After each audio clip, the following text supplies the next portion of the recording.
Buckle up, buds. Fresh and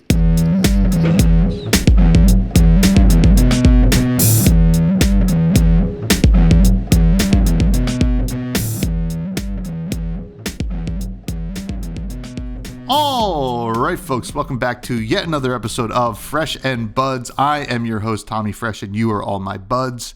It is the constructed set review of The Hunted, and we're going to have a lot of fun. We will be joined by Bill Lapage from the Living Legends podcast and the Spike Feeders soon, but we're both busy buds, so I wanted to get ahead and try to change up the format a little bit to make it make sense for our schedules.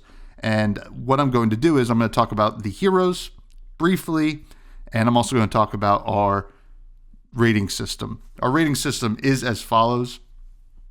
Fresh to death. These are like certified, like you got to throw these in whatever deck it should be in, or it's going to be format defining in a way, or even deck defining.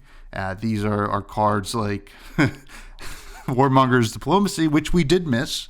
I'll get that out of the way right now. Whenever that came out, it was at Dusk Till Dawn. And, cards like that, like Crown of Providence. Like a lot of the legendaries are going to fall into this. These kind of really powerful Majestics as well. And even some rares and commons can kind of sneak into that range.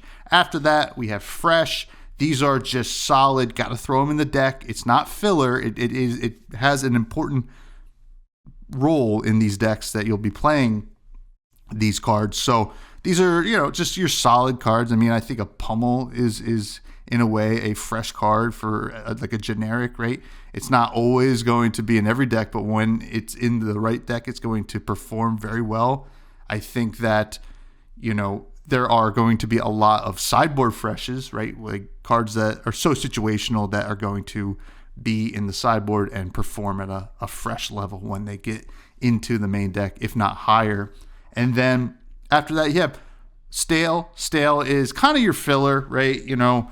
It's not exciting. It's like maybe, it's a fine blue. It's like a good blue to throw in the deck, so I'll throw the blue in there. But likely just going to be pitching and blocking with it. But, has some utility and some synergy in the decks going forward. And then finally, we have Rotten. A lot of, not that many cards in Flesh and Blood, I will say, get into the Rotten range. But these are cards that we don't think are really, going to cut the mustard here.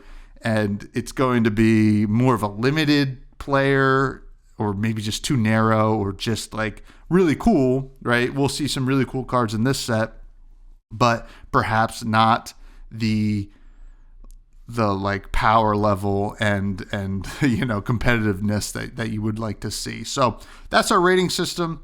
I'm going to talk about the heroes real quick. Not going to really put a rating on them because it is going to be kind of hard to do that without seeing the rest of the cards, but we'll talk about what they do right now so that you have a frame of reference for when you're listening to the set review. Now, right out the gates, the star of the show is Arakni Marionette, which is also going to be, I believe, Arachne Web of Deceit as the young hero. But this is a 4 intellect, 40 health Chaos Assassin hero. Chaos is a talent. Your attacks with stealth that are attacking a marked hero get +1. And when this hits, this gets go again. At the beginning of your end phase, if an opponent is marked, you may become a random agent of chaos. Talk about that. Your health does not change when this happens. Now, what does marked mean? Marked is kind of a tag that you put on your opponent, right? You just mark them, and you will get a benefit for attacking a marked hero, and sometimes you will get a benefit for hitting the marked hero. I believe the mark is removed when you hit a marked hero. So a lot of these heroes care about, you'll see, the marked mechanic. Arachne Marionette certainly does, and then Fang and Cindra as well.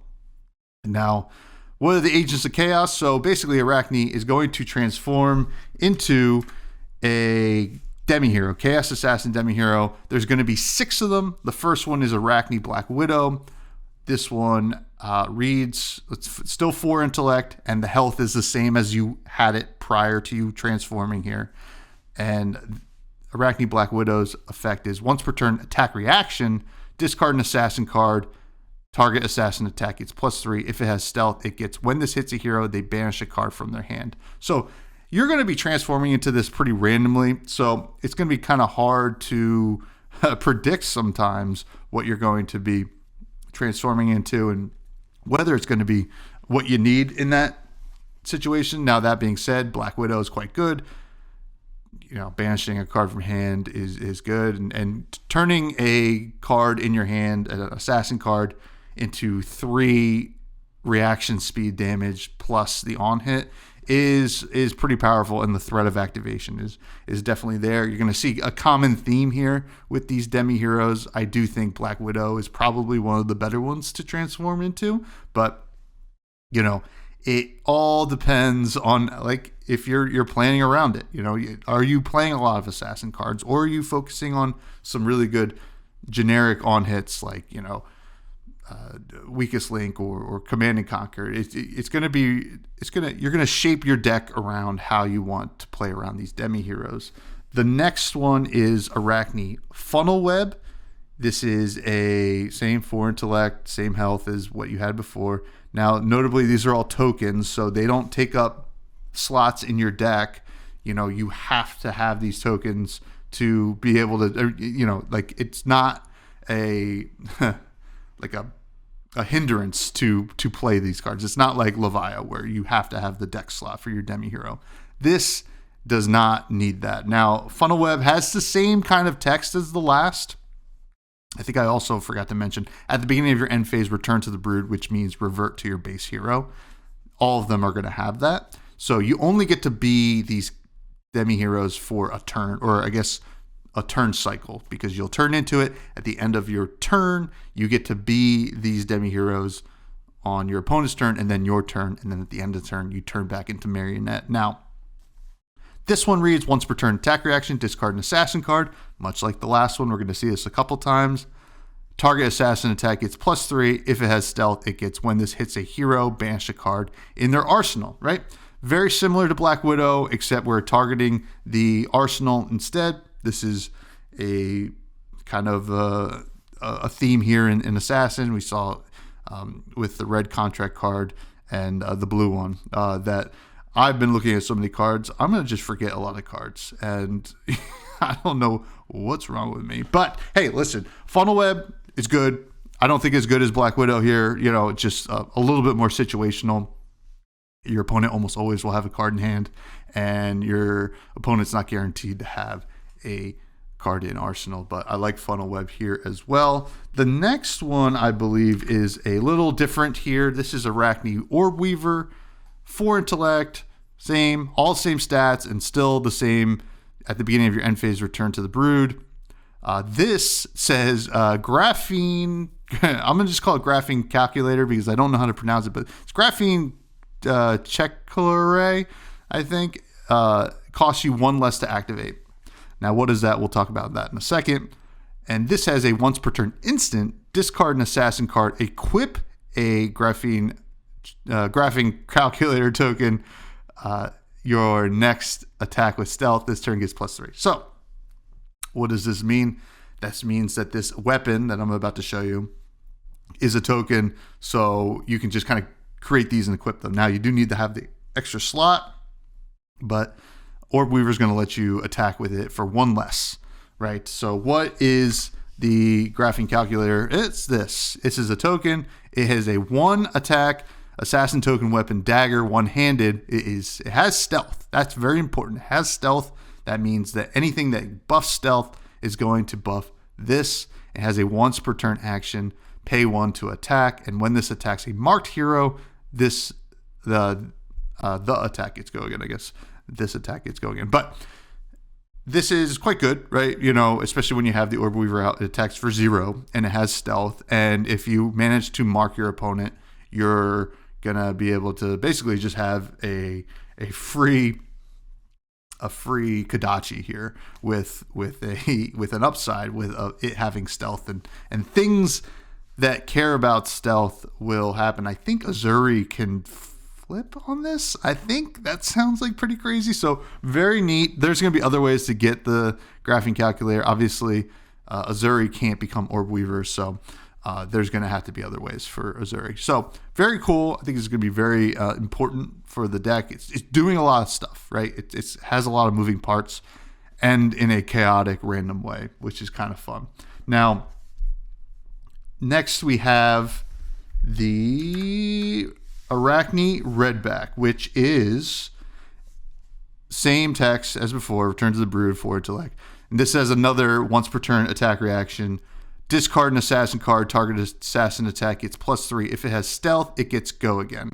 So the go again one, right? This is pretty good if you want to go wide, right? You know, when you flip into this, you automatically plan your turn in a different way.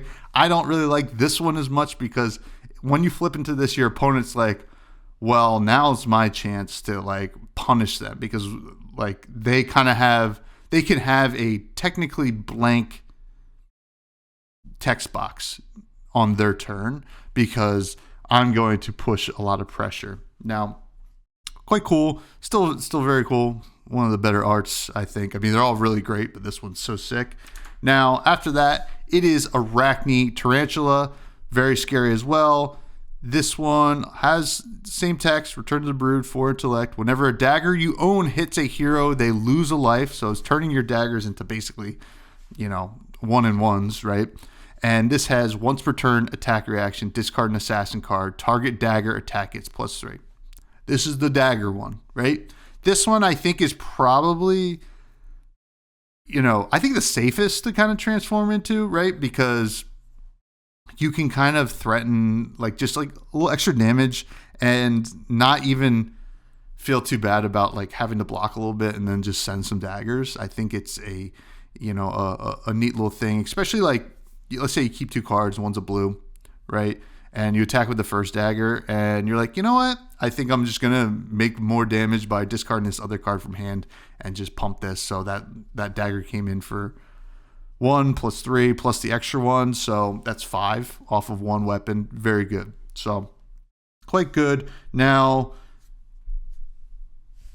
after that, we have Arachne Trapdoor. This one's my favorite. I will say that. Return to the brood, forward intellect, yada, yada, yada. When you become this, you may search your deck for a card, banish it face down.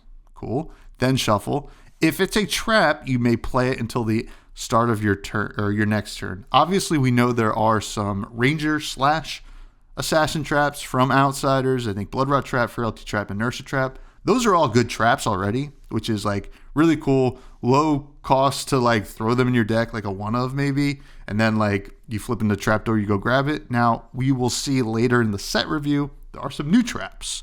And that's exciting. Unfortunately, Riptide can't play any of them, so I'm a little bit bummed. But Trapdoor is very cool. Now, I think that's all of them. So that's all the Arachnes. Very cool. It's a really cool mechanic. I don't know how it's going to play in Constructed as much because, you know, there's obviously a lot of powerful chaos demi-heroes to transform into. But is the unpredictability going to be good enough? I'm not sure. But there is some really powerful and like really cool stuff and hard for your opponent to plan for as well. So we will see how Arachne Marionette is the original plays in Constructed. Should be very interesting. Next we have Cindra, Dracai of Retribution, which, you know, has the young as well. It is a 4 intellect, 40 health adult hero, Royal Draconic ninja hero. Royal is important here. Whenever you hit a marked hero, create a fealty token. What is a fealty token? Fealty token is a Draconic token aura, and it's pretty important for both Fang and Cindra. We will see.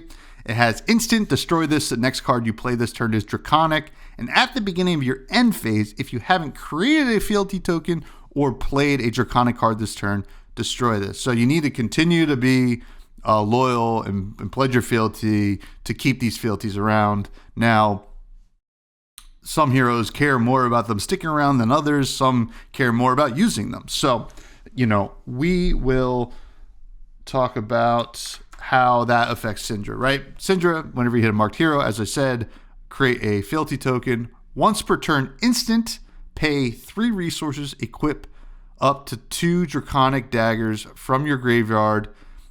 This costs 1 less to activate for each Draconic chain link you control. Now, we will see the daggers in the set review, but these are daggers that are going to the graveyard, so this is pretty important. And they're Draconic daggers, so you can attack with them, and maybe they get popped, and then maybe bring them back this turn. So very cool. Feels very Fi coded, right? You know, we saw that Fi could bring back the Phoenix Flames for basically the same kind of payoff for having more Draconic chain links. So Cindra creates these fealty tokens and allows you to continue to make your things Draconic, which is pretty important. Now, I think it's going to be a little bit more important than limited. The fealty tokens itself, I don't even think Cindra, I'll be surprised if Cindra's marking a whole lot in constructed, but we will see when we look at the rest of the cards in the set. Now, very cool. I like this. There's no doubt in anybody's mind that ninjas are good, right? They have been, and they will continue to be. And we did see a preemptive ban already of Zephyr Needle, which was going to probably put Ira over the top, but that is worth noting. You can't, well, you wouldn't be able to get the Zephyr Needle with Cindra anyway, but that is going to be worth noting when we talk about more of the dagger stuff in the set, which there is a lot, because every single hero, hate to spoil it, well, spoiler season's over. I'm not spoiling anything. All the heroes use daggers, so there's going to be dagger support. So Cindra's very cool. Very interested, has a nice existing card pool, and then along with everything that she'll be getting in this set. So I expect her to be one of the better heroes coming out of this set for constructed. You know, this is a really great way to start using your flick knives for sure. So once we get to that, we will start talking about those implications. But very cool card. And I'm glad that the Draconic Ninjas are back in action. And now we have Fang, who I'm personally very excited for. This is Fang Dracai Blades. Comes in both young and old, 4 intellect, 40, and 20 health, respectively. Now, Fang cares about fealty. Fang wants you to pledge your loyalty to the Emperor. Now, Fang is a Royal Draconic Warrior hero. Whenever you hit a marked hero, create a fealty token. Very similar. If you control 3 or more fealty tokens, dagger attacks cost you 1 less to activate. All right, so very clearly, spoiler alert as well, Fang has daggers, and the daggers only cost 1 to attack with, right? So you are going to want to build into a game plane where you have 3 fealties. And then you're going to be able to do the very powerful thing, which is going to be very cool. It will be interesting to see how it plays out in constructed. From what I've heard in limited, it is a powerful kind of mode to get to, not unlike Florian and Verdance kind of getting their ability turned on with Decompose.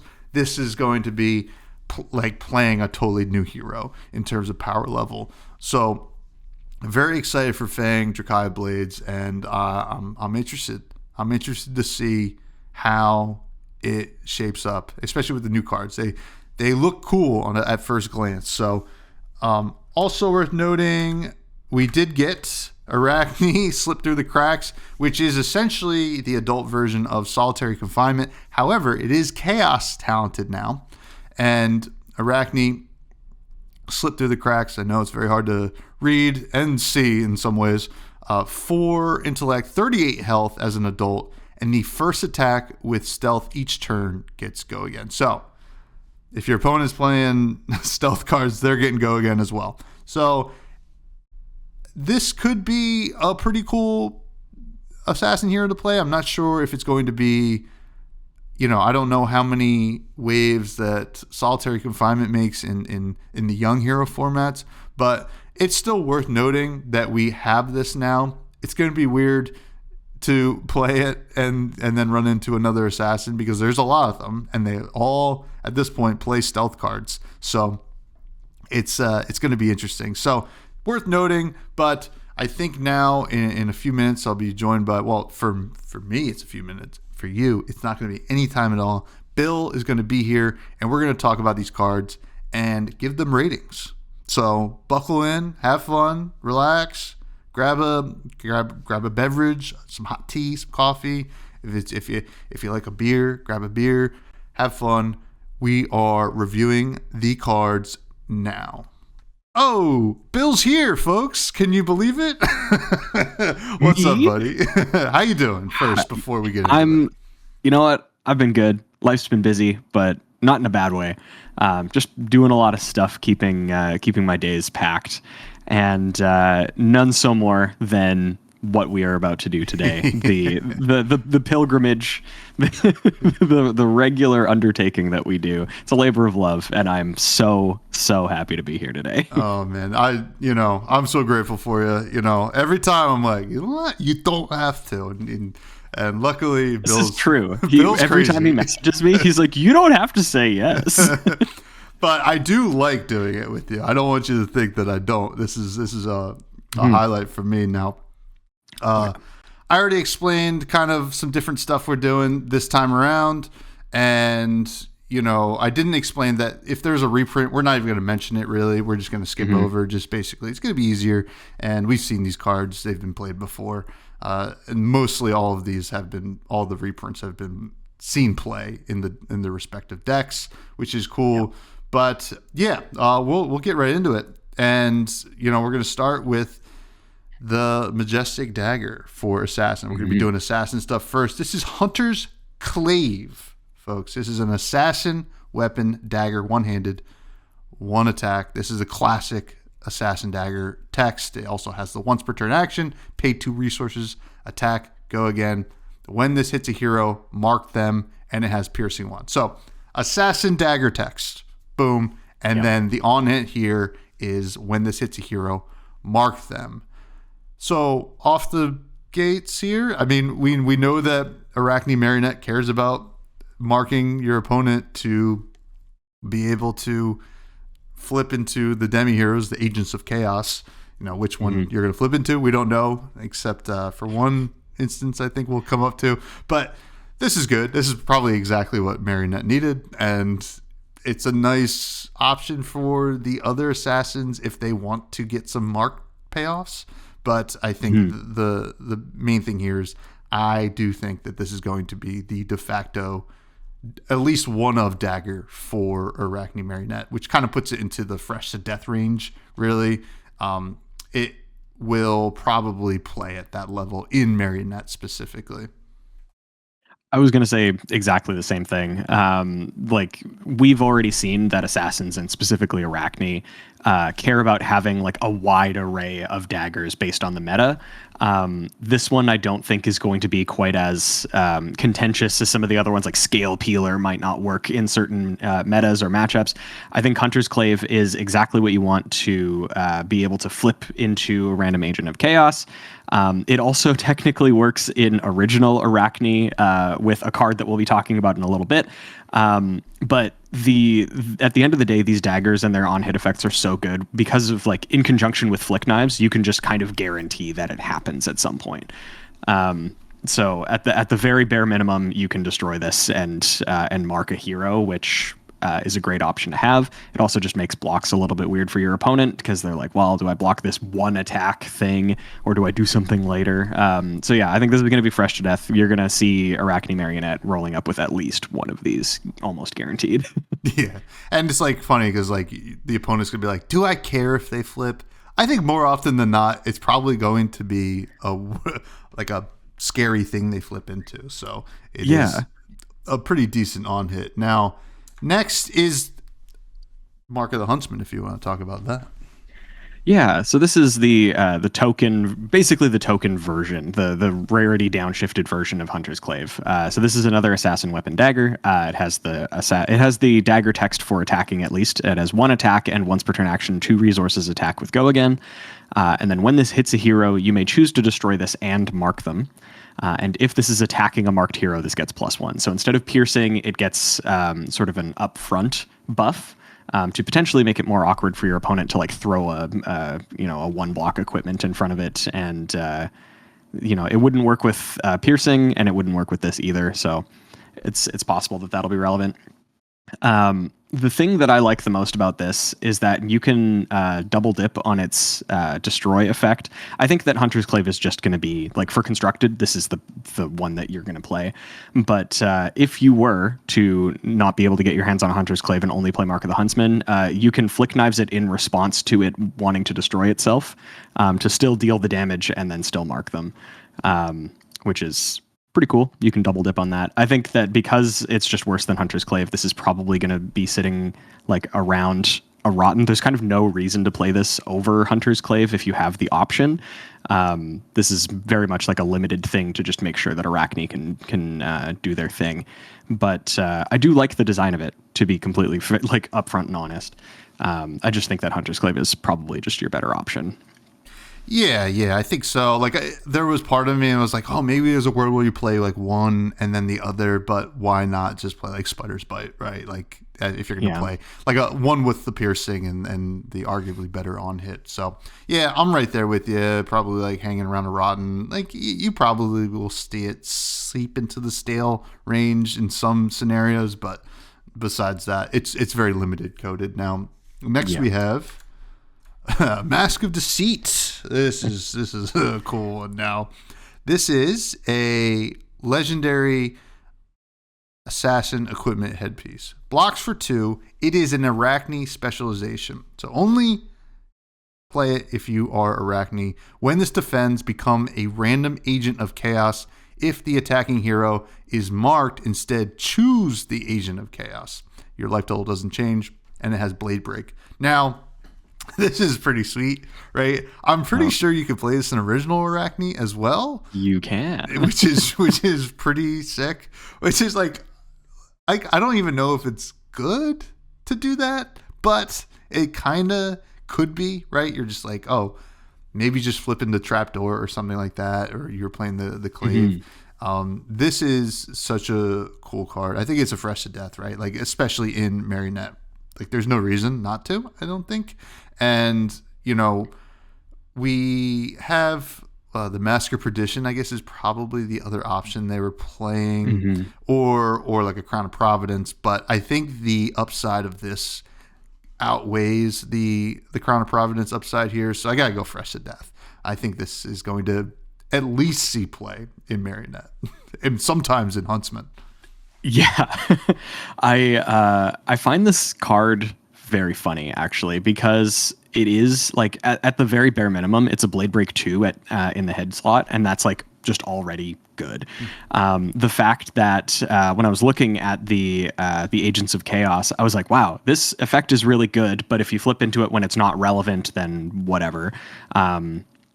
But the fact that Mask of Deceit lets you block for 2 and then choose which effect relevant to the game state that you flip into, I think is crazy. Like, you could flip into trapdoor while you still have a relevant trap in your deck, so that if your opponent continues to attack you or whatever, you have just the answer. You're like, I got these, dude. Even being able to like flip into Tarantula and be like, okay, I'm gonna now just like go super wide and like 1,000 cuts you to death.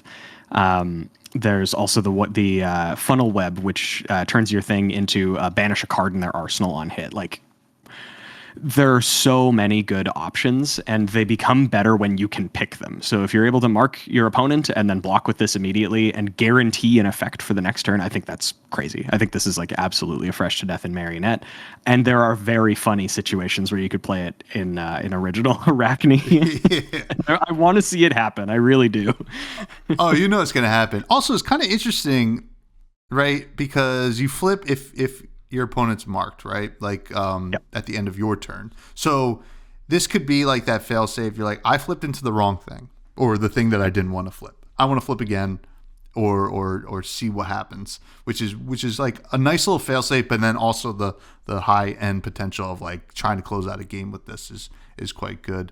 Now next we have, if it works, I'm trying a new process, folks. Trying a new thing. Yeah. Oh, Kiss of Death. Crossed. What is Kiss of Death? Yeah. So Kiss of Death is a pretty bog standard like assassin card, Arachne card, except for one very minor thing. So this is an assassin action attack. It is also a dagger attack, randomly enough. Yep. It is not a weapon, but it is classified as an assassin action - dagger attack. This is a majestic, so it only comes in red. It costs 0, attacks for 3, and blocks for 3. And it has stealth. And when this hits a hero, they lose 1 life. There are so many weird edge cases with just the fact that they wrote dagger on this card. Like it's so cool. This like goes into Arachne. I think both Arachnes love this card because both of them care about dagger on hits. I'm pretty sure all 3 Arachnes, because we have slipped through the cracks now. Yeah, we have slipped through the cracks. Oh, we also have solitary confinement, which is technically a different Arachne, but mostly the same. I think like every Arachne cares about this. At its base, it's just a 0 for 3 that blocks 3. Blocking 3 is fine. The fact that it has stealth is wonderful for every Arachne. Like all of the agents of chaos care about like if it has stealth, do a thing. So this gets an extra effect. It counts as a dagger hitting. It works with a card that we're going to be talking about in a little bit that buffs dagger attacks. Like it's so weird, and I love that they're still like iterating on the design space with something like this. I think based on the design alone, this is a fresh to death, but I do also think the power level is a fresh to death, or a fresh to death. I think this card's great. Yeah, this is like such a shoe-in, right? It's the stealth stat line, right? Like 0-3-3 at the red, right? And we'll see this quite a bit with the added on hits. But like the fact that it's a dagger attack, it also is quite neat when like this card, I think they print this card, right? And, you know, not previously, in the past like year or so, right? Assassin with especially Azurian New has become known as the disruption class. Like this like nice little class to come in, disrupt the aggro decks and, break it up a little bit. This is the aggressive option, right? This isn't disruptive at all. This allows assassins to build in 2 different ways, a more aggressive approach, and then there's the disruptive approach as well. This kind of solidifies that. I think this is really, really cool. Definitely a fresh to death, just raw numbers, right? Like it's just like a good stat line, and we're going to see a lot of this stat line, but without the dagger bonus, right? So it reminds me of what's the arrow that has the same on hit, but it's the 0 for 4. I should know. Isn't it like Burning Shot, something similar? Something like that. Man, I can't remember the name of it right now. I've mentioned this like multiple times now, Bill. I think we're getting to the point where there's so many cards that my tiny brain is forgetting them, the names of them. I know what they do, but I also just had to double check for flick knives because I wasn't sure if it referenced a dagger or a dagger weapon. It does just say target dagger you control that isn't on the active chain link. As far as I can tell, that counts. You can flick knives this Kiss of Death, and then they would also lose an additional life. That's so good. It's so good. Oh my god, so cool. Now, next we have Under the Trapdoor. This is a majestic blue 0-cost assassin attack action. It attacks for 1 and blocks for 3. Has stealth. So technically the stealth stat line here as well, right? Except that blue is attacking for 1. Has stealth. Instant. Discard this. Banish target trap from your graveyard. If you do, you may play it this turn. And if it would be put into the graveyard this turn, instead banish it. Yeah, I wish freaking Riptide got this, but what are you gonna do? This is really cool. Like we saw with Trapdoor, Agent of Chaos, that there's going to be some nice trap stuff that you can do. Low, like kind of barrier of entry to kind of throw a couple traps into your deck because you can go search them up. You play them, they go in here. You can play the Under the Trapdoor. This is not inherently going to be the most powerful thing the deck is doing, but if you are I think it's a low cost to kind of throw this in your deck if you're doing the trap thing as well, because you turn into Trapdoor, you want to be able to have it not be a blank text box, right? So you go get a trap, you banish it, and hopefully play it, right? And then you get to perhaps late in the game, you're like, I pitched under the trapdoor 10 million times. Let me just discard this to go grab a trap that is going to be useful. So I think this is like a low fresh. It's very cool. I love the design here. I don't think it's going to be game breaking, but it's just like that perfect niche card for the deck, I think. Yeah, I feel like there's just no reason to, if you're playing Arachne Marionette, to not have. There's going to be some optimal number of the good traps to run, because again, if you're flipping into a random agent and you flip into trapdoor, like you really don't want that to just be I took a turn off of these potentially very strong effects. So, I mean, based on what we know right now in terms of cards that we haven't talked about that already exist in the game, there aren't that many good assassin traps. There's just like inertia trap, blood rot trap, and frailty trap. So those aren't like super exciting. There are other traps in the set that obviously are going to be made for this express purpose. So under the trapdoor is either just like a resource card or whatever, or a card with stealth. Sometimes you just need an attack with stealth. So that's kind of like the tertiary mode of this. I would say the primary mode of this is a second copy, maybe second, third, and fourth copy of the best trap in your graveyard. Mm-hmm. Obviously, you can only copy the trap once before it gets banished. So I still think, like you're saying, I think it's a relatively low cost. There's like very, very little opportunity cost to just jam this in your deck, because at the very bare minimum, it's a blue block 3 that is also a stealth attack. So it kind of does everything that it needs. It doesn't do them like it I don't think this is going to overperform for a lot of people, but I still think it'll see play and people won't be mad about it. So I'm going to say low fresh as well. I think that's like a really fair appraisal. Yeah.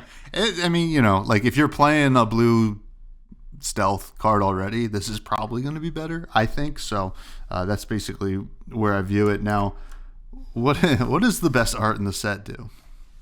I was about to actually say that this is the best art in the set. We are in tune today, my friend. This is Take Up the Mantle, which is another majestic. It's a yellow that costs 0 and blocks for 3. It just seems to be the assassin stat line.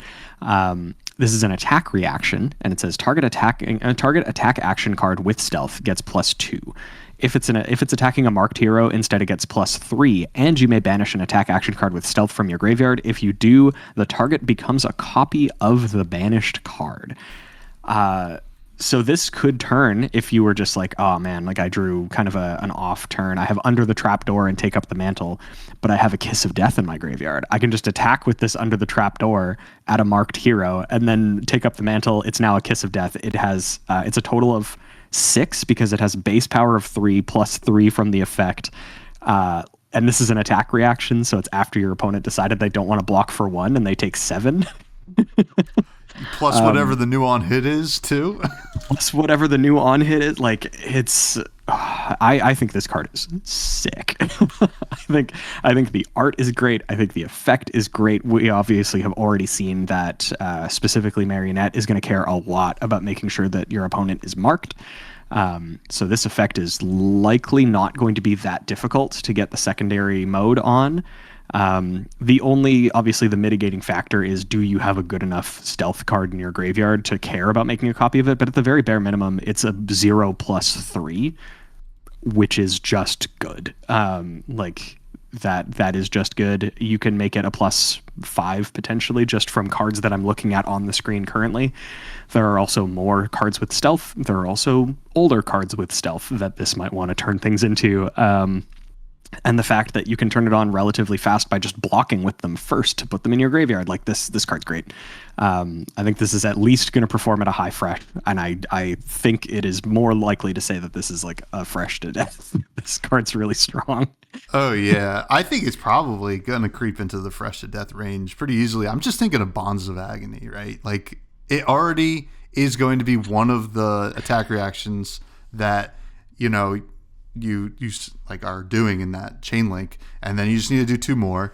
And if you also are an Agent of Chaos. They have a built-in attack reaction on their most of their So you could do it again. You could like pump it an additional time. That's pump an additional time. And then also Prognosis, I think, is like probably the other really good one that like doesn't, you're gonna like not have to fulfill more stuff.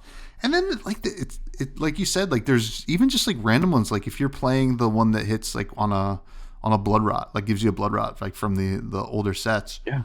Boom. It's like I just need to push more damage. It's very nice, you know, it's for a reason that the card stays banished, so you can't keep doing it. But, you know, 3 copies of this, 3 copies of whatever your best target is. I think you're going to be very happy with this card. And yeah, Enrique Lindner, just incredible job on this art. It is honestly so knocks cool. It out of the park constantly. He did a great job.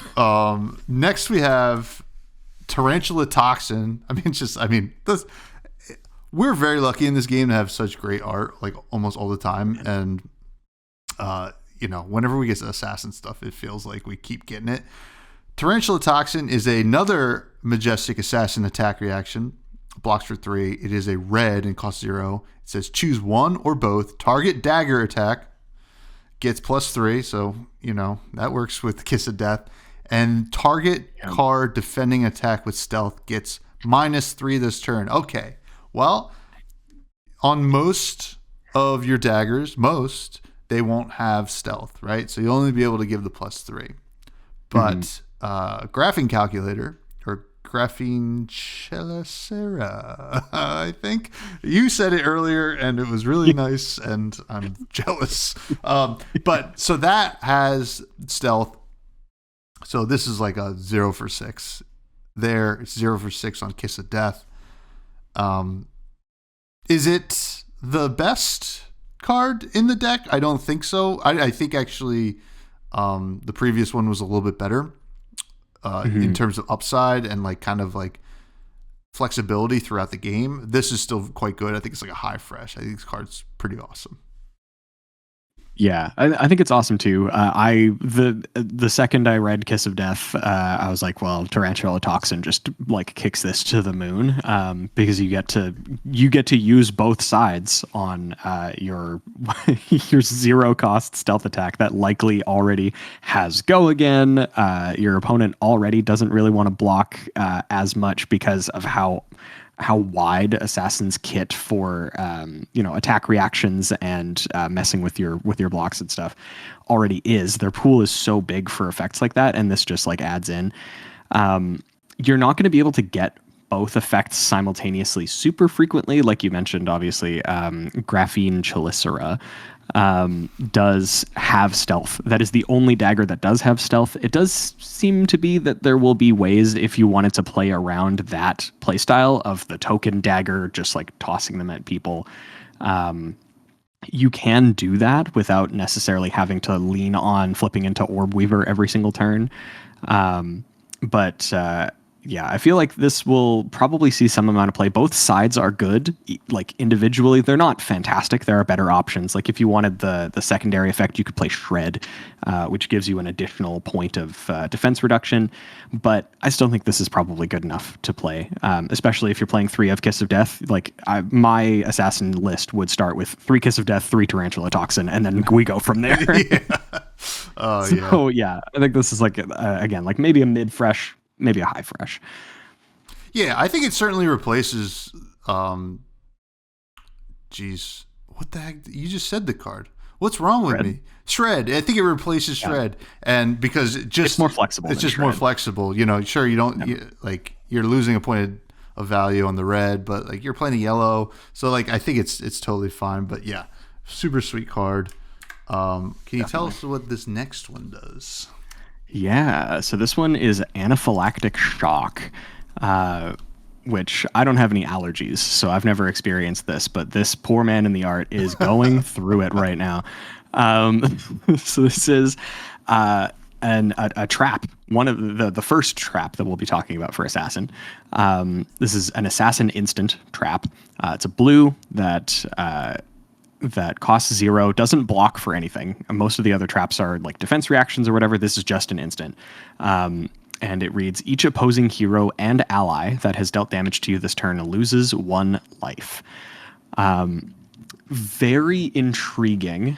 It obviously on its face doesn't seem too crazy. It is kind of like a steel blade shunt that obviously you can search for with trapdoor. It will likely be online.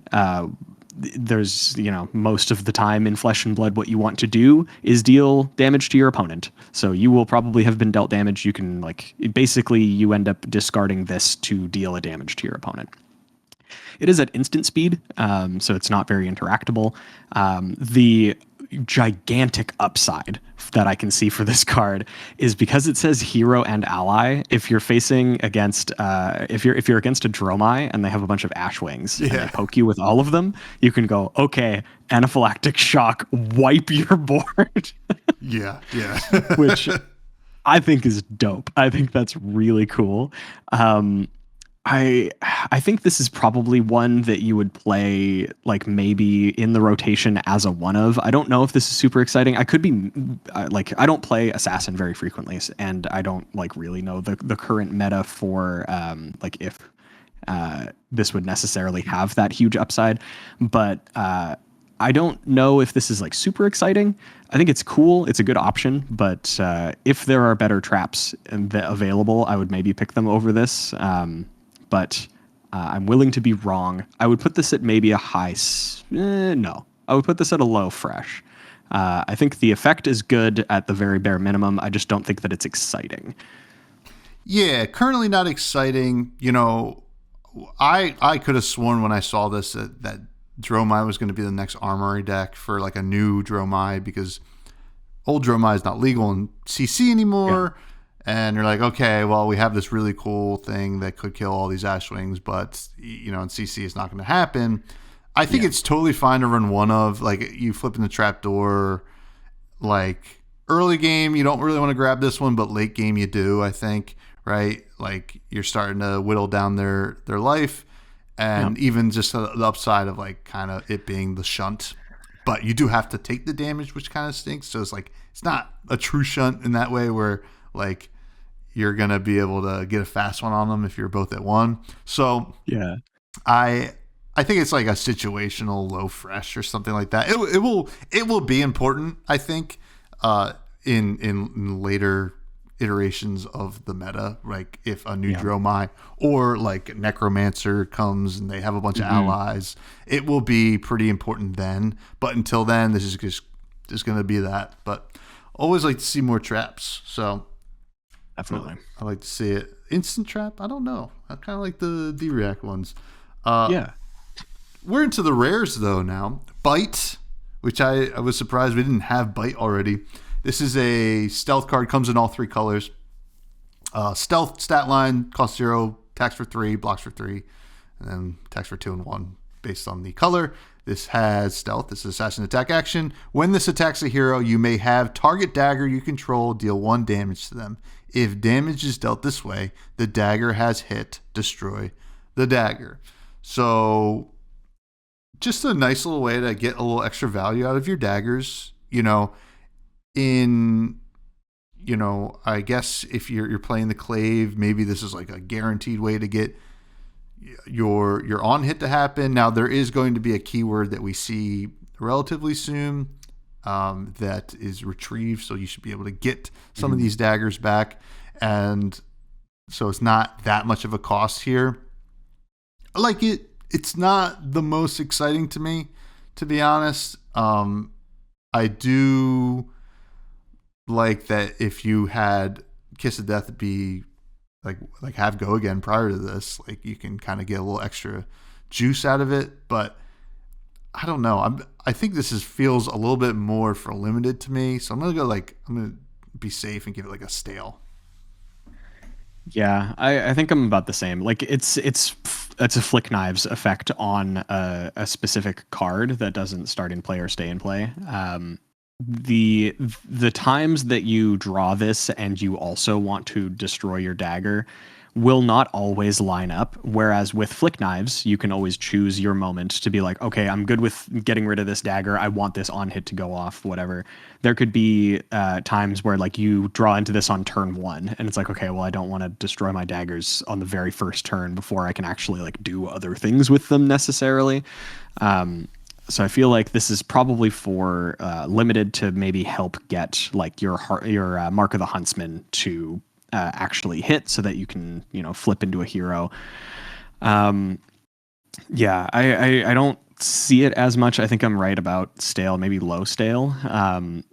To me, just the concept of drawing into it when you really don't need to destroy a dagger, then this is just like, this is a baseline assassin attack that has no further upside. And we already have so many that have some amount of upside.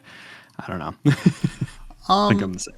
I'm actually starting to think of one use case here, actually, Bill. Ooh. Enigma.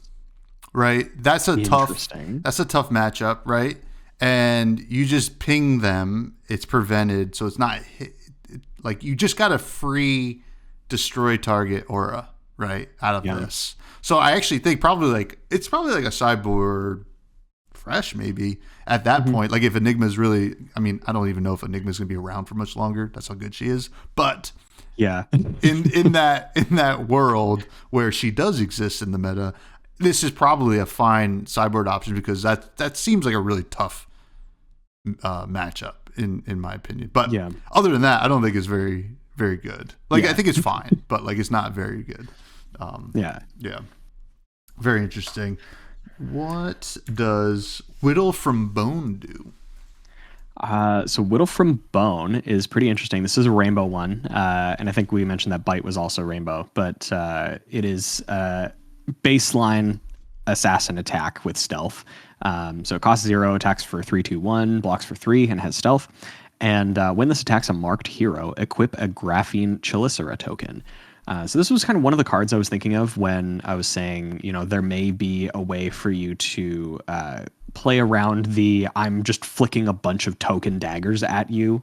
And there's also like things that care about specifically Graphene Chelicera tokens. This like kind of just re-equips a relatively decent dagger for you on attack. And again, like we've been mentioning, like attacking a marked hero, I think is not going to be like an uncommon thing. You're going to be able to set that up, I think, relatively consistently. So I kind of like this. It is for a specific style, I think. I don't know that every style of Arachne is going to specifically care about like leaning into the Graphene Chelicera tokens. But I personally kind of like this effect. Like it's a baseline assassin attack. If you get it too early, then it kind of has the same downside as what I was mentioning with Bite. Like if you have both of your daggers still and you haven't gotten rid of them, then you just don't get the buff. But I kind of like this one a little bit better because of the fact that Arachne has so many ways to destroy their own daggers. You have like maybe in tandem with Bite, maybe then you do want to play like Whittle from Bone and Bite simultaneously. You don't care as much about destroying your daggers, but I like this one more than Bite. I'm actually going to put this one at like, I still think it's probably more for limited. I don't know how good that playstyle is going to be, but personally, I think this one's like at least a high stale, low fresh. I think the tokens are really cool, and I like that they're doing this sort of again this iteration in this design space. So I'm gonna give them the benefit of the doubt and say this one's low fresh. Yeah, I think I'm probably right there with you. I think if you want to flick your knives, you play this, right? It just makes sense. And the Graphene Chelicera almost. Yeah, that one. Is a like a totally fine dagger to have. Like even if you don't flick it after this, right? You're just like, okay, I have my 2-cost dagger into my 1-cost dagger. My blue is always going to attack for 1 and 2, right? Or 1 and 1. So it's totally fine. I think this is probably like a low fresh. If you want to do that, you do it. Next after that, we have Stains of the Redback. This is a rare assassin attack reaction in all 3 colors, if I'm not mistaken. Cost 1, blocks for 3, And if the defending hero is marked, this costs 1 less to play. Target attack with stealth gets +3 and go again. So pretty good. I think this might be a little bit more of a limited card at 0 for 3 go again. I do like it. I don't really like the yellow or the blue so much, but it's not bad, right? I don't think this is bad by any means. If you want to do the aggressive plan, I think you go Stains of the Redback, right? Because I think it's going to just kind of be a nice little push, get the go again going, right? We used to pay 1 for Razor Reflex for it to have to hit to get the go again, and that only blocked 2. So like I have to give this one the benefit of the doubt, right? And just say this is probably going to be low fresh in the aggressive builds. So I like this card. Yeah, I like it too. The thing specifically that I like about it is if you are, because it's every other turn that you get to flip into an Agent of Chaos, you will still be Arachne Marionette half of the time in your games. And Arachne's ability, while it's really good, it gives attacks with stealth that are attacking a marked hero +1, and when this hits, it gets go again. So your opponent does have the option of being like, okay, well, I'm going to block this out to make sure you don't get go again, or to try to ensure you don't get go again. Knowing what we know, that's kind of a foolish thing to assume against an assassin, that they just like don't have a way to make this attack get through. But if your opponent decides to go like full shields up and they're like, okay, I really don't want this to hit, if they're marked, you can be like, okay, I can play this for 0 and give it go again, regardless of if it hits or not. I don't hate that. I think I'm right about the same with the red. I don't think the yellow or the blue is necessary enough. This is kind of like a panic button. Like I need this to happen so that I don't just have to pass my turn. So yeah, I do like the red. I think it will probably be, as you're mentioning, like probably a low fresh in the aggressive match. Not every Arachne deck will care about this specifically, but I think the ones that do will really appreciate this effect. Yeah, absolutely. Now, Orb Weaver Spinneret, what does that do? This is another one that I'm happy to talk about in the same vein as Whittle from Bone. So this is an action, just a non-attack action card for Assassin. It comes in all 3 colors. It costs 0 and blocks for 3. And it reads, equip a Graphene Chelicera token. Your next attack with stealth this turn gets +3 or 2 or 1, and then go again. So again, if you want to play into that playstyle of why can't I hold all these daggers? And you're just like trying to throw them at your opponent. This is a really good way to do it, because then this becomes a 1 for 4 because of the base 1 power of the Graphene Chelicera. It will likely get additional bonuses from your hero, because if your opponent is marked, then it has stealth. It'll actually be coming in for 5. When it hits, it gains go again. Like it's, I really like this. I think that if you're playing into that playstyle, this is like really strong. It relies less on utilizing the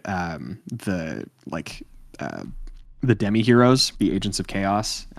You're putting most of your game plan like into your deck immediately and being like, okay, I am equipping these daggers and I'm attacking you with them, which I think is neat that they have like kind of a sub theme, like a different play style built in. So yeah, I really like Orb Weaver Spinneret for this specific deck. I'm going to put this like maybe even slightly higher than Whittle from Bone, because it's just kind of guaranteed. This one you might even care about the blue, because it's not always immediately relevant, as opposed to, Whittle from Bone being an attack with stealth. But yeah, I like this card. I'm gonna put this at a mid-fresh for the graphing calculator deck. Yeah, well, I'm right there with you, because this is so much value, I feel like, right? And you already flicked the open slot anyway, so you already got like a damage prior to this to be able to get the full value. This just seems like very good to me. So I'm really interested to play it in limited, first of all, because this is good. This feels like a bomb to me. But this is a really, really cool card, and this makes that graphing calculator version of the deck feel pretty real. So big fan of this card. Now, next we have two different cards that are kind of the same. and I'm gonna just spoil it now. These are pretty much just for limited. It's Defang the Dragon and Extinguish the Flames. They're pretty much the same card. They're both reds. They are common. They cost 0, attack for 3, block for 3. They have stealth and they have contract. You are contracted to hit a marked hero named Cindra or Fang for defang. It is, and then whenever you complete this contract, draw a card. So, too much going on here for constructed. It's very cool and limited. I love that they put this in there. They're just like, hey, listen, the hunted becomes the hunter. That's sick. Very cool. I don't even think we really need to talk about these. Like it's hard for me to believe that both Fang and Cindra are going to be so popular that you're like, I got to play these. If you do, maybe it's like a sideboard fresh. I don't know. So, I mean, if you have any other input on these, I don't think these are just too narrow to me.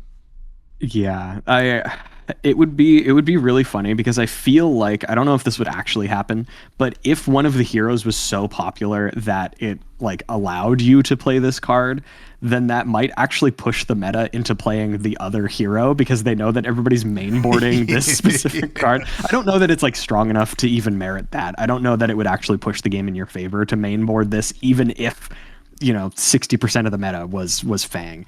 I feel like you could just do better things to maybe give yourself more of an up over the hero. So yeah, I think these are like for sure limited. I think narratively, like you were saying, I think they're great. But yeah, I think if you're registering these in your main board, something may have gone wrong. Yeah, you can jam these in limited though, and likely be fine with the like assassin stealth stat line, and then maybe the upside of getting a card draw, which is good. They got a lot of the card draw. They removed a lot of the card draw recently. So yeah. The card draw's back, but only if you're playing two specific heroes and you are playing another specific hero. Yeah. What does Mark of the Black Widow do? Mark of the Black Widow is maybe kind of a messed up common, honestly. This is regular, just plain Jane assassin stat line for a stealth card. So it's comes in all 3 colors. 0 attacks for 3, 2, and 1, and blocks for 3, and has stealth. And then when this hits a marked hero, they banish a card from their hand. Like hand disruption at common? Yeah, it's pretty crazy.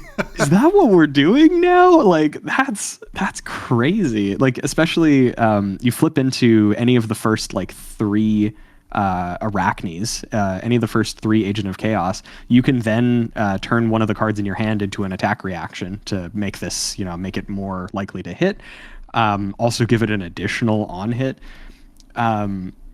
Like comparing this to, there's a card that we actually skipped past because it's a reprint, but Backstab is in the set. Comparing this to the stealth attacks that we originally got back in like Outsiders, this card's way better, right? Yeah. like there were some that were really good, and I think Backstab still has its place against like specific heroes, but this one is just, if this hits your opponent at all, they are down a full card. That's so punishing. I think that in decks that care about attacking with stealth cards, this card's crazy at red. I think this is like a fresh to death potentially. Assassins already care about making their things do at least 1 damage, and by golly, if this does 1 damage, it is tough. Yeah. You face this down, you have to respect it, right? Yeah. They flick their especially if they have a klaive still out. You're like, well, they can also mark me whenever they want with the flick knives, right? So you're just like, golly, I guess I'll just block it. Yeah. I'll just put 3 cards in front of this 1 common. Yeah, this feels like very like high fresh material, if not fresh to death. I think this card is very sweet. And I also saw there was a full art version in the gem packs, which is pretty cool. Nice. And this art is also pretty sick. But yeah, pretty a banger of a card. Next is Mark of the Funnel Web. Another stealth card, comes in all 3 colors. Stealth stat line, has stealth. When this hits a marked hero, banish a card in their arsenal, right? We saw this, these are in tandem with the Agents of Chaos and what they do. Black Widow did the same effect. Funnel Web does this effect. So still very good, right? Certainly good, just a little bit more situational. And if Black Widow, Mark of the Black Widow was at, I think, a high fresh or a low fresh to death, this is going to be just a tick below it, right? This is pretty good. You're going to throw this in the deck. This is, if you're marking heroes, this is like an on hit, like a real on hit. Like we see it with the original contract cards, right? Those were like real on hits. So I think that this is probably like mid fresh, if not higher. This is a solid card. Yeah, I agree completely. This like isn't quite as good as Mark of the Black Widow because most of the time your opponent will have cards in hand. Not all of the time, like a lot of the time, but not all the time, your opponent will have something in their arsenal. It is more likely that this would whiff opposed to the Mark of the Black Widow, but I still think the effect is great. And again, like the amount of tools that Assassin has to ensure that this does at least 1 damage when it matters is great. So yeah, I think this is like you said, basically just the very, very close number 2 to Mark of the Black Widow. I think this card is like a mid-fresh, and it will make people mad. It certainly will. Also make people learn how to block. Yeah. Like, you got to learn this now. No more attacking willy-nilly. Things are not good for us anymore. But super cool. What does Mark the Prey do? So this is another assassin stealth attack. Comes in all 3 colors. 0 for 3 that blocks for 3 with stealth. Attacks for 3, 2, and 1 across the 3 colors. And then when this hits a hero, mark them. This is like not very exciting. Obviously, like it depends on how easy it is to mark heroes with like the daggers that we have access to currently. There are some other ways to ensure that you're marking heroes, but if you need to absolutely guarantee that you'll be able to mark somebody, then this will do it. I don't know that it's necessarily super exciting. This does kind of feel like a limited card, but depending on when the deck actually like comes together, if it is difficult to ensure marks on heroes, this may be a fine option. I'm hesitant to say that it's like a good option, but I could see some decks like running the reds just so that there isn't an off turn where, all these effects that care about marking heroes, like you have like multiple chances to mark a hero to then get your good payoff. So I think this is probably going to sit at like a maybe high stale for me. It's one of those cards that I think if you need it, you will play it, but you will want to play something else. Yeah, you want to already be marked, right? Or have them marked. So like, yeah, this feels like your classic stales, like filler. You're just like, I have to play this stupid card. But I mean, this is not a stupid card. It's going to be great and limited. Yeah. So like, yeah, I think that it's just there. You unfortunately, if you're going to have to play it, you're not going to be super happy, but I think it's going to be totally fine. It's a stealth card, right? Like it's going to perform like most stealth cards with just different outcomes. So totally fine. Just going to be in the stale range. Next we have Plunge the Prospect, another stealth card. Comes all 3 colors.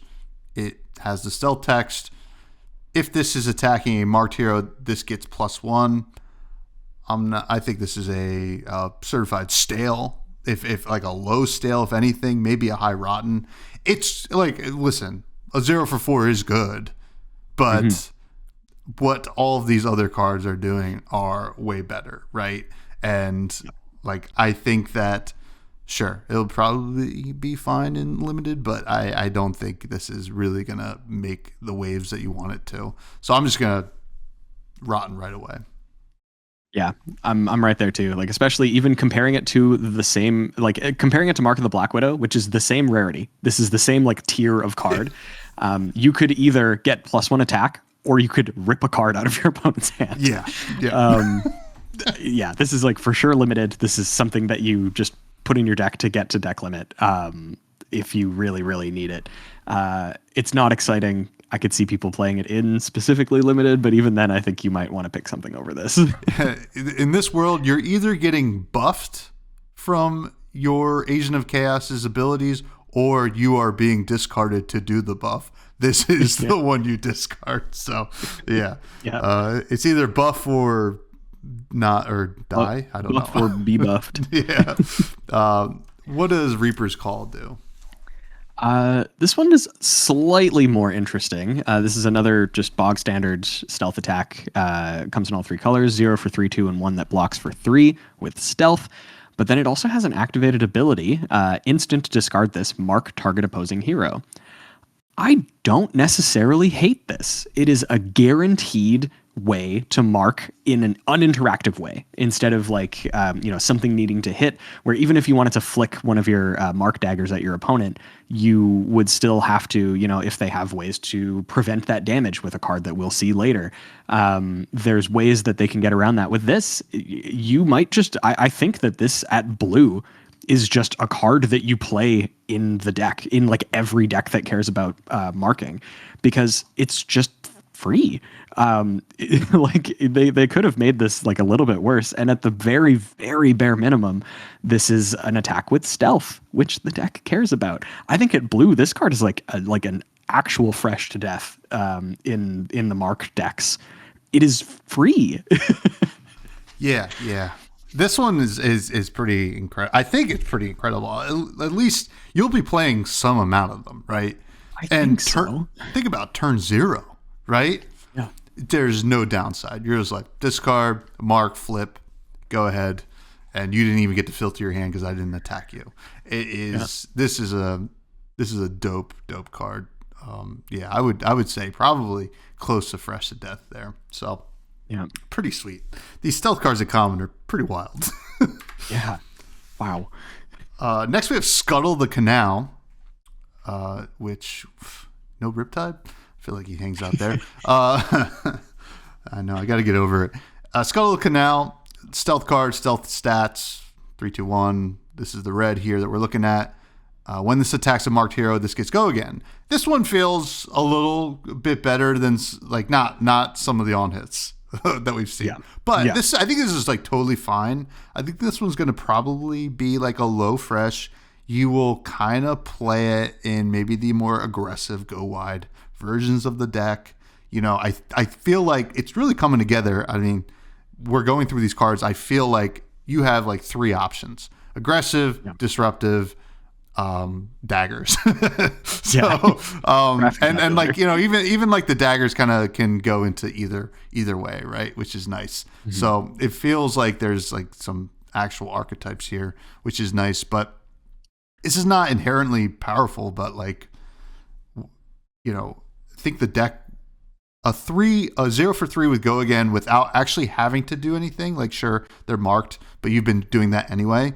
Feels like something that the deck just doesn't have like on its own. So like just being able to be like, okay, 0 for 3, go again. And it's stealth and I can buff it or whatever. And your opponent's like, oh man, what do they have to follow up here? Like we've all been there against New, Azuri, when they hit you, when you send something with go again at you, and then they're like, okay, you blocked that. Now I'm sending something even worse.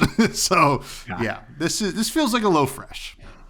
Yeah, I'm right there too. Especially like this is the type of card that you really want to sort of pressure your opponent with, because if they're already marked and you attack them with this, it already has go again. If they fully block it, they continue to be marked because you don't use up the marked status.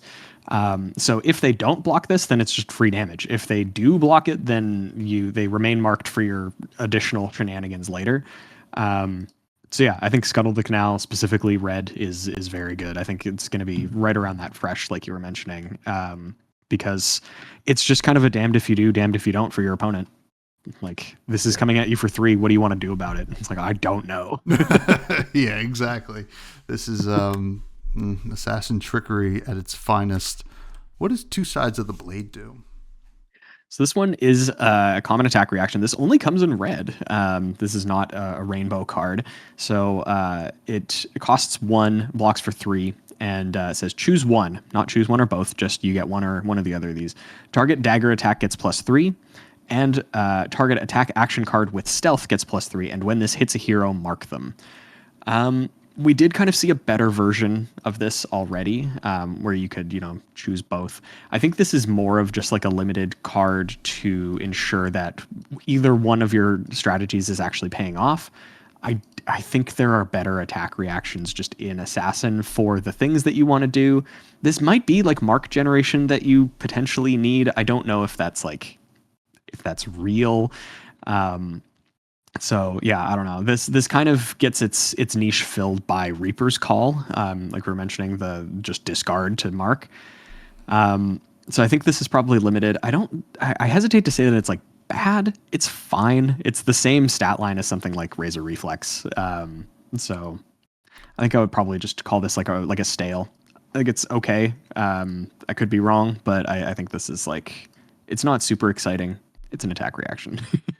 Yeah, I think I'm right there. Like probably low stale, maybe this sees some play, but I just think there's so many better options that Assassin already has. It's just not going to really find its home. It'll play fine and limited. More reaction speed stuff is always good there. So, yeah, totally fine card though. And then we have Hunted or Hunter, which I believe this is only one color as well. In red, this is a 0-cost trap. Defense reaction, Assassin, unfortunately. Blocks for 3. When this defends and the attacking hero has played or activated an attack reaction, this chain link, they lose a life. So, a worse Blood Rot trap, I would say. I think this is all limited all the time. Quotes from Yoji, which is kind of funny, in the flavor text. Thought that he died, but yeah, Hunted or Hunter, I think, it's limited only, kind of close to rotten, unfortunately. Yeah, this is so narrow. There are a lot of heroes right now that don't care about attack reactions like at all. So this would be a 0 block 3 that does nothing else. The fact that it blocks 3 is not necessarily bad, but I think that it's also not something that you want to really just commit an entire deck slot to. You can get it off of Trapdoor. Sure. I think if you're getting this off of Trapdoor, it probably feels kind of bad. So, so I think this is like at least at the most a stale. Yeah, absolutely. So, I think it's time for a costume change. All right, let's, now that we've changed our clothes and our hats and everything else, we are going to move on to Draconic Ninja, Cindra's card pool in this set, starting with Kunai of Retribution, which is the weapon, probably will be the weapon of choice for Cindra. And if you don't remember Cindra, the adult Royal Draconic Ninja, with when you hit a marked hero, get a fealty, and then also you can return daggers, Draconic daggers from your graveyard to play. And, well, how are you going to be destroying those daggers, you might be asking? Well, the Kunai of Retribution does it itself. It is a 1-attack Draconic Ninja weapon, dagger one-handed. Once per turn action, pay 1, destroy this when the combat chain closes, and then it has attack, go again. It's a little wordy, sorry. 1 resource, destroy this when the combat chain closes, attack, go again. So, essentially what we're looking at here is a Kodachi that will destroy itself when the chain closes. Now, it's important to know that because you can't have this destroyed during the chain and then just pay to bring them back with Cindra's ability. Now, there will be ways to destroy it with other cards, such as Afflict Knives or some other cards printed in the set. I think this is, honestly, I mean, this is so narrow and so like set for Cindra that I think this is kind of like a fresh to death. I mean, these are going to play really good. It's the whole game plan for Cindra. A lot of her cards care about this, and playing Afflict Knives like shot up in value already. So this is certainly going to be, the weapon of choice for Cindra. So quite good. Yeah, comparing it to all the other options that she has access to, like Kodachi's, you have to jump through the hoop to give it go again. And because she's Draconic, you'll likely want to play a large amount of reds. So having the blue zeros, like obviously you could pitch a red 0 to have a Kodachi get go again, but like why would you want to do that when you could just have other cards that you could pitch? Gives you a lot more flexibility for it to just have built-in go again, and the fact that it just destroys itself is relevant for her hero ability. I think this is going to be the one that she plays. You don't really want to play like Searing Emberblade in Cindra. That doesn't really make sense. So I think this is going to be fresh to death. You're going to see Cindra with her complement of Kunais as the standard, I'm pretty sure. Yeah, it makes the most sense. Now, we do get into the Majestics now. What does Blood Runs Deep do? So this is immediate support for this playstyle that we're talking about. This is a Majestic Draconic Ninja attack action. So it only comes in red. It costs 2, pitches for 1, and blocks for 3. And attacks for 2, I think I mentioned as well. This costs 1 resource less to play for each Draconic chain link you control. So this could be a 0 for 2. It does also have go again. And when this attacks a hero, each dagger you control deals 1 damage to them. If damage is dealt this way, the dagger has hit, destroy the daggers. Really cool, and I think this is going to perform probably at a fresh to death level because Cindra will care about destroying her own daggers.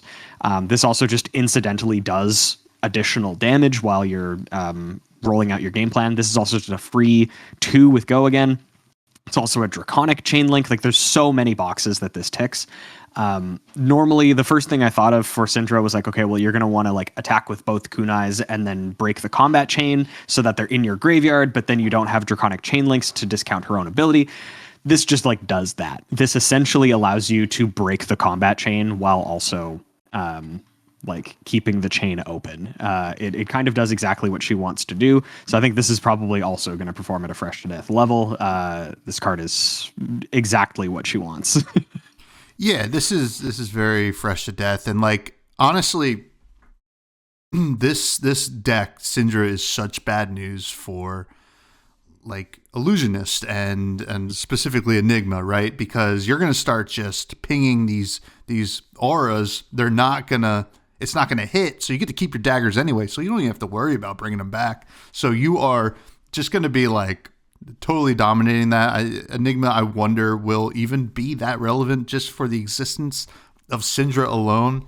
Still probably relevant, but less so than we've seen. Blood Runs Deep is a shoo-in in this deck, certainly fresh to death if I've ever seen one. Absolutely. Now, next we have Ignite, which I pulled a foil extended art of this the other day. Or not at the I guess gorgeous. Almost a week ago at the time of people listening to this, and it looked great. It looks awesome. Now, what does it do is the question. It is a 0 cost red, 2 attack, 2 block Draconic Ninja action attack. When this attacks, the next Draconic card you play or activate this combat chain costs 1 less to play or activate, and this has go again itself. So, nice little chain starter. You throw this out to go again. Your next kunai is free. Your next 1 cost attack is going to be free, or Draconic card, I should say. Now, this is going to be, I think, probably just a shoo-in in the deck. Fresh to death. I mean, like these Majestics are quite good, right? And and rightfully so. And they all do. This is not like a situation where we're seeing maybe there's going to be a different kind of like archetype of this deck. No, this is just doing the ninja thing. So certainly good. I mean, it's not overpowered, right? 0 for 2 go again that blocks 2 is like really not that good, but with the nice discount on the other end of it, I think it's going to be quite good. I think it's like a high fresh, right? It's going to perform well, but it's not going to be like overpowered. Yeah, I think this is just like, this is a good, basically like an engine piece for the deck. I think it will be a pretty important engine piece for the deck because even just with the cards that we've talked about, you can go Ignite for 0, attack with Kunai for free, and then Blood Runs Deep. You have 2 Draconic chain links. Obviously, you'll want to have like attacked with your other dagger, but like that's 0 resources to attack 3 wide and do like probably 6 damage just with those. That's like a really bare minimum case sort of deal. So the fact that this is kind of like a -1 cost Draconic chain link, I think is just going to be really good. This is a pitch that counts as a chain link that is relevant in so many different aspects. So I think this will be a fresh to death. It's more of an engine piece, like you said. It's not like a super exciting thing, but I think it will be a really good enabler for just the type of play pattern that Cindra wants. Yeah, absolutely. And it's pretty obvious that maybe Cindra doesn't want to be blocking at all anyway. So the 2 block doesn't even really matter. Now, what does Demonstrate Devotion do? So Demonstrate Devotion, we're getting into the rares. These are Draconic, so all of the rares are actually only going to be red. These are not rainbow. But this is a Draconic Ninja attack action. It costs 1. It's a red, so pitches for 1, attacks for 4, and blocks for 2. And if you control 2 or more Draconic chain links, this gets go again, and when this attacks a hero, create a fealty token. So creating a fealty on attack is pretty good. It allows you to have sort of more splash cards, things that aren't necessarily Draconic, which I think is potentially necessary. There are a lot of really good, like, just base ninja cards that would work in a deck like this, like Double Strike, I think is the name of that one. Things that allow you to create a bunch of chain links, like Ninja, just base Ninja has a lot of those. So being able to generate fealty tokens to be able to turn those sort of splash cards in is pretty good. This is a 1 for 4 with Go Again, which is maybe a little bit it's crazy to say. I think that's a little bit high for what ninjas want to do necessarily. But I don't think that this is bad. I think this is probably in the fresh range, because I feel like getting the Go Again is going to be pretty easy. It's worse than something like Blaze Headlong, which is just a free 0 for 4 Go Again. But if the fealty token is really important, if you really need that splash of non-Draconic cards, I think this could be a good option. Yeah, this is kind of an interesting one. I think we'll see a couple of these fealty token, generators or even kind of payoffs. Cindra does have the ability to create the fealty tokens if you're marking your opponent. Now, it's kind of interesting because, like, how much of non-Draconic cards you want to play in the constructed version of her is really the question. So I think a card like this kind of hinges on that, right? So I look at this, I'm like, well, this is probably stale if we're looking at this kind of super red line, regular old Draconic Ninja deck, but it kind of creeps back up into the fresh range if you want to start, like you said, splash some other Ninja cards that, are important for the game plan but aren't Draconic, and you kind of need those chain links. It's very interesting. I'm not sure how much marking she's going to be doing in Constructed, but this would be kind of a nice option to just create the fealty without having to worry about marking your opponent. So very interesting. I would say like it hovers at that like stale to fresh range, probably more on the stale side if we're looking at the more just focused deck, but certainly going to be probably a fine payoff if we start seeing that kind of fealty matters deck. Display Loyalty and Display Devotion is actually what Bill does every set by hopping on this podcast.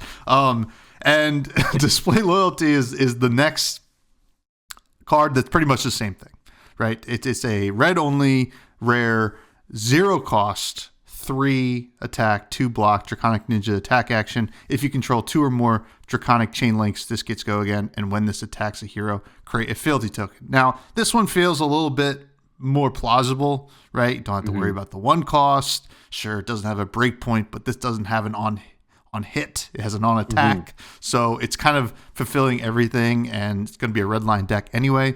So if Devotion, Displayed Devotion was a little on the verge of fresh, I would say this is closer to the actual fresh, balancing between, mid fresh to low fresh based on how much you want the fealties. Yeah, I will rewrite history a little bit. If I knew that there was going to be another cheaper version of this effect, I would not have rated Demonstrate Devotion as high. So I'm gonna do exactly that. The fact that this costs 0, like I had just mentioned with Demonstrate Devotion, 1 is a little bit high in terms of a resource cost for things that Ninja wants to do. This being just as a 0 cost, basically always a go again.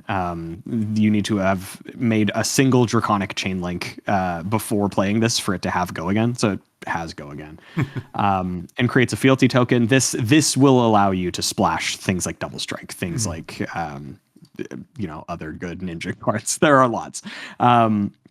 So yeah, I think that display loyalty is probably in the mid fresh. Demonstrate devotion retroactively is stale. I thought that this was going to be the only one, but they did a second one and it's better. So yeah, it really is. Now watch, there's like one that's costed -1. You're like, what? Oh, yeah, that's Knight. What does Wrath of Retribution do? Wrath of Retribution is a legendary, but it's a rare. Legendary keyword, not rarity. This is a Draconic Ninja attack action. It pitches for 1, costs 3, attacks for 3, and blocks for 3. Triple threes, baby. And once again, you can only have one of these in a constructed deck. If you have multiples of these in limited, you can play them. But you would probably want to if you could, because the effect on this one is this costs 1 less to play for each Draconic chain link you control. So this can go all the way down to 0. And when this attacks, daggers you control get +1 and cost 1 resource less, +1 attack and cost 1 resource less to activate this combat chain. And then this has go again. If you could play this at 3 copies, this card would go nuts. Yeah. Like with how wide Cindra is going to go, and the fact that like her instant allows her to re-equip. I guess they would lose the buff in between if you attacked with them and then broke them and then got them back, but it would still cost them. It would still make them cost less. Maybe not. Anyway, I do still think that this card is very good. The fact that it's a 0 go again in the best use case, being able to attack with daggers again and make them free means that this kind of also adds 2 resources if you attack with both of your daggers 1 time each after this. If there are ways in this set to attack with daggers multiple times, it just compounds. It adds more resources. It adds more attack. The fact that you would play this as a 1-of, I think this card is like pretty free to run as a 1-of. So yeah, I think this is like at the very least a high fresh. If this was not a legendary, I would maybe deign to say that this is fresh to death, because adding damage to your daggers is really strong and making them cost less is really strong. But yeah, I'm gonna say like high fresh for Wrath of Retribution. I think this card's dope. Yeah, I'm almost want to like get into like the fresh to death range just because it's a legendary. You're just like, well, I'm just gonna play this, right? Because it's good. And I can only play 1, so it's like a low cost of entry. I'm interested. So if a dagger gets destroyed and then brought back, can you attack with it again, even if it was attacked already? It's a once per turn action. You would be able to, you would be able to attack with it again because it's a different object. It has left and it has come back. It's similar to like if you. What's the one warrior card like Visit the Armory, where you can like re-equip stuff from your inventory. Those count as new things. So like even though if you've attacked with a weapon already, if you equip a new weapon, it doesn't care that it was like the one in your graveyard because it could be a different one. As far as I know, the thing that messes this up is I believe this effect only applies to daggers that you currently control. So it would, if you have them in play and you activate this, they would get +1 and cost 1 less. But then if you destroy them and bring them back, they will have forgotten that effect, because it's not just like although the way that it's worded, it might just be an aura as long as Wrath of Retribution is on the combat chain. It's weird. I think that because it's like this, like the activate this combat chain means that as long as you control them at any point during the combat chain, that they'll get this buff. If that's the way that it works, then yeah, I think it might actually be. I'm a little bit rusty on my rules, but If that's the way that it works, then yeah, this card is crazy good. I think there's like I look at this, I think there's got to be a reason this is legendary, right? And like this is the pop off turn, I think, right? You go, whatever, over one of the million 0-for-3 go agains from Uprising first, and then maybe Blaze Headlong, and then Wrath of Retribution, and then you go Kunai, flick knives, maybe play another thing that throws a knife, and then bring them back, and then attack again twice. Attack again with them, and then like blood runs deep to break them again. Yeah. It's like there is probably insane. This is like what they like the bonds turns in Zen. Yeah. That they were like, this is no good, but you can have it once. So in a different deck, not Zen. So yeah, it's probably going to perform very well. Very cool card. Now, what do we have next? Blood Drop. This is a common. We are into the commons, and correct me if I'm wrong, these are all red as well. These would all be red, yeah. Yeah. Blood Drop is a 1-cost, 2 attack, 3 block Draconic Ninja attack action. This costs 1 less for each Draconic chain link you control. Go again. I'm just gonna say this is not very good. We have a lot better options from Uprising, to be honest, and this is just not gonna do it. And I'm not even gonna spend a lot of time on it. I would say it's probably rotten. This is like limited, fodder. And I'm glad they've learned their lessons. Like no more like 0-for-3s, 0-for-4s with Go Again as much. So it's definitely powered down, but for a good reason. Yeah, I'm glad that they didn't iterate on this because obviously this is all redliner stuff. I'm glad they didn't iterate by just making more Blaze Headlongs because Blaze Headlong is just a good card. Like that is like the standard of like this is a very solid attack action in a ninja deck. Yeah, this one you're paying the premium that you're paying for this is that it blocks for 1 more than most of the other things that can be like 0 for whatever Go Again. Is that worth it? No. I think that Blood Drop is limited fodder to make your deck sort of operate and have enough cards to hit your deck size limit. yeah, absolutely. Moving on, what does Bloodline do? If you want to just read it quickly, and we'll say it's the same thing. Yeah, so this one is basically just a slightly it's the next one up for Blood Drop. So this one costs 2 attacks for 3, blocks for 3.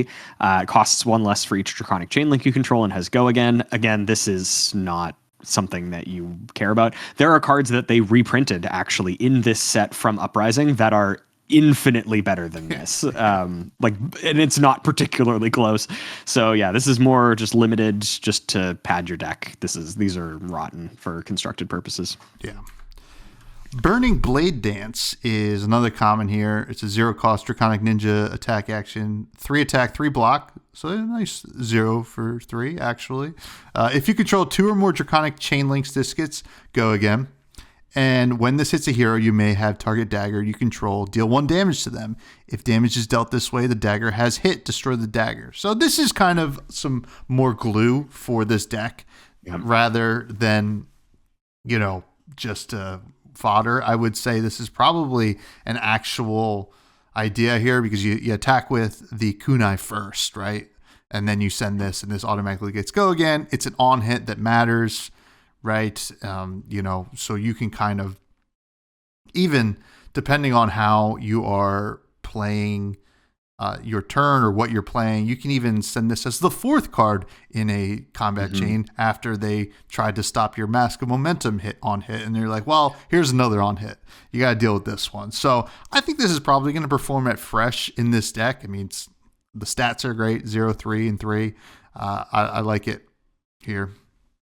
Yeah, comparing this to the previous 2 cards, like this is what you want to play.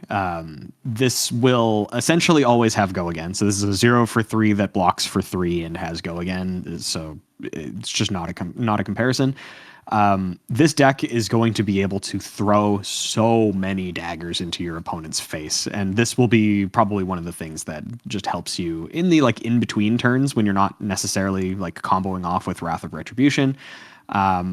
just more ways to get that effect and continuously break your daggers so that Cindra can get them back. Like, this is already 2 draconic chain links over to, like, getting close to her 3rd so that you can just re-equip the daggers anyway. Like, you're going to be able to maybe activate Cindra's ability like every single turn. As long as you can keep breaking them, she will always have something to do. So yeah, this is going to be at least, I would say, at least a high fresh in the high fresh in the deck. Like, this is a very strong common, and this will be really integral to that sort of like knife juggling play pattern that she seems to have. Yeah, for sure. Now, hot on their heels. How's this one look? Yeah, we just skipped 2. Did we skip uprising? 2? Yeah, we skipped 2 uprising reprints that are, again, better than Blood Drop Bloodline. That's the last I'm going to say because we've made that point. So, hot on their heels is another common draconic ninja attack action. Costs 0, attacks for 3, blocks for 3. If you control 2 or more draconic chain links, this gets go again, and when this hits a hero, mark them. Like you were kind of mentioning with I think it was the display loyalty and demonstrate devotion. Like, Cindra might not care as much about marking heroes. So depending on how much she cares about it, this card kind of like slides in its usefulness. It is just like a 0 for 3 that blocks 3, and it will basically always have go again. So that's not nothing. But I don't know. I think this is probably more in the stale range unless she cares more about marking heroes. Because that's really the only upside. There are, if you want just 0 for 3s that block for 3 and have go again, there are more, even just from Uprising, that have sort of fewer things going. This is actually technically power creep from Lava Vein Loyalty, which is the next card that we're going to be skipping anyway. But this actually is just strictly better than Lava Vein Loyalty because it's the same stats, same everything, but it has the additional effect of when this hits. So that's kind of interesting. I still think that this is like in the stale range, but this is the first one that we've seen that actually technically power creeps an Uprising attack.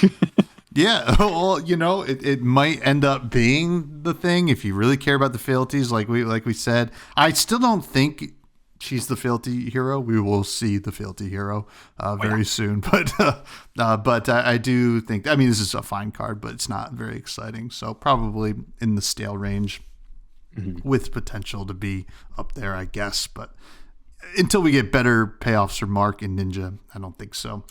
Next, we have Mark with Magma, which I hate to say it, it's the same thing, except cost 1 more. This is a 1 cost 4 attack, 3 block, Draconic Ninja. Attack action, if you control 2 or more Draconic chain links, this gets go again. And when this hits a hero, mark them. I'm going to skip ahead and say this is worse than the last one. So... probably closer to rotten. I think you don't want to be paying resources to do this, right? And I think, sure, the breakpoint's fine, but I don't think you really care that much about marking these heroes that you need the breakpoints. So that's where I'm at on this. Yeah, I'm the same. I like if marking is so important that you're willing to pay an entire resource to kind of do it. Like, obviously this still gives your opponent the ability to block it out and just have it not happen, then like maybe you play this, but I don't think that marking is going to be as important in this deck. So if you want to play this effect, you play hot on their heels and just make them care about blocking individual chain links rather than one slightly bigger one. So yeah, this is probably being generous a low stale, realistically a rotten is for limited. Yeah. And what does Art of the Dragon Blood do? So now we're into the ninjas. So this is just a regular, the next few are just going to be regular ninja, non-draconic. But they all, a lot of them seem to just be reds anyway. This one is no exception. This is a majestic, so it only comes in red. It attacks for 0, pitches for 1, attacks for 4, blocks for 3. When this attacks, if it is draconic, it gets go again, and the next 3 draconic cards you play this turn cost 1 resource less to play. So this is an insanely good reason to want to, in a lesser case, to mark heroes so that you can create fealty tokens from Cindra's own ability. But more realistically, this is a reason that you'd want to play something like Display Loyalty to just generate fealty tokens on attack, because if you turn this Draconic, it adds 3 resources and is a 0 for 4 with Go Again. I think this card is bonkers bananas insane. It's slightly better than something like Blood of the Dracai, which is the fabled from Uprising Dynasty. Because at the very bare minimum, it attacks for 4 with Go Again. And like that's something that ninjas want to do, but then realistically also it allows you to play some other stuff. Depending on how many attacks with a resource cost you want to play in this deck. So far, most of the ones that we've seen usually cost 0. If there are if this was play or activate, then you could like attack with your daggers as well. There's probably a good reason that they didn't do that, but I still think this card is really good. At the very bare minimum, this is a high fresh. I might even say this is like a fresh to death. It does depend again on how many resources you want to have on your cards, as opposed to just things that you want to attack people with that are free. Yeah. I think some notable Draconic cards, at least Draconic Ninja cards that you'll kind of get the benefit here is like Spreading Flames and then Engulfing Flame Wave. These are from Uprising. So like if you're doing that, I think this is totally fine. Now this also makes breaking something. One of the chain link card Breaking Point. It makes Breaking Point free. That one's pretty dope as well. You know, kind of a little bit of a command and conquer on a stick there. This is good. I think you play it, especially if you're going to be creating some fealties anyway. And then also, is it Brand with Cinderclaw is what makes your next attack Draconic anyway. So you go boom, boom. And then at least if you get one like resource out of this, I think it's still a 0 for 4 with Go Again that blocks for 3. So I like this card. Yeah, this is like a fresh to death, no doubt. Yeah. Even if it's just adds 1 resource, that's still like better than a Scar for a Scar sort of thing. I couldn't remember if it escaped the book burning, but Tome of Firebrand was one of the things I was about to say before I looked it up, and it's gone. So that would be insane to play with this card. And also notably, I think Fi really likes this card, right? Yeah. So this is, I mean, Fi's close to being LL, but hey, let's give him some juice before the end. It's fine. This is if he wasn't going to be LL on his own merit, this would probably be something that would just push him right over the edge. Yeah. Now, next we have Devotion Never Dies, and this is going to be pretty interesting. If this is going to be good, I think it might be. Devotion Never Dies is another red majestic ninja attack action.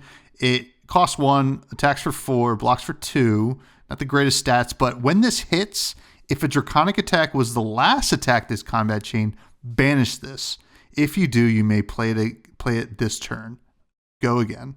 Yeah, this is something that you're really, really happy to be, playing in actually either of the Draconic ninjas, right? Because you send this after a Searing Emberblade or a Kunai or anything like that, you're pretty happy. It's a nice little kind of like chain extender too. So I like Devotion Never Dies. I think it's just kind of raw power. You do need the resources, but I think you do have to play some blues in these decks. So like this is going to be totally fine. I like Devotion Never Dies. I would say it's like a really high fresh, if not a low fresh to death. This is like a powerful card in a post book banning world, especially. Yeah, this is a lot of card advantage if you can get it to work. Notably, if you do turn this Draconic with a fealty token and banish it, I believe it's still, you play it and it will see that the last attack was Draconic. So if you were able to just like put a bunch of fealty tokens into this, I believe you can just play it as many times as you have resource. The more realistic use case is that you're weaving this in between your Draconic attacks. So you go like Lava Vein Loyalty into Devotion Never Dies. It gets banished, and then like Ronin Renegade into Devotion Never Dies. So you're just basically like paying a resource to add 4 damage in an additional chain link every time. I think it could be good. It's so hard to say based on the fact that this itself is not Draconic unless you turn it that way with a fealty token.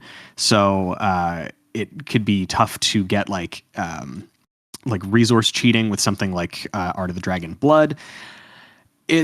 I personally really like this idea of having this thing that you can just like go off with on an insane turn. Whether or not it's like a real use case is to be seen. I want to put this at a fresh because I think it's sweet. I think like this is the type of playstyle that I really enjoy in Flesh and Blood. Whether or not it's going to be like actually good, like you said, is a bit of a toss up, but I have hope in my heart. I have devotion that will never die. Oh my God, you're so devoted. It's so cool. Yeah, this is a pretty sweet card, so I'm excited to see if it does get the play that I hope it does. What does Prowess of Agility do? A blue? What the heck? Just like to preempt this, I actually think this card is sweet. I'm just going to say that right off the hop. So Prowess of Agility is a base ninja attack action, or ninja action aura. Apologies. It is a blue, as Tommy said. Costs 0, blocks for 3. That's the ninja stat line, baby. We're Kadachis. And this reads, when you attack for the 4th time during a turn, you may destroy this. If you do, draw a card. And then at the beginning of your end phase, if you've attacked less than 3 times this turn, destroy this. I see this card and it just allows you to do something on a turn where you're like already attacking 4 times and just get you a little bit farther, especially like we've mentioned a little bit before, in a post book burning world, card economy is so good. And I feel like it is not an uncommon thing on like a maintenance turn. I don't think that this is necessarily amazing in the Draconic ninjas. I love this in Katsu because his play pattern is attacking for 3 at base. Usually it's like Kadachi, something else. So even if you're not attacking for the 4th time, you can keep this around for a little bit. And then like, if you're able to get a hit through on a Mask of Momentum and then this, like you draw 2 cards and you can just kind of keep going. It may be a little bit Magical Christmas Land to think that way, but with low-cost daggers, I feel like you can keep this around until it becomes relevant. So I personally like this card. This is a good turn 1 play. In my heart, I want this to be a fresh because of specifically Katsu. I'm not sure about how it would play in the Draconic Heroes because it's not a Draconic card. That is like a huge opportunity cost to have that, and like it doesn't have go again, so you'd be doing this at the end of your turn instead of pitching it if you wanted to get the effect in play. So Katsu, I think it's fresh. In the Draconic Heroes, it's probably a little bit lower than that, but I am high on this card personally. Yeah, I think I am too. Yeah, I agree with the Draconic thing there. I mean, I think it can see play there, but it's a little bit kind of going against, there's some tension with its game plan there. But for Katsu loves this because, well, first of all, it activates the Kadachis, first of all. And then you go Kadachi, attack with go again into this, so you don't lose it. And then you just set up for your big turn. Now, I think the hero that's really going to love it is probably Zen, who doesn't need it because Zen's going to go attack, Prowess of Agility, transcend something because it's a blue, and you're just like, okay, I hope this deck gets banned, not banned, Living Legend so soon, because this is going to be crazy because you're like, oh, this card is going to draw them a card next turn. It's like almost guaranteed. You're just like, oh, whatever. But this is a very powerful card. It will probably perform at like a high fresh, low fresh to death sometimes, especially for Katsu, who kind of got really screwed by like bonds getting, banned. So shafted. Yeah. So Prowess of Agility, I think it's going to be very welcome in the Katsu decks and Zen for about 2 weeks. So, and I guess I keep forgetting Ira's a ninja. Ira's going to like this one too. I think Ira will like this too. She likes attacking at least 3 wide. That's like her play pattern too. I didn't even consider Zen because honestly, he does not need the help. Like he's gotten orbital striked like 2 times in a row, and he's still just good. So good. Holy smokes! Now next we get into the rares. Is this only red? I'm Can't. Yes. Yeah, I can't tell. Sorry, folks. I only have the actual cards up. Art of the Dragon Claw is a 1-cost 5 attack ninja attack action with a 3 block. When this attacks, if it is draconic, it gets when this hits a hero, destroy all cards in their arsenal. This is a good effect. I think Breaking Point is probably better, right? Because you're going to go wide anyway, and it's at the end of the chain. You didn't have to do any extra work to get it to do the thing. You didn't have to get a fealty or anything like that. I think this is probably stale. It's good and limited, but I just don't. I can't foresee Cindra wanting to do the fealty thing, and honestly, Breaking Point's just going to be better. So yeah. I fully agree. The stat line on this is pretty good for a lot of like ninja attacks that we've seen. The opportunity cost of turning it specifically draconic, again, I think that fealty is not going to be the thing that she cares about the most. The highest upside thing that I can see with this is playing it after a brand with Cinderclaw. Just playing a 0 for 3 that has go again turns this draconic to potentially threaten it, but like that's a 2-card combo, very specific 2-card combo in a deck. Again, I don't know that fealty is exactly what she's going to want to do. So yeah, I think this is probably stale. The effect is good. If you can do this, then I think it's a good card. But yeah, it's Push the Point is just going to be active so many more times than this is. Absolutely. Now, more art. What's the Art of the Dragon? Breaking Point. Breaking Point. It's a point. Point. You were making a point either way. Yeah, I got the point across. So yeah, the next one is Art of the Dragon Fire. This is another. It's the same stats as the other Art of the Dragons. No, Art of the Dragon Blood costs 0. Art of the Dragon Fire is 1 for 5 that blocks for 3 and it only comes in red. When this attacks, if it is draconic, deal 2 damage to any target. Again, turning it draconic is not going to be something that you can do with any sort of regularity.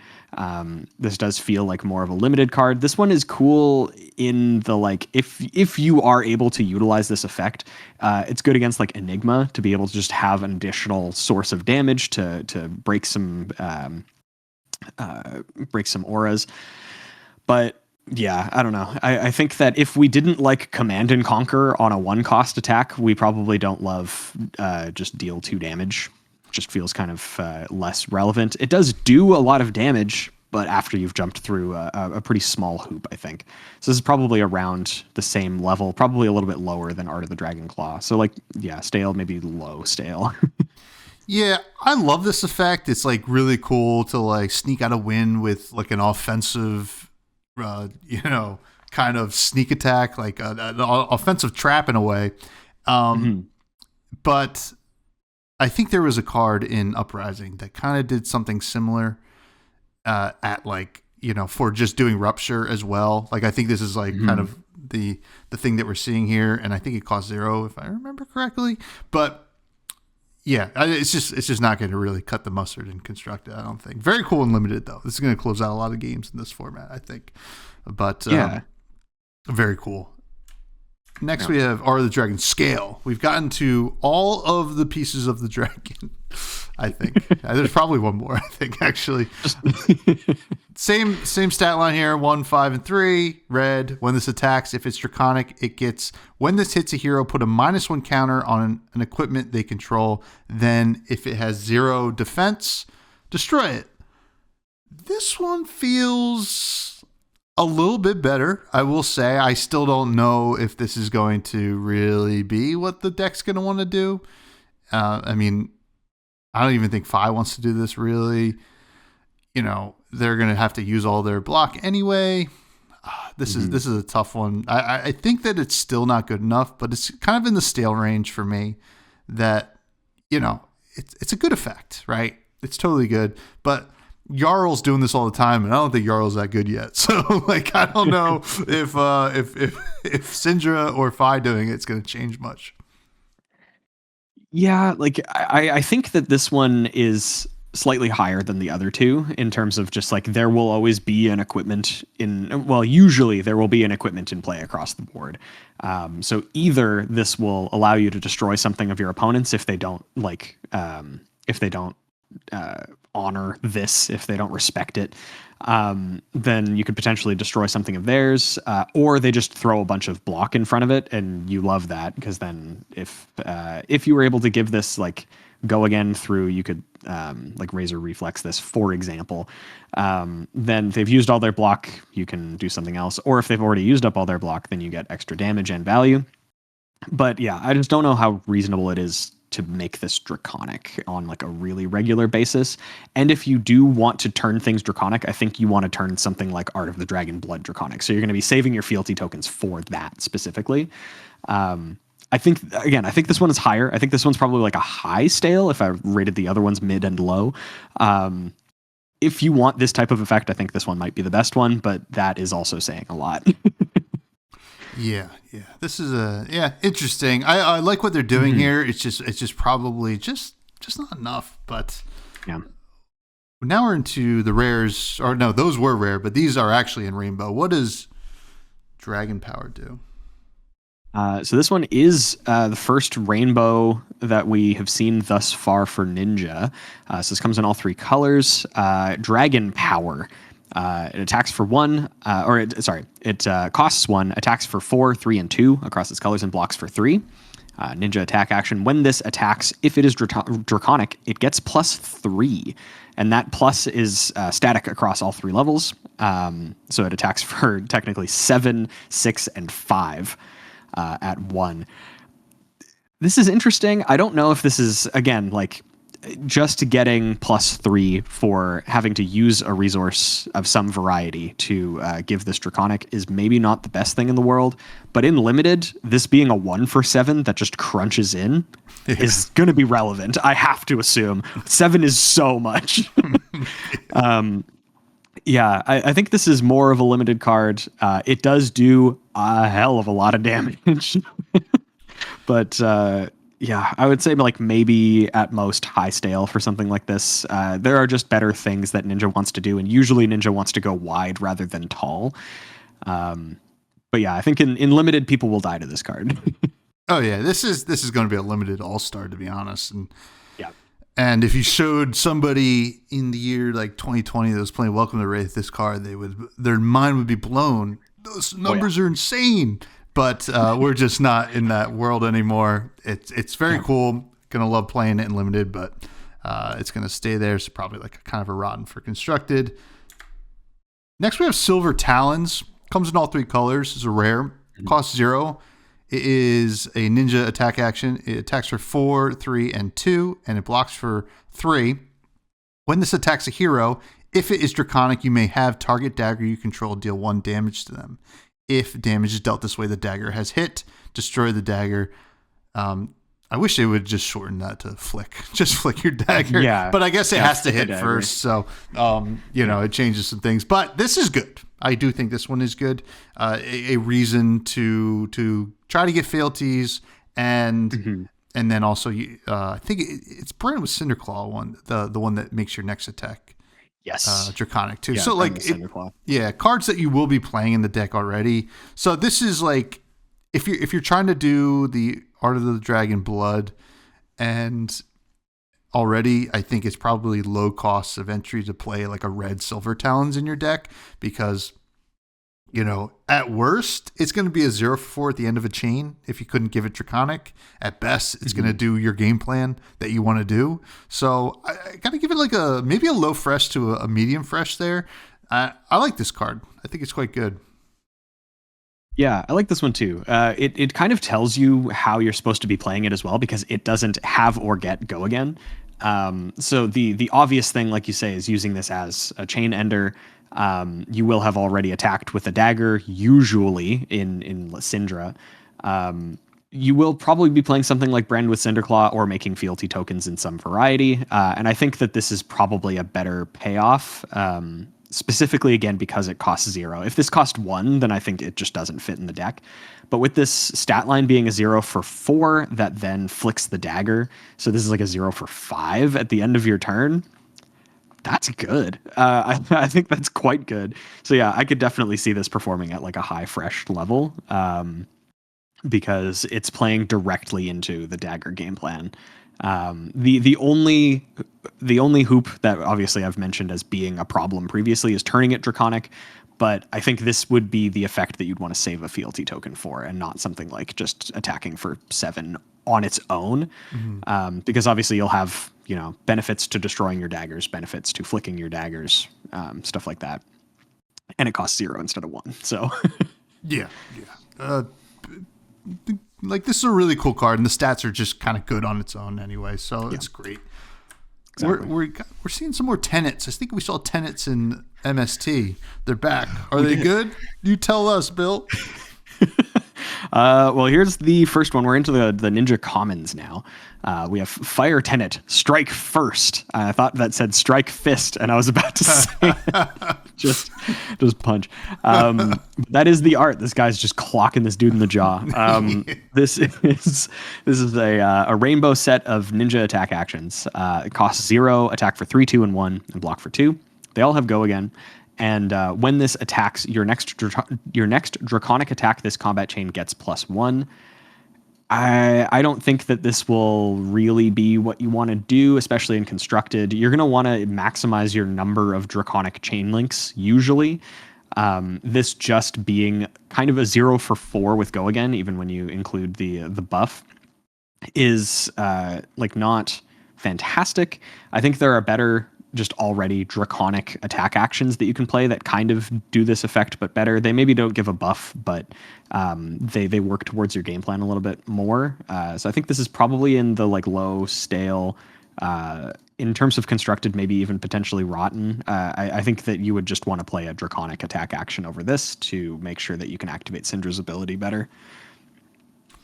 Yeah. I mean, the thing that's hamstringing this, because these stats are awesome, right? 0 for 3, go again, absolutely, and give another damage down the line is great, but it's just it's suffering from lack of synergy here.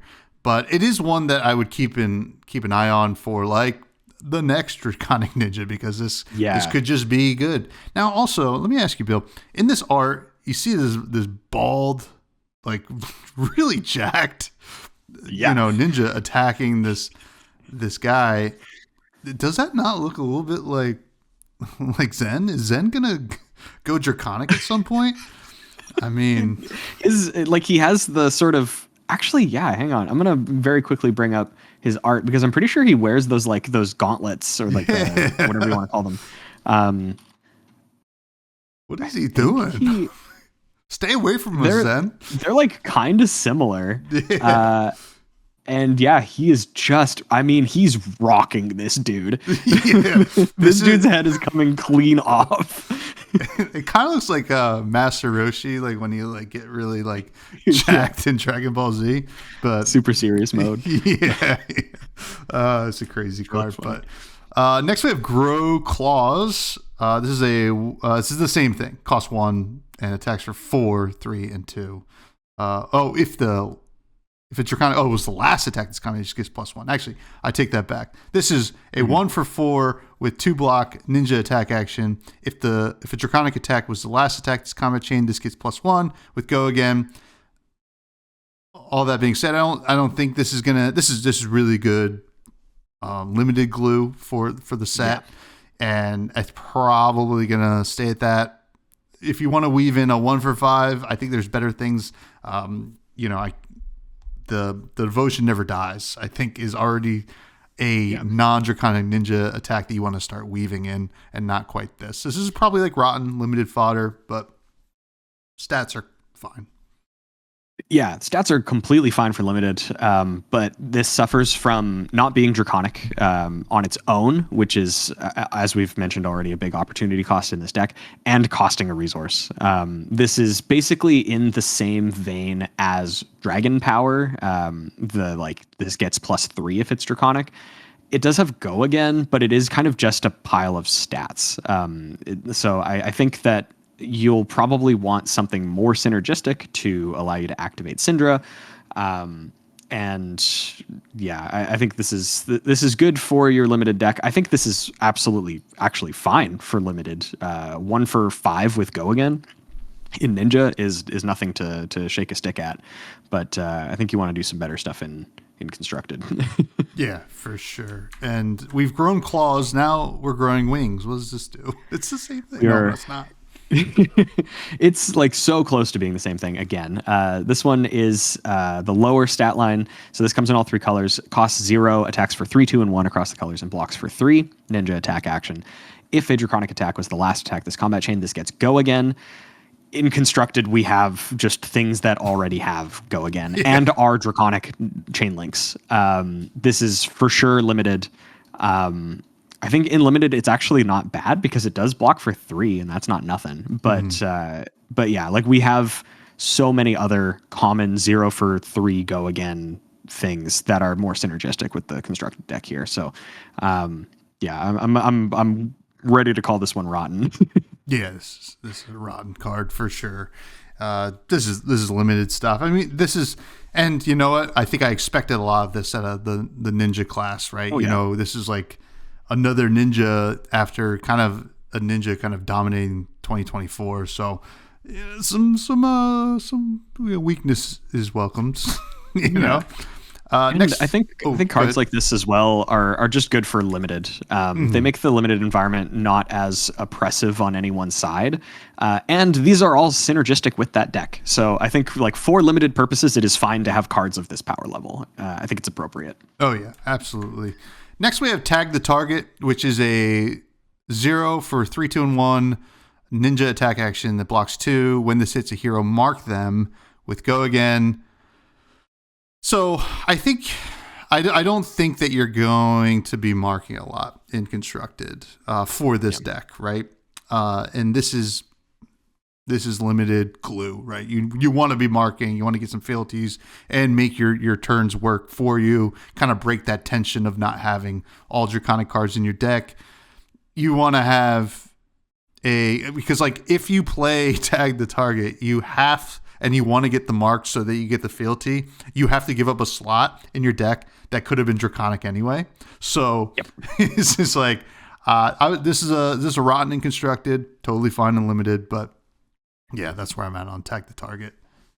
Yeah, like again, we have things outside of this set that will do what this wants to do, but better. But obviously, in limited, you don't have access to those. You don't have Brand with Cinderclaw in a limited format that doesn't already have it.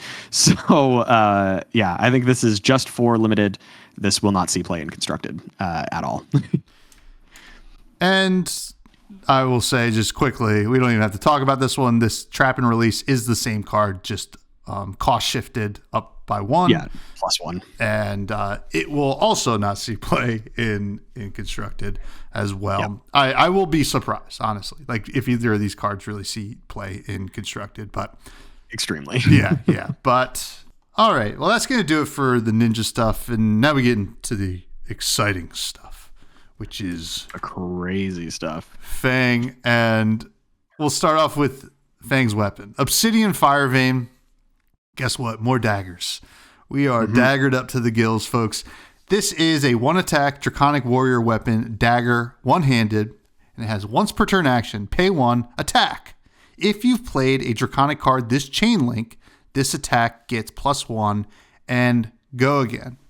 Now, this is very cool, right? So you want to be playing Draconic attack reactions typically on these daggers, and every attack reaction that you play basically says give +1 and go again, right? Which is really cool. It's a nice little buff to things.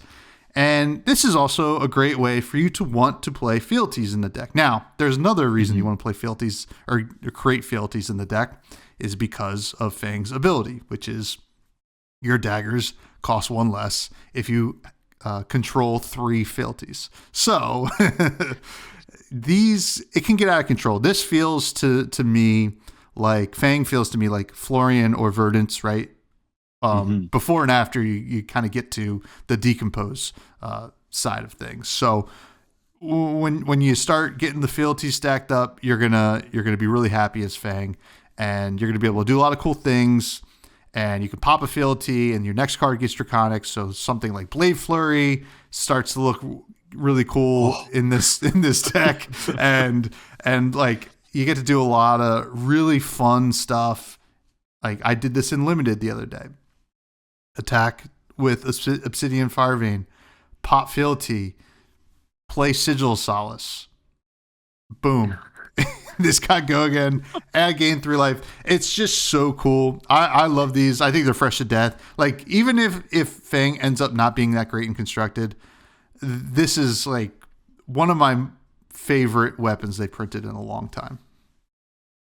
It's just so interesting. I know when this was first revealed, everybody's first time reading this card was just like, oh, it's just like a Searing Emberblade. If you've played a draconic card this chain link, then this gets go again or whatever, or this combat chain. But it is specifically chain link, so yeah, it has to be like you have to have played an attack reaction or turned something draconic, like you mentioned with Sigil of Solace, for this to get go again. But it is a guaranteed +1 and go again whenever you play a draconic attack reaction.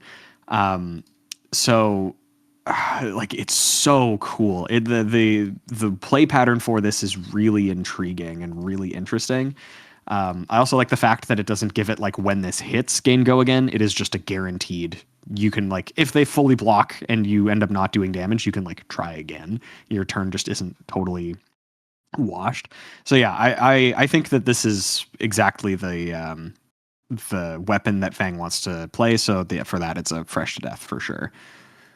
Yeah, easily. I mean, at one point, I even was like in my head, like, oh, maybe I want to play 1 Fire Vein and 1 Quicksilver Dagger. Like, what am I saying? Just play both Fire Veins. Stop trying to be different, Tom. Tommy. Oh my God, I call myself. I started a new job, folks, and they're calling me Tom again. My last job, they called me Tommy. So back to boring old Tom. No. What does Hunt's End do? Hunt's End is the payoff, the market difference, like you were mentioning in like the early game Fang versus late game Fang. Once you've gotten your fealty tokens, this is the like late game payoff card. I think this card is nutso. This is Majestic Draconic Warrior attack reaction. So it only comes in red, costs 0, blocks for 3.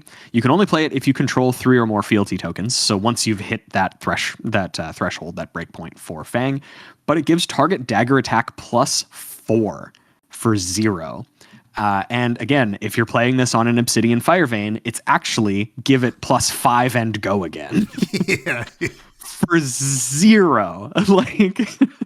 This card is crazy. Obviously, in the early game, it does kind of suck. You just can't play it until you have the 3 or more fealty. But you will likely pitch this. You can pitch it to something. You can get it a little bit later. It actually puts it at the bottom of your deck for when you are likely to be able to activate it. And at the very bare minimum, it also blocks for 3. I think they could have realistically powered this down a little bit and maybe made it block for 2. But... yeah, I think this card, you're playing this as a 3 of in Fang. This is like so much value for 0 resources in the late game when you want that sort of big power bump to be like, okay, I need to slice my opponent in half. Hunt's End is what allows you to slice your opponent in half. This card's like easy fresh to death. Yeah. We're not going to see a whole lot of like on hits like we did with like Kasai or anything like that. We're just kind of going to see like this raw power, right, with your daggers. Yeah. And, this is kind of a spoiler alert, but like these Draconic Warrior attack reactions are all probably going to feel pretty playable, in varying levels for constructed, just because of, well, what the deck wants to do. It's a warrior. Well, you want to attack with your weapons. So this Hunt's End is certainly going to be a fresh death. This is just so cool. And I think there's an extended art too, which is kind of exciting. I love that they did that with this set. Yeah. I love it. So very excited for Hunt's End. Next we have Long Whisker Loyalty. This one we saw a while ago. I think it was one of the earlier ones that we saw. Mm-hmm. And this is a 0 cost red Draconic Warrior attack reaction. And it blocks for 3. So we're already off to a great start. And it says, for each Draconic chain link you control, choose 1. Target dagger attack gets +2. You may attack with target dagger an additional time this turn, or the next time you next time target dagger, hits a hero this turn, mark them. So this is a powerful card, right? First of all, you have 3 options here that you could potentially choose 2, sometimes 3, depending on, how you line up your turn, because you'll probably be playing some extra, random draconic attacks in the deck, I would assume. And this is going to just play so well, right? Because no matter what, it's going to give +1 and go again, as we've said on a Fire Vein. And then you're going to also be able to extend the turn. So, and I think, can you choose one more than twice? No, you would only be able to choose each one once. Oh yeah, choose one. Yeah, so max 3, but all 3 would be great, because you actually do want to mark your opponent in Fang, because you want to be able to get your fealties. So, big fan of this card. This is a fresh to death. I think this is better than Hunt's End for sure. A big fan of Long Whisker Loyalty. Yeah, the thing that's nice about Long Whisker Loyalty is that it lets you build up to the point in the game where you can use Hunt's End. This is the early game attack reaction that you want to see. Most of the time when there are these modal cards that like sort of build up, I think the average use case will likely be you get 2 of these options. And I think that 2 of these options are usually going to be pretty good. Like if you don't need the extra attack, you can attack with the dagger again and then also mark a hero. Like if you do need the attack, then obviously this is +2. But if you're putting this on an Obsidian Fire Vein, then it's getting +3 and go again. In addition to all these things, this kind of feels like a mini Blood on Her Hands for Fang. And yeah, I think the fact that this allows you in the early game to generate more marks and to go a little bit wider and stuff like that, this is just such a flexible piece. This will almost, like, if this doesn't get played as a 3 of in every Fang deck, then I don't know. I'm not evaluating this card correctly. Yeah, this is like a high fresh to death Long Whisker Loyalty. Very good. Yeah, this card is sweet. What does Affirm Loyalty do? So Affirm Loyalty is another attack reaction. We're going to be seeing a lot of those. Draconic Warrior only comes in red, costs 0, blocks for 2. And this gives target dagger attack +2. If you control 2 or more Draconic chain links, create a fealty token. The fact that it is just you need 2 Draconic chain links and this creates a fealty token, I think this card will get played a lot. Again, just to rocket you towards that breakpoint of I now have 3 fealty tokens. The game plan will be night and day, I think, before and after you get the 3 fealty. So you're going to want as many options as possible to get you there as quick as possible. The fact that this costs 0 is great. The +2 is like just, in my opinion, like kind of just a random benefit. But again, on Obsidian Fire Vein, it's +3 and go again. Like the fact that that's just stapled onto every single one of these attack reactions is nuts. So yeah, I think this is like also, again, like a fresh to death. You want to play this card, it just makes you a free fealty token. And it's like a Razor Reflex on kind of steroids. Yeah, this one is quite good. I think the fealty token generation alone is probably going to push you to play 3 copies of this. Yeah. Right? Whatever. It blocks 2, but listen, you want to be playing this for sure. And it's really going to do what you want to do. And honestly, like, the more you think about it, like, I'm trying to remember the name of the card, but I think there is I think people are talking about Oath of Steel a little bit in this deck. And this is like spicy. This is like the big payoff to, like, kind of give everything like more attacks and stuff like that. Give your daggers additional attacks and stuff like that. So like Oath of Steel like is finally going to kind of get a bit of a payoff, I think, in this deck. Kind of like a big combo turn. But Affirm Loyalty is just kind of glue in this deck. So it's like a high fresh, like if not fresh to death. Like the fealty tokens are pretty important, and you want to get to the 3. So It's an easy It's way very to do it. funny. My immediate what I was about to say, and I kind of cut myself off when I mentioned the fire vein text again, was that this might actually be playable if it didn't give an attack buff. Like just straight up get a fealty token. I think that might actually be worth it. Yeah. We're gonna see one that actually later in the set review that only creates a fealty token. You're like, pretty good. So Affirm loyalty, quite good. Next is Endear Devotion.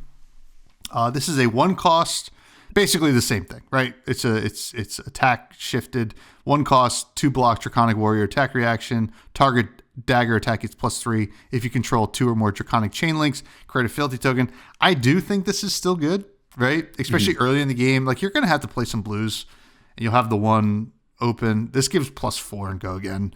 Like it's so hard now. Like I played it in limited, so like maybe my idea of this is a little skewed, but you kind of just felt like, well, I just want to make sure I have as many Draconic Warrior attack reactions as possible. And in Constructed, you'll be able to do that. So I really like this card. You know, we're not really seeing like inherently powerful like on hits, as I said earlier. So like you're gonna have to build around either grinding down your opponent or just kind of like really outvaluing them with these attacks. So it's the varying degrees of how good these are going to be is going to be hard to tell until we see it in practice. But I still think this is still like a fresh easily.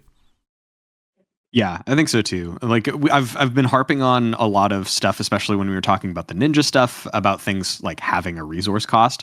I think in Warrior you can justify a resource cost more readily than you can in Ninja. So I think this costing 1 and just being 3 additional copies of create a fealty token with pretty consistent, in a pretty consistent fashion. I think this is going to be still great. And again, like 1 for +4 and go again is what this actually says in practice. And if we had that on literally any other class, I think we'd be like, this is nuts. That's just so much damage, especially at reaction speed. So yeah, I think Endear Devotion is slightly worse than Affirm Loyalty because of the resource cost, but other than that, it's still really good. This is like at least a high fresh. Yeah. What does Fire and Brimstone do? Oh man. So this is another legendary. I get to talk about another legendary again. In keyword only, this is a rare. But this is a Draconic Warrior attack reaction. Costs 2 and blocks for 3. And you can only play 1 in a constructed deck. It does cost 1 less for each Draconic chain link you control, so this can cost 0. And this says daggers you control get +1, and you may attack with each of them an additional time this turn. This is a Lumina Ascension. Like this is like I am so unbelievably glad that this is legendary. If Fang got access to 3 of these, and like when you have the 3 fealty tokens, they cost 0 to attack with. You get to attack with them at each an additional time. Like if you could play more than 3 of this, you'd be winning every single game. In limited, if you get more than 1 of these, it is not fair to your opponent. I think you actually have to like let them know ahead of time to be like, I am so sorry for what's about to happen to you. This card is an insanely high fresh to death. I like can't understate how strong this card is. Yeah. This is like really interesting, right? Because you play it on the second, right? Typically, right? You want to be able to play this for free. That gets go again, and then the other one goes. You do need something to give that go again, and then the fourth one to kind of like close it all out. But there's just such high potential on these turns, and like I understand why they made Fire and Brimstone, and I'm blanking on it was Wrath of Retribution, I think, for Cindra. I understand why they're legendary, because these are crazy pop-off turns, and kind of what you expect from Draconic heroes, right? Because it's kind of the talent that does that, right? So this is very powerful.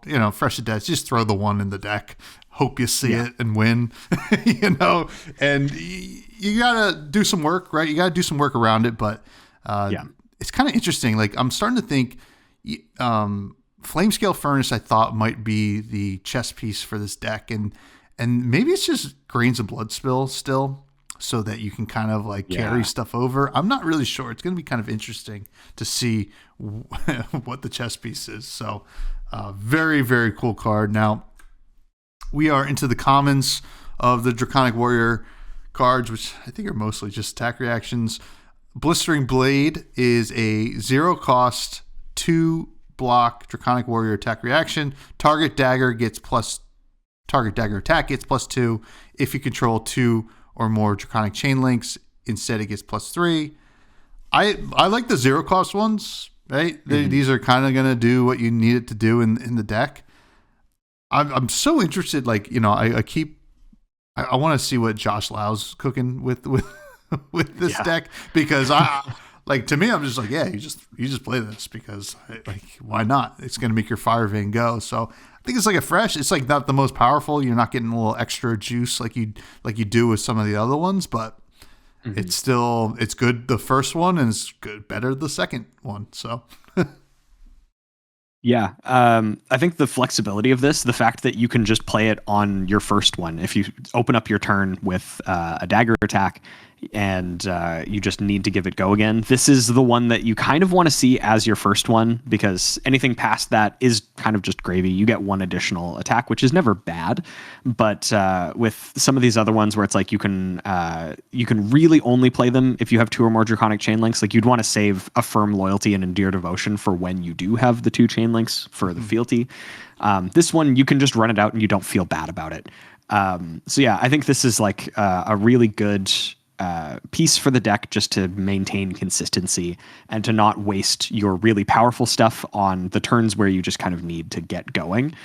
So yeah, I think this is a fresh as well. It's just free. It's not super exciting, but it does give +3 and go again, or potentially +4 and go again for 0 on your daggers, which is also good. Which is definitely good. Next, we have Brothers of Flame, which is the first one that we're going to see that kind of has a little bit. I mean, we saw it with Hunt's End, but this also has kind of a condition to be met. This is a 1-cost red Draconic Warrior attack reaction that blocks for 3, and it says play this only if you control 2 or more Draconic chain links. Target dagger attack gets +4. The +4 is very good, and the fact that you're going to have to wait for the second one is annoying, right? But I think this is probably one of the harder ones to justify in the deck, just because it doesn't really have the flexibility of being able to be played on the first dagger. And I'm a little bit lower on it, but like I'm not so low on it. I think it's still like a low fresh, maybe bordering on high stale, but it's still like a 1/5 go again into something else, right? It's still totally fine, and it does block for 3, unlike some of the other ones. Yeah, I'm in the same boat. I think this one still is good because, like you're saying, we're stapling +1 go again onto all of these. So the fact that you will likely be wanting to play this on the second one anyway, it's like maybe fine. It does cost a resource, which again is less of a downside in this as opposed to Ninja. I think the lack of that flexibility, like I was mentioning with Blistering Blade, is the reason that this ends up being lower, but +5 is still a lot.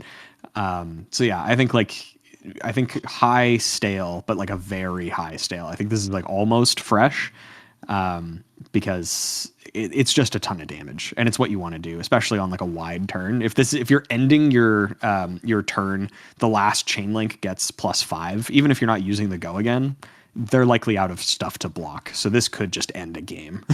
Yeah, exactly. So it is. Oh yeah, it's the first one that we're like not super excited about, which is kind of funny. But it's like still okay. What does Dynastic Dedication do? Dynastic Dedication is another attack reaction. This is a common. It only comes in red. Costs 2 blocks for 2. And costs 1 less to play for each Draconic chain link you control, and it gives target dagger attack +3. So realistically, this costs 1 because you're only attacking with draconic daggers. So this will kind of always cost at least 1 less, sometimes 2, and gets basically +4 and go again. This one is a little bit less exciting than something like Blistering Blade, again, because this can be played for 0, but only if you control 2 or more Draconic Chain Links, whereas Blistering Blade will just always cost 0. This feels more like just a limited additional access to this sort of effect. It is worse in that regard, but I don't think it is necessarily awful. Brothers of Flame obviously costs 1 less in the same situation, or costs 1 more in the same situation that you'd be playing the Dynastic Dedication, but gives a little bit more damage. So I think this is more of a limited card. I think this will sort of live in possibly the stale category. If you really need more Draconic attack reactions, I could definitely see playing this, but so far it's less exciting than some of the other ones that we've seen. Yeah. I mean, it's still going to get the job done, I think, but it's a matter of, well, how much room are we going to have? Because we've already seen a lot of good ones, and your deck needs some other juice as well. So, and we need to see a little bit more fealty creation as well, I think, because it is very important for this deck, but, probably like at the stale range. Now, the next card is the same thing. Just cost shifted down. This is a 1 cost, 2 block Draconic Warrior attack reaction. This is Imperial Intent. This costs 1 less to play for each Draconic Chain Link you control, and target dagger attack gets +2. I like this a lot better because it is a 0 cost. And the true power of this deck is when you get the 3 fealties and you can do 0 pitch, like 10 damage or whatever, you're going to feel like you're really doing it. And this is a card that is going to consistently be able to do that. So I'm at the fresh range for Imperial Intent just because it's likely always going to be 0.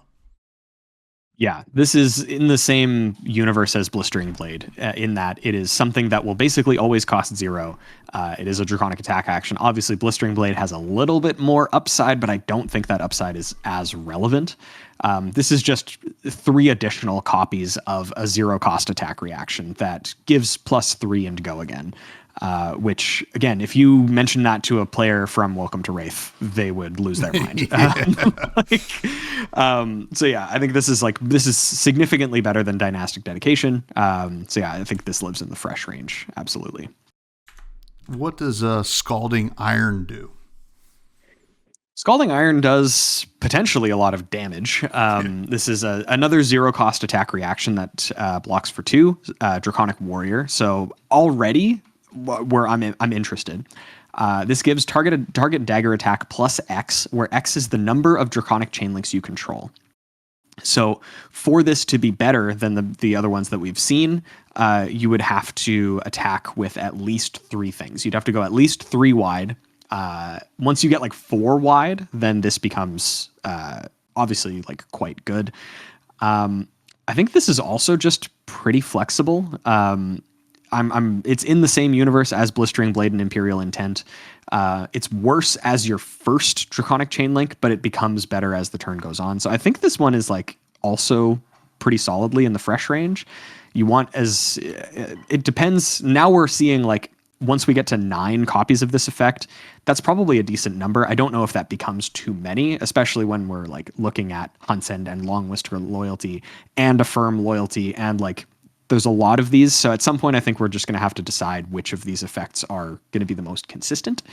But I think this one's pretty good. I think I'm going to put this one in fresh as well. But we're starting to get to the point of a critical mass of this style of effect.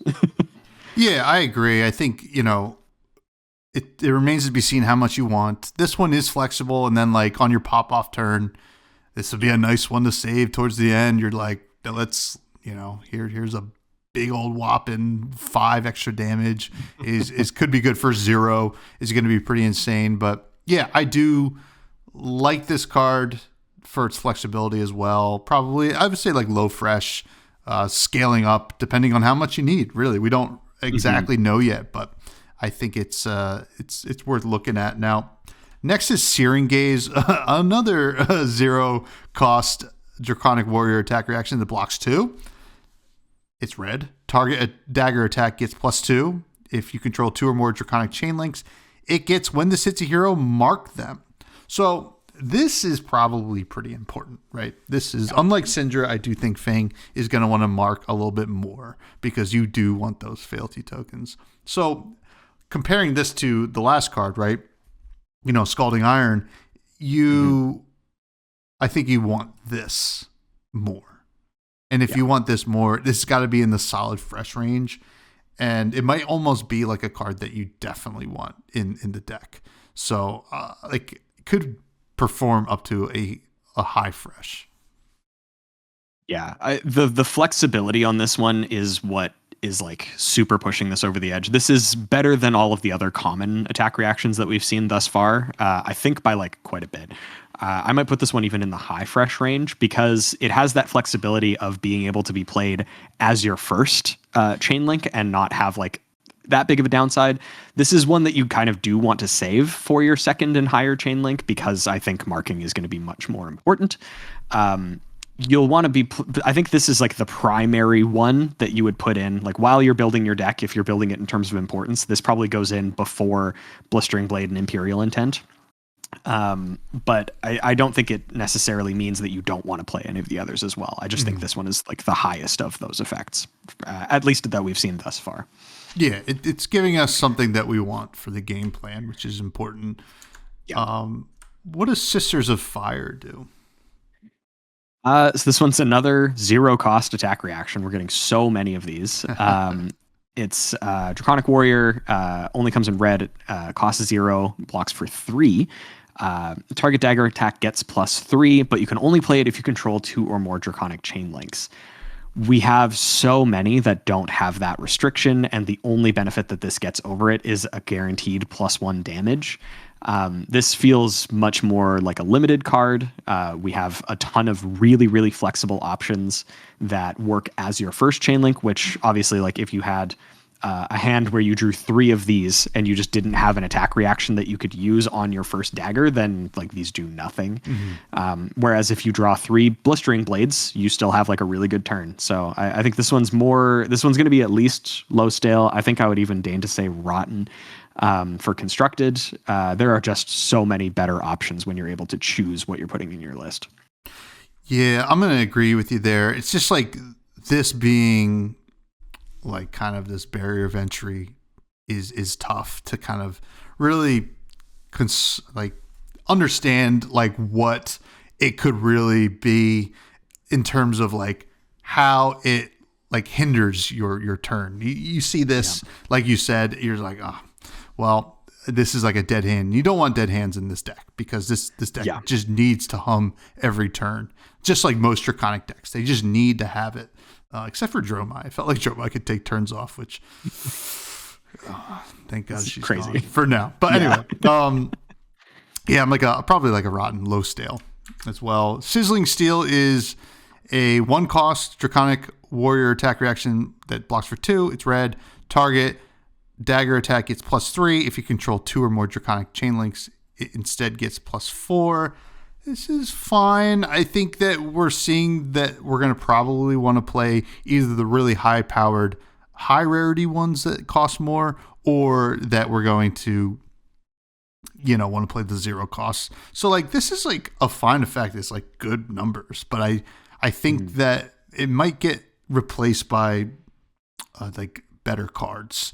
And I think maybe the next card that we talk about might be one of those cards. So, I'm probably like a low stale on this, just because we have so many good options here. Yeah, like again, we have reached, I think at this point, a critical mass of like the amount of attack reactions that you can run in a deck, because so many of these have been like, I'm going to run 3 of these, I'm going to run 3 of these, I'm going to run 3 of these.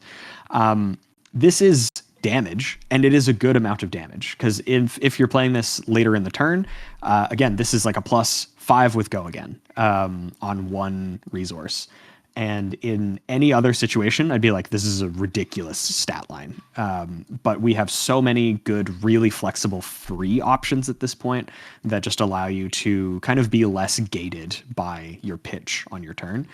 So this probably won't make the cut, but I'm less down on this one than Sisters of Fire. So yeah, I'm in like the stale range, like low stale for Sizzling Steel. I think you play Sizzling Steel over Sisters of Fire every time. Yeah, that's for sure. Yep. And the card that I think is a little bit better, what does this one do? This one's Stabbing Pain. It is basically a shifted version of Searing Gaze, and I totally agree. I think this one is a consideration for the main board because it is a Draconic Warrior attack action, costs 1, blocks for 2, and comes in red. Target dagger attack gets +3. If you control 2 or more Draconic chain links, it gets, when this hits a hero, mark them. I think that this will live right in the same area as Searing Gaze. You do, especially in the early game when you're setting up, I think you care less about this thing costing 1 because you're already consigning yourself to paying for your daggers. And we have all like the free attack reactions that are really good, but this gets you to that 3 fealty breakpoint. It helps alongside Searing Gaze. So yeah, this is going to be like a high fresh. Honestly, I think I rated Searing Gaze as well a high fresh. It's like right alongside there. It is slightly worse in that it costs resources, but not by much. I think you still want this effect quite a bit. Yeah, you kind of need it early game and even late game. If you're getting extra fealties, you can kind of use them to give like your other stuff Draconic to like, buff them as well. So I like Stabbing Pain. It's not like exciting to play like the full 6 copies, but you're going to kind of need to, I think. These fealties are so important for this deck to feel powerful and they can keep up with the other powerful decks that live in Classic Constructed. So big fan, Definitely. Stabbing Pain. Now we're on to the regular warrior stuff. Starting off with a legendary here, which is Kabuto of Imperial Authority, which is a warrior equipment headpiece. Legendary rarity. We haven't had one since the mask, I think, right? Yeah. This blocks. Yeah, I know. This blocks 2 and has Blade Break. When this defends until end of turn, opponents can't attack with weapons. This is gonna really be good into some things. This is a sideboard card. It blocks 2 Blade Break, so like already it's a good card, right? There's no doubt about it. And it's going to live in the sideboard because, well, some heroes don't really care if you do this, right? If they're only attacking with a weapon one turn or once a turn, they're not going to care. Now, Bolton hates to see this. The Bolton Mirror, where they're both going to be staring down each other's Kabutos, is going to be hilarious. And they're like, who's going to block with it first? It's a Mexican standoff. Yeah. It's crazy, man. I'll do it. I'll do it. I'm nuts. So I think this is like a sideboard fresh. It's not like I don't think it's like a sideboard fresh to death necessarily, but it's like a very useful piece of sideboard equipment that if some of these heroes become really good, maybe Warrior will be one of the ones better equipped to deal with it, especially since it's kind of like we're the bad guys, but we also have the way to deal with the bad guys. It's good into like, the ninjas as well. So yeah. And I guess, like Old Prism, right? I think, and Enigma, I guess, is also another good one. Yeah. So I don't know, sideboard fresh. That's right around where I'm at. I almost, because I'm me, I almost want to give this like a low sideboard fresh to death. It is super insanely meta dependent, but in the matchups that this is good, it's so good. It is like basically a time walk. In the matchups where it's good, like you're saying, Bolton hates this card with a fiery passion. Basically any build of Bolton hates this card. I would say Fang probably also hates seeing this card in some capacity. Obviously, he can go a little bit wider. He's not the same type of warrior that like Dorinthia is. That's like super, super dependent on weapons, but I still think he's pretty dependent. And yeah, in Living Legend, you play this against Prism, and it just stops her like really wide spectral shields. which can be really, really helpful if you just need that one extra turn. This gives you that.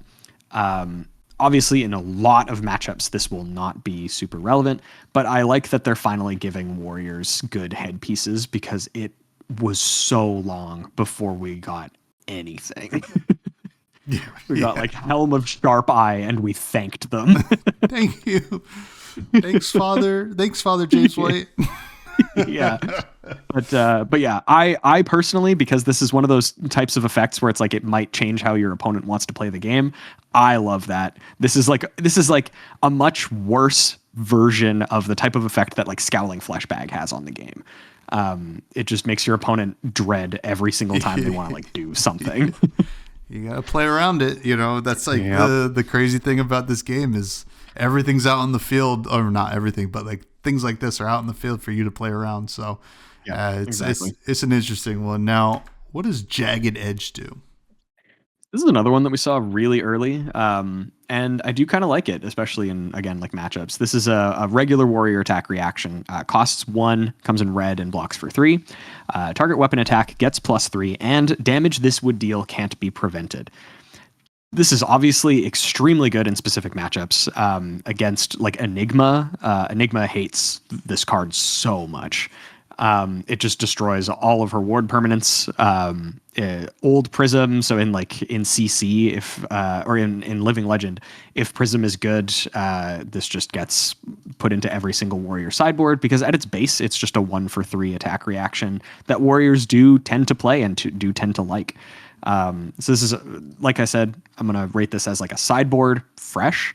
Depending on the meta, could be even a high fresh. In most matchups, this won't be super relevant, and there are just better warrior attack reactions that have been printed, especially recently. But in the matchups where this is good, it's very good. Yeah, this is much needed support for the warrior class, I think, for those bad matchups. And yeah, it's going to be actually probably like a fresh to death in the sideboard because you're going to bring it in and you're like, this is how I win. Like, this is my like way that I can get through this matchup. And it is very cool. I like it. I'm glad it exists. Hey, if you want to play in Fang, pop that fealty. Give it Draconic. Have a good time with it. It's not going to feel so good. You really want to make it worth, but yeah. That's all right. Now, next we have Provoke, which is a blue. It's been a while since we've seen a blue. This is a majestic 1-cost warrior attack reaction that blocks for 3. If you're attacking with a weapon this chain link, the defending hero reveals a card from their hand. If it's an action card, add it to the chain link as a defending card. Otherwise, they discard it. Oh man, this is so cool. I love this kind of stuff because you got to give up the card no matter what. You might as well give me the action card and block with it. Okay. Yep. Now, if it's something, if you don't have an action card, oh man, it feels so good. There's so many great like scenarios here, especially if you're playing into Ranger and they're like, I'm blocking everything and I'm saving that Codex to have a turn next turn. And then you go Provoke. Give me that stupid Codex. So it is going to play so well. This is such a banger card, I think. This is like a fresh to death. I think this like is not, I look at more like Dorinthia and Kasai is going to like this, I think, to a certain extent. Olympia as well. I think these classic warriors are going to really have a good time with Provoke. Yeah, this is the type of effect that Dorinthia loves so much. Just being able to proactively disrupt your opponent is so important. Obviously, they want to, usually, especially in Dorinthia, they want to block your Dawnblade pretty consistently. I think this plays insanely well in like a build of Hatchet Dorinthia, if that's still a thing. But I could see this just going wild because you don't necessarily care about your weapons hitting as much in Hatchet Dorinthia. You do want to give them go again. But the fact that this costs 1 and it just slots into a turn that you can have and makes your opponent's next turn that much worse, or it makes them block super awkwardly. So they block like your lower power hatchet instead of your higher power hatchet. I love this card. Hand disruption is one of the most powerful things you can do in Flesh and Blood, and the fact that this costs 1 and is a blue at the bare minimum is crazy. Yeah, this is like a fresh to death. All of the classic warriors probably want to play this as like a 3 of. Yeah, and it's. I mean, you mentioned hatchets. I mean, I look at this blue and I'm like, Decimator, Great Axe. You're just like, this is. You're already punishing them for like not being able to block well, and you're just like, well, just like here, we want to like get Even more worse. cards out of you, and this is such a good card to do that. I'm a big fan of Provoke. What does Sharpened Senses do? So Sharpened Senses is kind of in a similar vein to like Oath of Steel that you had mentioned, you brought up a little while ago. This is a warrior action aura. It's a yellow, costs 0, and blocks for 3. It has Go Again. Your weapon attacks get +1, so it's just an aura for the turn. If their attack is greater than twice their base, they get Go Again. And then at the beginning of your end phase, destroy this. This is a really sick go wide enabler, especially with things that have like low base attacks like Centauri Sabers, Hatchets, even Fang's Obsidian Fire Vein. Because if you play this out and then attack with a Fire Vein and react with a Draconic thing, then it has 3 attack at the bare minimum. If the attack reaction does not do anything else, it will still have 3. And then it'll get Go Again from that. It obviously gets Go Again from its own ability, but that's like the just a point of concept sort of deal. Fang probably doesn't like this as much, with that being said, because this isn't a Draconic card. I could be wrong, because he can get access to Go Again relatively easily, but in a lot of other warriors, this can let you do some pretty crazy stuff. This is like a mini... like a very mini Luminarch Ascension. It's like an in-between Luminarch Ascension turn for somebody like Bolton. It's also a yellow, so it fits into his strategy. I like this card. I think it's a fresh. It's maybe not quite as powerful as I'm thinking, but giving Go Again to weapons like Blanket, I think is very nice. Yeah, I'm kind of interested to see if this lands in a deck. You know, I just want to play this in any warrior that is playing 2 Quicksilver daggers, because it just automatically turns them both on, which is like, Boom, boom. Yeah, which is so funny, but not really that good. But that's okay. We don't like to play good things around here. But this is a cool card.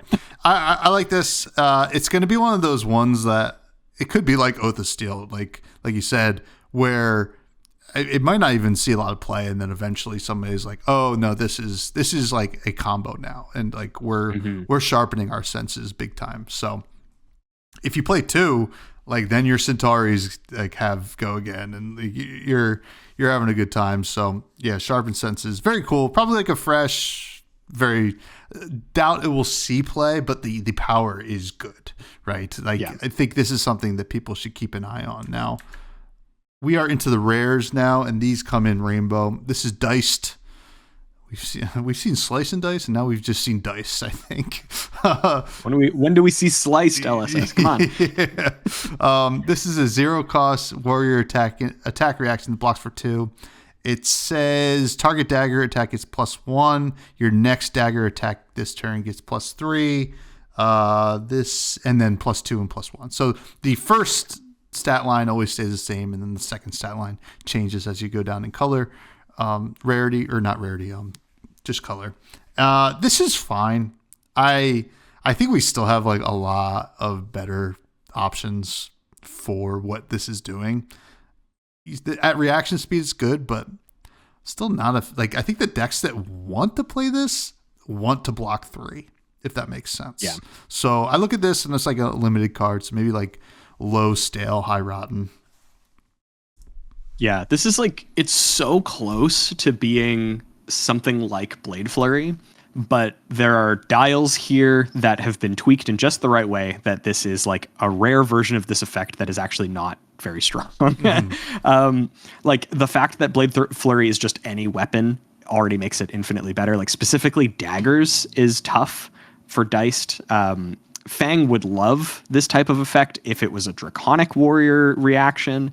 The fact that it's just a regular reaction makes this a lot less interesting, because other warrior heroes probably don't love playing daggers other than Quicksilver Dagger. Yeah, I don't know. I'm just not a fan of this one. It's like, if you look at the red, it looks so similar to a Blade Flurry if you squint, but it's just not quite there. So yeah, I think this is like a stale. Yeah. What does Twist and Turn do? Twist and Turn is extremely interesting for a dagger deck, honestly. This is warrior action, comes in all 3 colors. It's just an action, not a reaction. I was kind of thinking of this as a potentially a reaction, so it's less good. But it costs 0, comes in all 3 colors. It buffs a dagger attack for 4, 3, or 2, based on the color, and blocks for 3 across all. It does give the +4, as I mentioned, but also when this hits, you may attack with it an additional time this turn. And then because it's an action, it has go again. So it's kind of similar to just like Dorinthia's ability. It gives a dagger like a Dorinthia ability, sort of.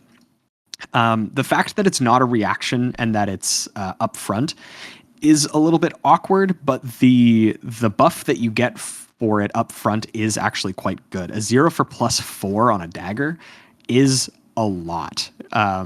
Like Dorinthia, at least for a long time, I haven't looked at a recent Dorinthia list in a while, but they were playing Sharpened Steel, which is this effect, but +3 only, and no other thing. Obviously, it is dagger attack, so it is more limited, but I do think that giving it the extra power there is an interesting way to balance it.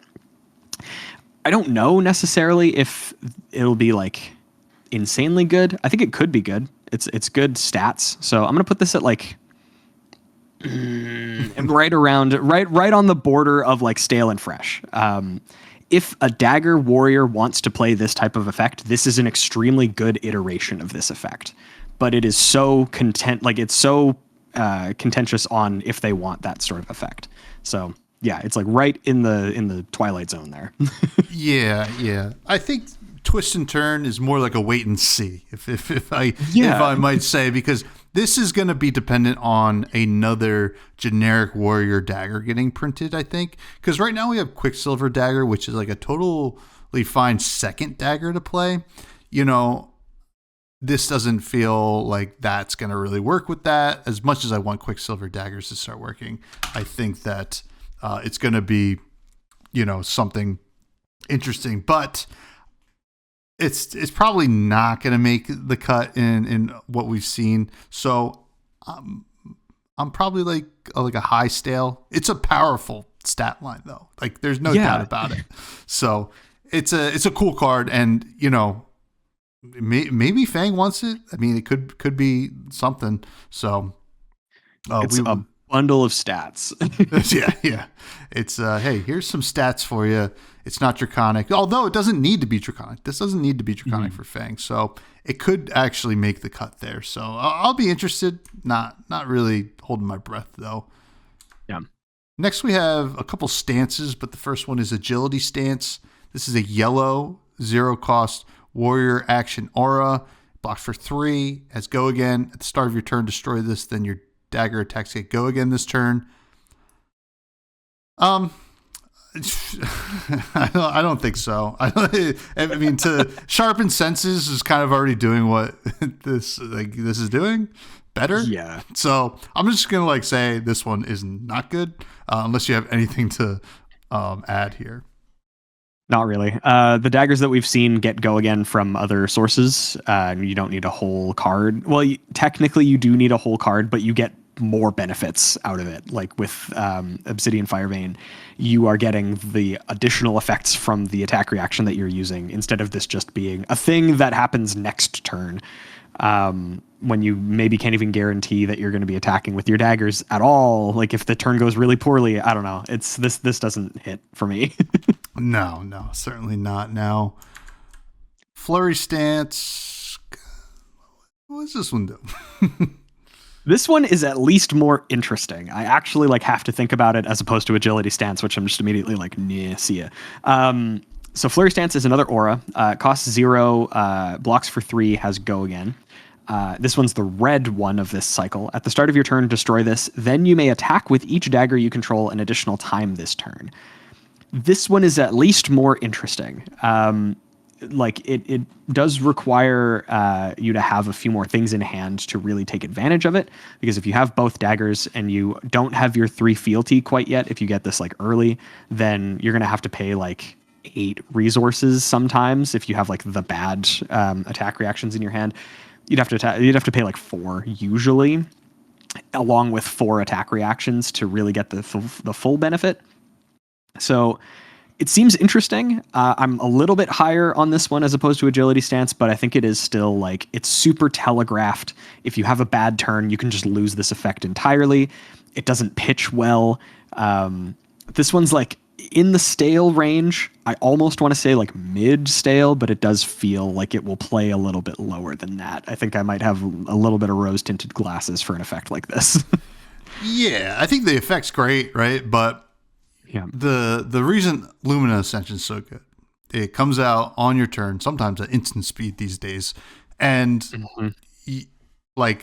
and your opponent maybe read that you were going to play it. They read like your turn, but when you play Flurry Stance, your opponent is like, okay, this is what they're doing next turn. I will plan accordingly. So yeah, it is totally fine effect.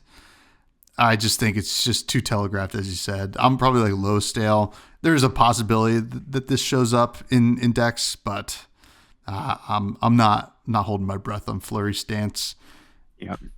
And I'll be honest with you, I'm not holding my breath on Power Stance either. This is the blue version of this. This is a 0 cost 3 block.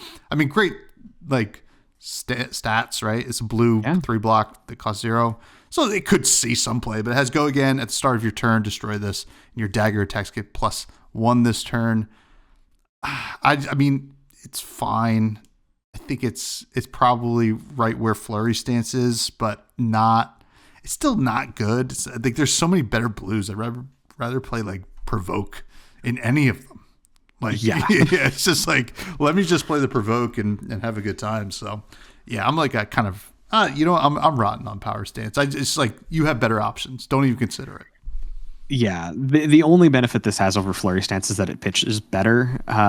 It's still so telegraphed. The upside is so minimal unless you're like pairing it with another stance, in which case you had to play out 2 do-nothing auras on the same turn. Warrior just has a curse. Most of Warrior's auras are just straight up bad. There are a couple that break that mold and are like quite good, but largely if you see a Warrior action dash aura, it's probably not worth considering. I tell you what, if if something is printed that says grab 3 different cards with the name Stance in their name and put them onto the arena, these are great, right? Yeah. Like, because then you're like, okay, go again, additional time, N+1. I mean, this seems like a Lumina Ascension almost. So yeah, like if there was that, it's still so funny because then you could draw them and then you'd be sad. yeah, you're just like, oh. That's actually a concept in Yu-Gi-Oh! When you have cards that you want specifically in your deck to tutor out and you don't want them in your hand, they are referred to as a garnet, because there was a monster named Garnet, and it was that exact effect, and every time you drew it you were sad. So there's a little bit of extra card game knowledge for all you listeners out there. Well, I would be sad to play these in my deck. Yes. in any realm. I mean, maybe limited, I guess is fine, but yeah. The thing about garnets is that they are good in some capacity. Yeah. These are good in no capacity. So they don't even qualify as a garnet. No, not quite yet. What does Cut Deep do? Cut Deep is similar to Twist and Turn, actually. It is common, so this is now the first of the regular warrior commons that we're seeing. Costs 0, comes in all 3 colors, blocks for 3 and has go again, and gives your next dagger attack this turn +4, 3, or 2, depending on the color. In Constructed, if you wanted this specific effect, you would just play Twist and Turn. Unless you really, really genuinely wanted the like next dagger attack gets +4 and you want it so badly that you need 6 copies of the red one, you would just play Twist and Turn. This is a limited card for sure. We were already like Twist and Turn may get played, and this is a strictly worse version. So this is at the very least stale, most likely rotten. Yeah. This is, I mean, like it could go up in value, I guess, like going forward if there's more daggers or better daggers, but currently I'm not cutting deep. So yeah, definitely like a probably like a high rotten. I mean, it's like good stats, but like it's a low stale. You're not gonna play this constructed, I don't think. Next, you have Hunt a Killer, which is a 1-cost warrior action that blocks 3, comes in all 3 colors, and it says your next dagger attack this turn gets +4, 3, and 2 respectively. And when this hits a hero, mark them. Go again. We talked a lot about how important fealty is, especially in Fang, and marking and all this fun stuff, but I don't think this is good enough, right? It's fine, I think, but front loading like the damage here, as we've seen with other, warriors over the years, is a little tough because you want to catch them off guard. You don't want them to be able to calculate easier, right? And this allows them to calculate a little bit easier because you're playing out a card from your hand. So that's one less card that you have plus the card that you pitched. And then you attack with the dagger and they're like, okay, well, do I want to be marked? Blah, blah, blah, blah. I don't think Hunt a Killer is going to be that good. I would say probably like low stale, high rotten. Right there with you on this one. It's like the effect itself is good. Marking a hero is good, just objectively. But the fact that this, again, costs a resource, so you're pitching something to play this, you have 2 cards that you're bluffing with in your hand. If this was a Draconic attack reaction, then you'd have a whole additional, you'd have 50% more bluff cards in your hand. And in that case, they wouldn't even really be bluffs because they actually do something. These, like the fact that this doesn't give the dagger go again as well does kind of suck because you're playing this over a Draconic attack reaction that would give it go again. So the opportunity cost for this is extremely high. The stats are fine. They're worse than like Cut Deep and Twist and Turn because this does cost a resource for the same buff, at least in terms of raw power. But yeah, I think this is probably... I'm going to say this one's probably rotten, except in limited. You need this for limited, I assume. So, yeah. And other warriors don't care about if you're other warriors. Yeah, do not care about this effect at all. No, not at all. What does Knife Through Butter do? Knife Through Butter has some hard art. This guy is getting diced. Like more so than in Diced, actually. Yeah. But this is another warrior action, so you're going to be playing this front-loaded. This comes in all 3 colors, costs 1, blocks for 3, and gives your next dagger attack +4, 3, or 2. And then whenever you attack a marked hero this turn, the attack gets go again, and then this has go again. I think this is also limited stuff. The only warrior that's going to care about having the hero be marked is Fang. And you will likely be able to give go again through other means. I think this is maybe more relevant than Hunt a Killer because it's not an on hit that it's giving, it's an on attack. So it's like slightly better than Hunt a Killer in that sort of regard. But even then, I think you would just want to play a Draconic thing that either makes a fealty or allows you to mark a hero or something like that. Just giving go again really isn't that much. So it's higher than Hunt a Killer, but not by much. So I'll put like right on the twilight zone between rotten and stale. Yeah, I agree with everything you just said there. It's fine, but like really, I don't think you want to be playing this stuff in constructed. It's just it's hard to really justify it. And moving on to the next one, which is Point of Engagement. Costs less, at least. This is a 0-cost warrior action. Comes in all 3 colors. Blocks for 3. Your next dagger attack this turn gets +3 until end of turn. Your attacks get +1 while attacking a marked hero. Go again. This could be a 0 for 4, but we already saw 2 ones that are better, I would still say. So I think this is probably just quickly a rotten for constructed. Here it's just good limited fodder. Yeah, exactly. If we weren't playing a Twist and Turn that had an additional attack stapled onto it, or we weren't just playing Cut Deep, which is just straight up +4, this is likely only ever going to be a +4.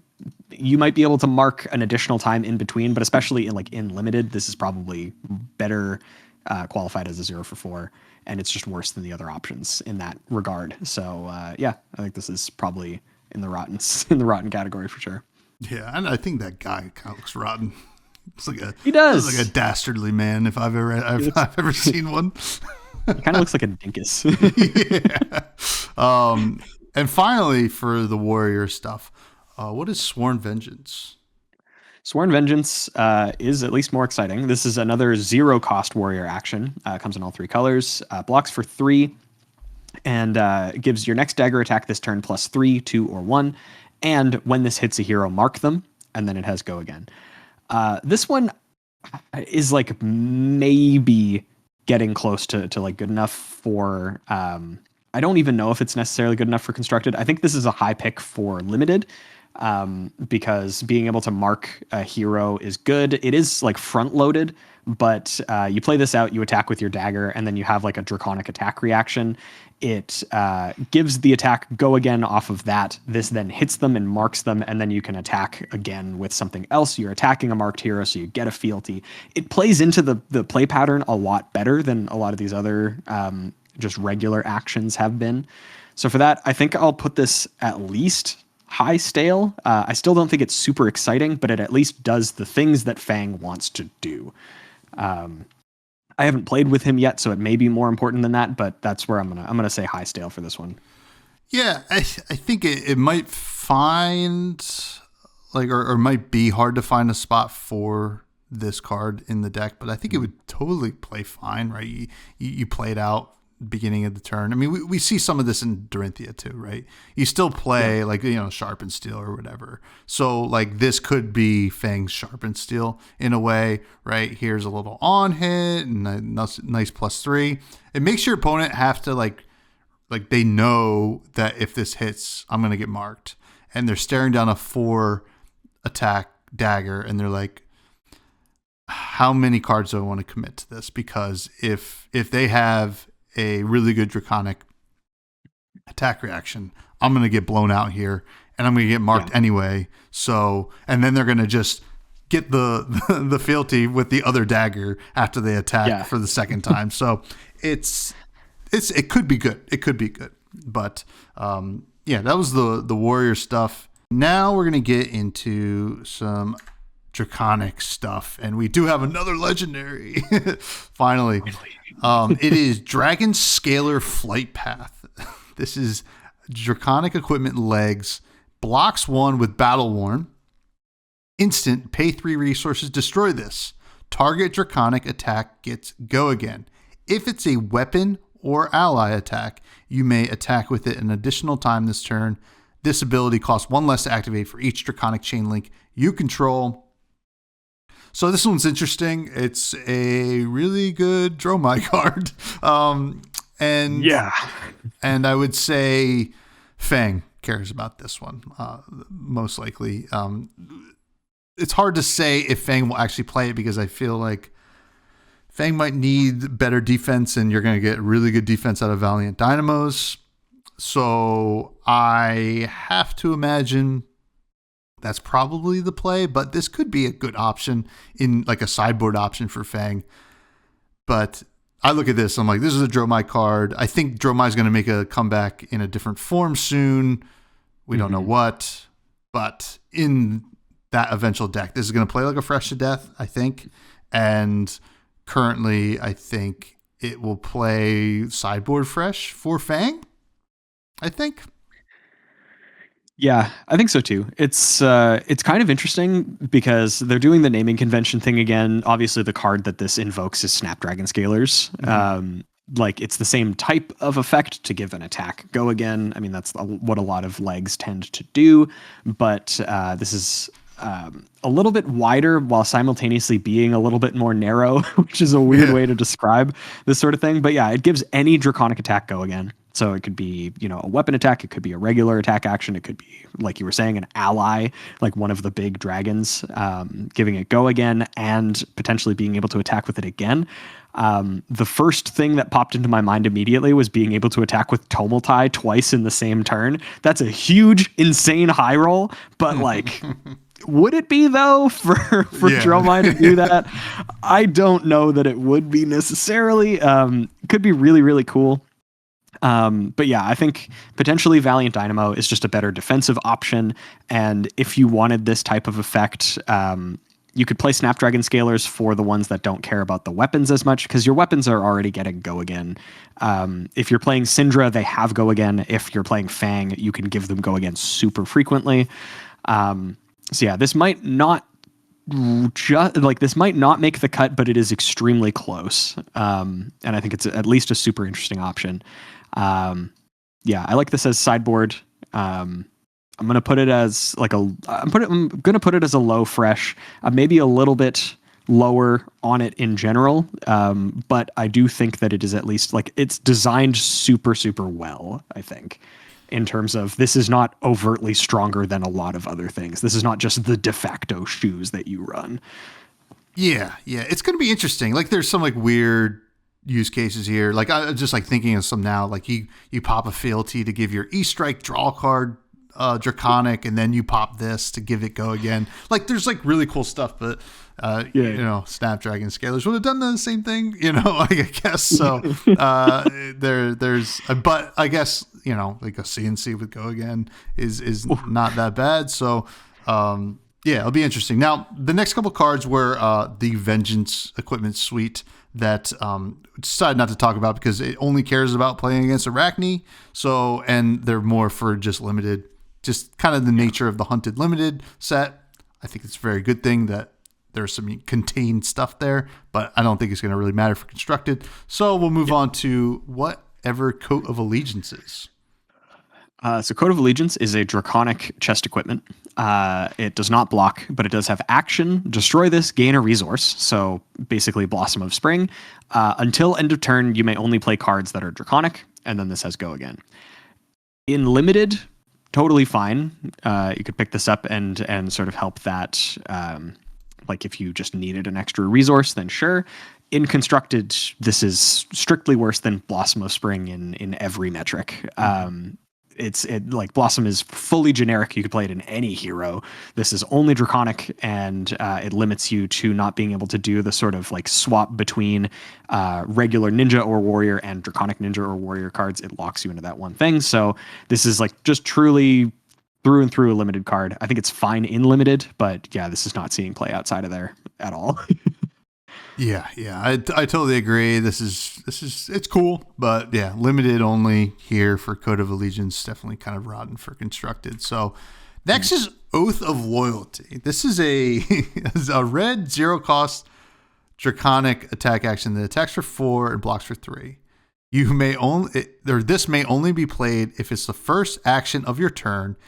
When this is played until end of your turn, you may only play cards that are draconic, and this has Go Again. This is like kind of so funny to me because it's certainly a good card, a 0 for 4 Go Again that blocks 3, right? That's great. But they're like, listen, if you want 0 for 4 Go Agains, we're gonna hold you to it. Only one. Yeah. Only one this turn. So you can't like string together Oath of Loyalties. All that being said, is a good card. It's not bad. I would say it's probably like a solid fresh. I think both Cindra and Fang won't mind this, right? I think Fang especially was like, yeah, whatever. Here we go. Here's my Oath of Loyalty, and then I'm gonna attack with a couple of my daggers that are now at the second chain link right away, so you can get your fealties and stuff like that. So big fan of this, solid fresh. Yeah.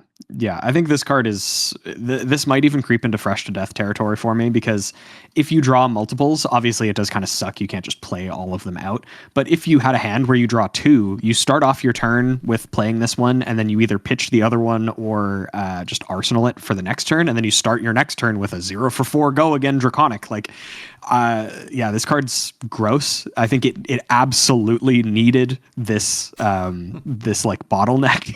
Because if this was just like Blaze Headlong is the generic version of a draconic 0 for 4 Go Again. it has you can only be like your second thing for it to be that effect. The fact that this can be your first thing, but also has to be your first thing, I think is very funny. Yeah, this is such a cool card. Yeah, I like it a lot. I think this one, for me at least, creeps into Fresh to Death. I think we will see this a lot, and it will perform very highly. Very nice, very nice. What does Loyalty Beyond the Grave do? This one's kind of a cool one. I like this a lot. This is a Draconic defense reaction, which I don't know that we've seen thus far. They don't tend to want to block very much. There may have been one from Uprising or Dynasty. I don't even remember. I don't think so. But yeah, I don't think so. This might be the first one, and it's a pretty good one. This is, as I mentioned, a defense reaction. It's red. It costs 0 blocks for 3. And while this is in your graveyard, at the start of your turn, you may banish 2 cards named Loyalty Beyond the Grave from your graveyard. If you do, draw a card.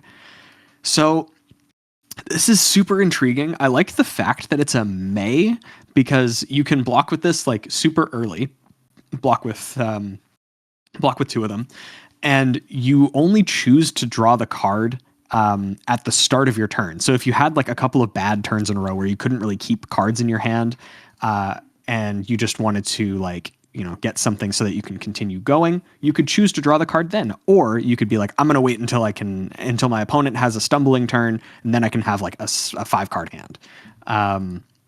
I think that it's great. It only will ever trigger once in the game, because you can only have a total of 3. Once you've banished 2, then the last one will just sit in your graveyard for the rest of the game.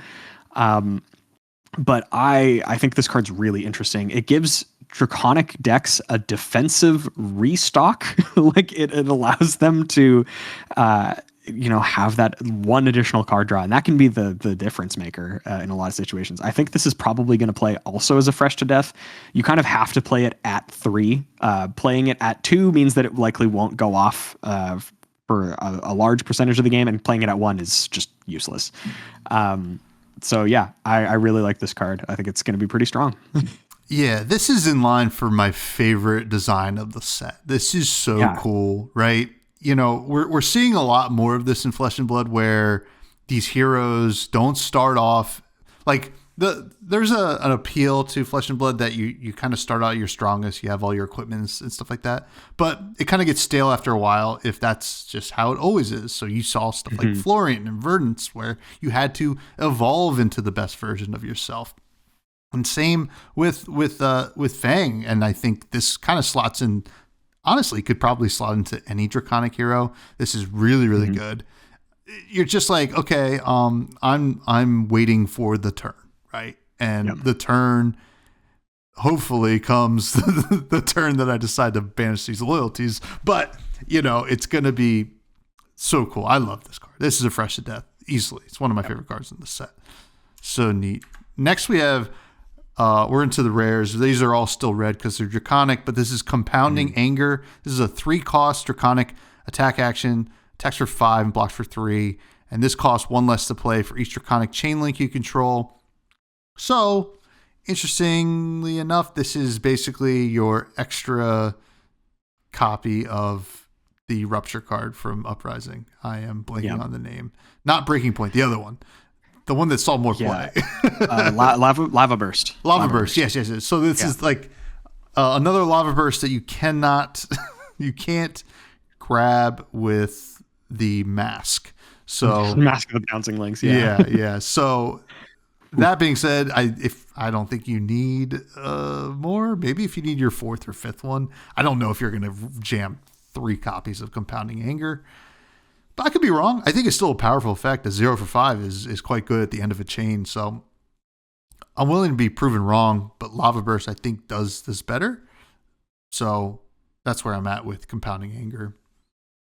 Yeah, I think so too. Like, you're probably not playing this until it's discounted twice, in which case it's a 1 for 5, which we have the Art of the Dragon cards, I think is what they were called, that are 1 for 5s that have additional effects. I think that those will likely see a little bit more of a spot if they even do. I would certainly pick them over Compounding Anger. And then, like you're saying, in Constructed, you have access to Lava Burst, which at least costs 0 all the time. and is a Draconic chain link sort of more consistently. This does attack for more at base, but I think you are never pitching 3 cards to play this in a Draconic deck. Yeah, that your turn has gone significantly wrong if that's happening. So yeah, I think this is probably like a low stale. I could maybe see it again because like it's 1 for 5 that blocks for 3. The block for 3 is not irrelevant, but yeah, it's not super exciting. Yeah, I don't think I gave it a rating either, but yeah, probably like low stale to be honest. So, what does a Hunt to the Ends of Wraith do? Hunt to the Ends of Wraith is technically a 0 for 4 with Go Again. It costs 0, attacks for 2 and blocks for 2. When this attacks Arachne, mark them. And then if this is attacking a marked hero, this gets +2. And then it has Go Again. I think this is like for sure a limited card. Even if you get rid of the first line, if this is attacking a marked hero, this gets +2 Go Again. That's like not a bad card. It does require that hoop to be jumped through though, for you to have marked the hero, and it is not super relevant outside of that. It doesn't do anything else. And, you know, it could be nice to be attacking a marked hero to get a fealty in one of the 2 heroes, but this does basically feel like a limited card.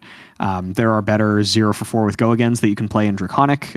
Even one that got reprinted this set, Blaze Headlong, I think is just better than this in most situations.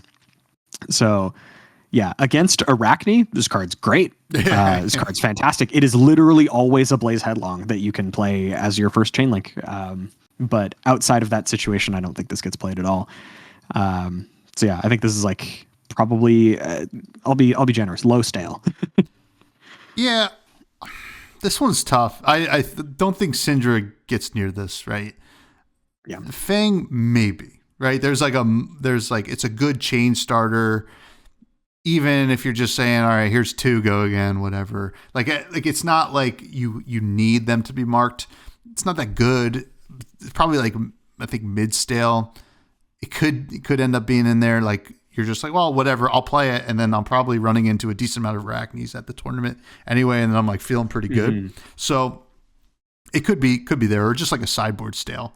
But yeah, it's very limited coded for sure. Next we have is March of Loyalty, which is a Draconic attack action. Attacks for 4, blocks for 3, and it costs 0. Does it have Go Again? Only if you create a fealty token this turn, this gets Go Again. Now, does this happen if you hit a marked hero and it creates the fealty?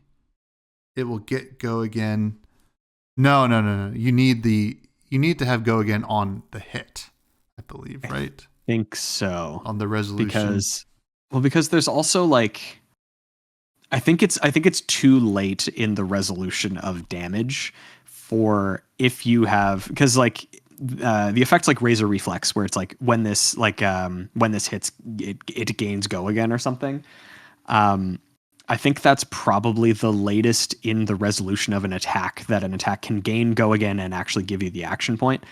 I think, as far as I can tell, if you hit a marked hero, which creates a fealty token, I don't think this would get Go Again in time for it to be relevant. It would like be an attack with Go Again on the combat chain, but I don't think it gives you the action point back.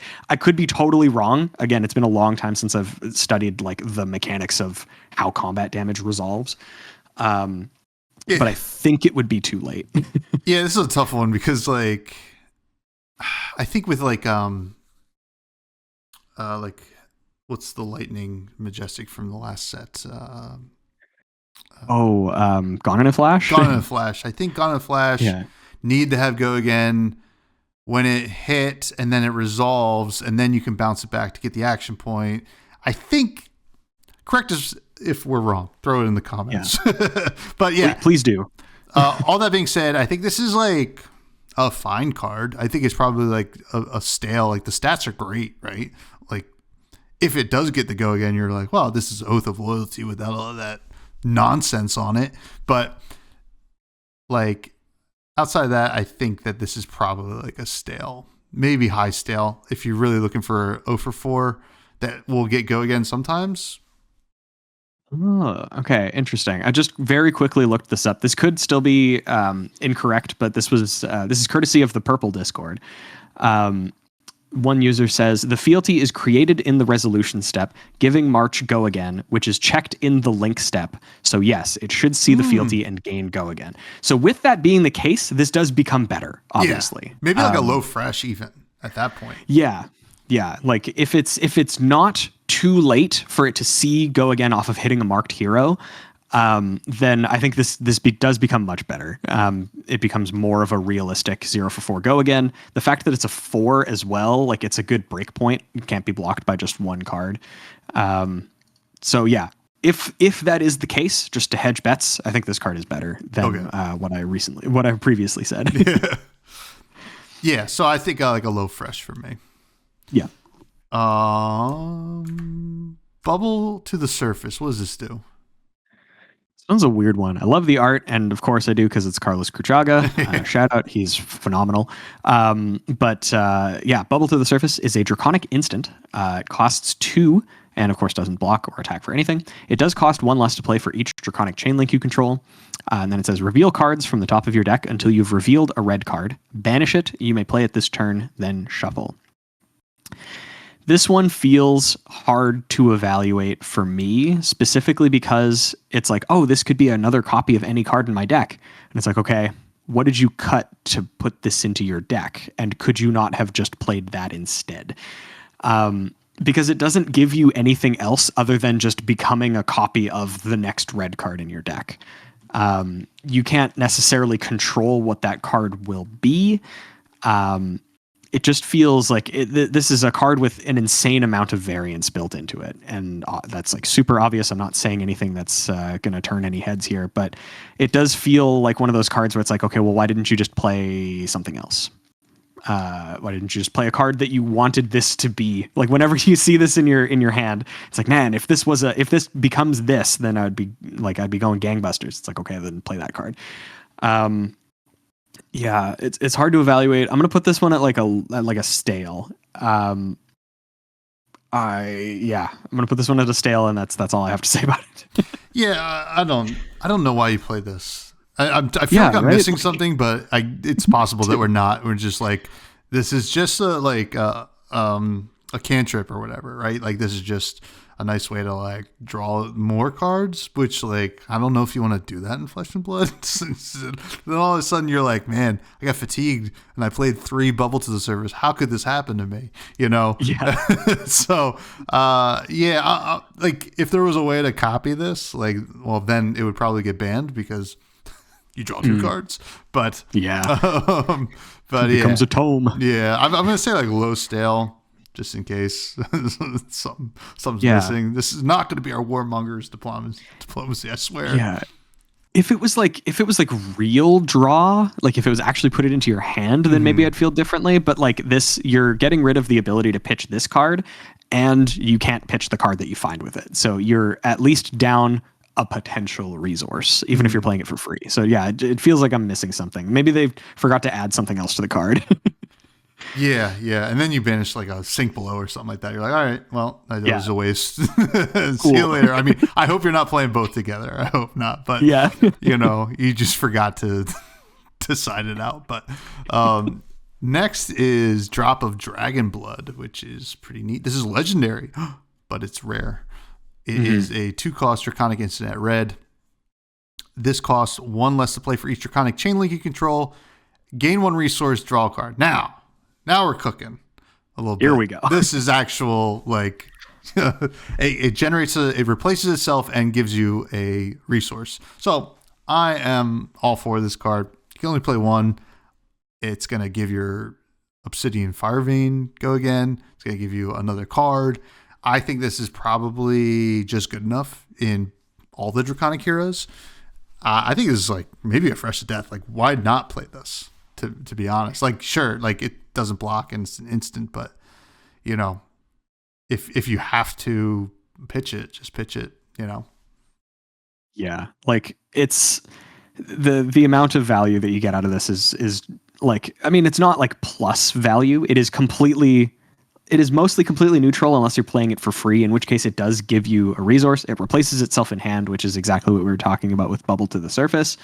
But this is kind of more what I was expecting from something like Bubble to the Surface, because you do end up gaining a resource, jumping through the hoops of getting the 2 Draconic chain links to bring it down to 0. You essentially get to pitch this to draw a card. Obviously not for pitch stacking purposes, but that's what the ultimate effect is. Yeah, I think this card's great. I think there's no reason to not play it. I'm glad that it's legendary, because otherwise I think you would just probably play 3 and then start with a 57 card deck. These would just be free cycles that also give you a resource.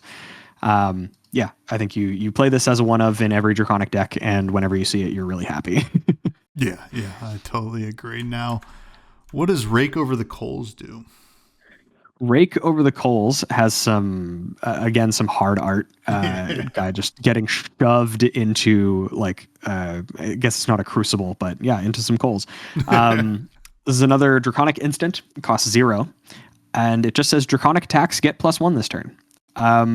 This could be pretty good. I think a relatively average use case for this would be giving your attacks for the turn kind of +3. You could kind of see this as like a +3, maybe a little bit wider if you're able to do that.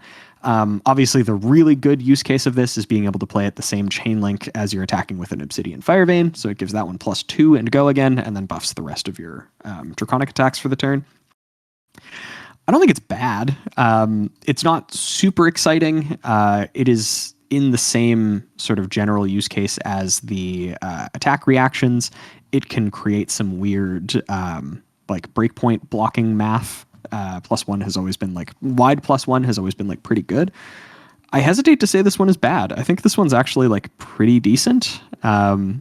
It feels like something that Fang would love. It also feels like something Cindra would love, because it'll buff every single dagger for the entire turn, and you can play 3 of these.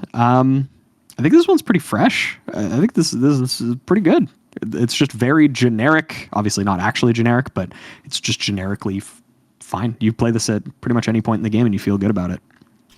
Yeah, the thing that's saving this card for me is the instant speed, right? Because then it actually has some real implications with Fang specifically, because we had this effect kind of in Uprising with the card name Uprising, but it was a non-attack action, right? And it was only the next 4, right? Mm-hmm. And that was Majestic, and this is rare, so I don't know what's going on. And that didn't really see play. I mean, I always liked that card. I was like, oh, this seems pretty sweet. But this one, all Draconic attacks get +1 rather than the next 4 or whatever Uprising was. Then you're Ash Wings feel pretty crazy. If you got a bunch of Ash Wings, you're really cooking. So I think it's... Oh, this card in Dromai is gross. Yeah. So, and you played a red, so, here you go. Yeah. So I don't know. I'm hesitant to give it a really high rating, because Uprising never really got there, but it definitely could, because it's all Draconic attacks, I think, and it's instant. I think it probably has a little bit more of a chance. So that's probably a low fresh for me, maybe high stale. So pretty interesting. Yeah. Now the next 3 cards, I'm just gonna say I'm pretty sure they're all the same, except they're all cost shifted. So it's a cycle. Yeah, they're just shifted. It is for the Dracai, for the Emperor, and for the Realm. So take your pick. I'm going to start with the one that's probably the most playable, right? Because this is for the Dracai is 0 costed. It is red. It attacks for 4, blocks for 3. It's a Draconic attack action. When this attacks a marked hero, create a fealty token. That's all it says. This is the best stat line, right? 1 for 5 is fine. 2 for 6 is whatever. I think you really want to look at for the Dracai here. I think this is probably the best one. It's a low fresh. If you're actively marking your opponent, I think it's fine. It's still a 0 for 4, right? You can't really shake a stick at that. So I like this a low fresh for the Dracai. And for the other 2, I'm going to just say probably in the stale range. If you really need more of it, I guess you can look at it, and maybe the For the Realm is a popper at least, but we have so many good poppers that are available. Yeah, you could even play something like I don't know, thaw if you wanted to play a good popper or something. But yeah, I think For the Dracai is quite good. The thing that's really nice about these is this gives you a guaranteed 1 fealty token on attack. And then also if it hits, it gives you a second one because of like Fang's ability. So if you use this to end your turn, which you likely will because it doesn't have go again, you give it go again through other like various means, but you're likely going to end your turn on this. Your opponent has likely defended with the cards that they don't care about up to this point, and then you present them with this, and it's like, well, damn, do I want to give them a second fealty token? Especially if it's like early in the game, you already have one. This would be the difference between, you know, you not being online and you being online for your next turn. I think that prospect is really strong. So like at 0, this is really, really good. Yeah, For the Dracai is like, I would say a fresh. There is obviously like you need to play some amount of things to guarantee the mark, but I think we've seen some pretty good options. The rest of them are probably just more support for limited, but the 0 I could definitely see this seeing play in constructed. Yeah, absolutely. And what does Hunt the Hunter do? This is more mark support, and it's kind of interesting. This is a Draconic attack action, costs 1, blocks for 3, and attacks for 5. And when this attacks a hero, if you've played another red card this turn, mark them. So this is a guaranteed way to mark an opponent. It doesn't have go again, so it would be the last thing that you do. They would remain marked, and then you can start doing stuff on the next turn. I don't hate it. I also don't love it. It's a little bit slow in that regard. I think you're going to want to do things that allow you to mark a hero and then get a benefit from it like the same turn. That being said, this is not a bad option to like end the turn and again, still like not necessarily confirm the hit, but 1 for 5 is a good stat line. So I think this one's probably in the like stale range. It's good in limited. This stat line is great for limited, but there may just be better options and more proactive options to mark heroes. I guess it is on attack, so it does like confirm the mark. It doesn't have to hit, which is also pretty good. But I think that's like still like high stale range. I don't know. I might be a little bit higher on this card. I'm not really sure. I like the fact that, I mean, yeah, you have to meet the condition to mark them on attack, right? You have to have played a red card, which I hope you're playing a decent amount of, right? Yeah. You know, even if you can go pretty wide and end the turn on this, and then I do like that you mark them and you could satisfy the mark if this hits right away. So on the same turn, I do like that. That's true. Yeah, if that's good enough, I'm not sure, but I feel like in Fang's gonna really like it, right? Like we've already stated that Cindra's not really the mark and fealty hero. Fang is. Yeah. You look at this in the lens of that. I think he's gonna like it. I do actually. So like I'll probably like a low fresh, but I wouldn't be surprised if we start seeing 3 copies of this in that deck, just as like your way to get fealty that still presents pressure. So it's kind of an interesting one. Next, we have Smoke Out. This is another Draconic defense reaction. How about that? It's a red cost 0 defense reaction, Draconic. It blocks for 3. When this defends a red card, mark the attacking hero. This is a pretty easy way to get a mark. I think a lot of heroes are playing red cards. Notably, the best red card you can't do this against because Command and Conquer. But it's a defense reaction. That being said, there's some other really good red cards. I like this. I don't think it's like stellar, but like if Fang needs to be kind of like, you know, like vigilant, right? Like can't really like go balls to the wall right away. I think something like Smoke Out and the Loyalty Beyond the Graves, nice early game stuff, get the marks going, and then build up the fealties for the big pop off turn. Kind of like it. It's like a low fresh, high stale for me. Yeah, I think so too. Like you're saying, almost every hero will have like a relevant red attack. Reds are just like kind of the baseline. There are some heroes like Bolton that will likely not be playing red things, but most of the time when you want to block something, it's probably a red attack because those are pretty good. So yeah, I don't hate this. I think in limited, this card is great. Yeah. It like guarantees a mark in limited every time. Mm-hmm. But yeah, I don't know. I think I could see this being played, but I think you also might want just more proactive like attacking options. If you do want to play a defense reaction, though, I think this is a good pick. I'm gonna say like low fresh tentatively. I do like it.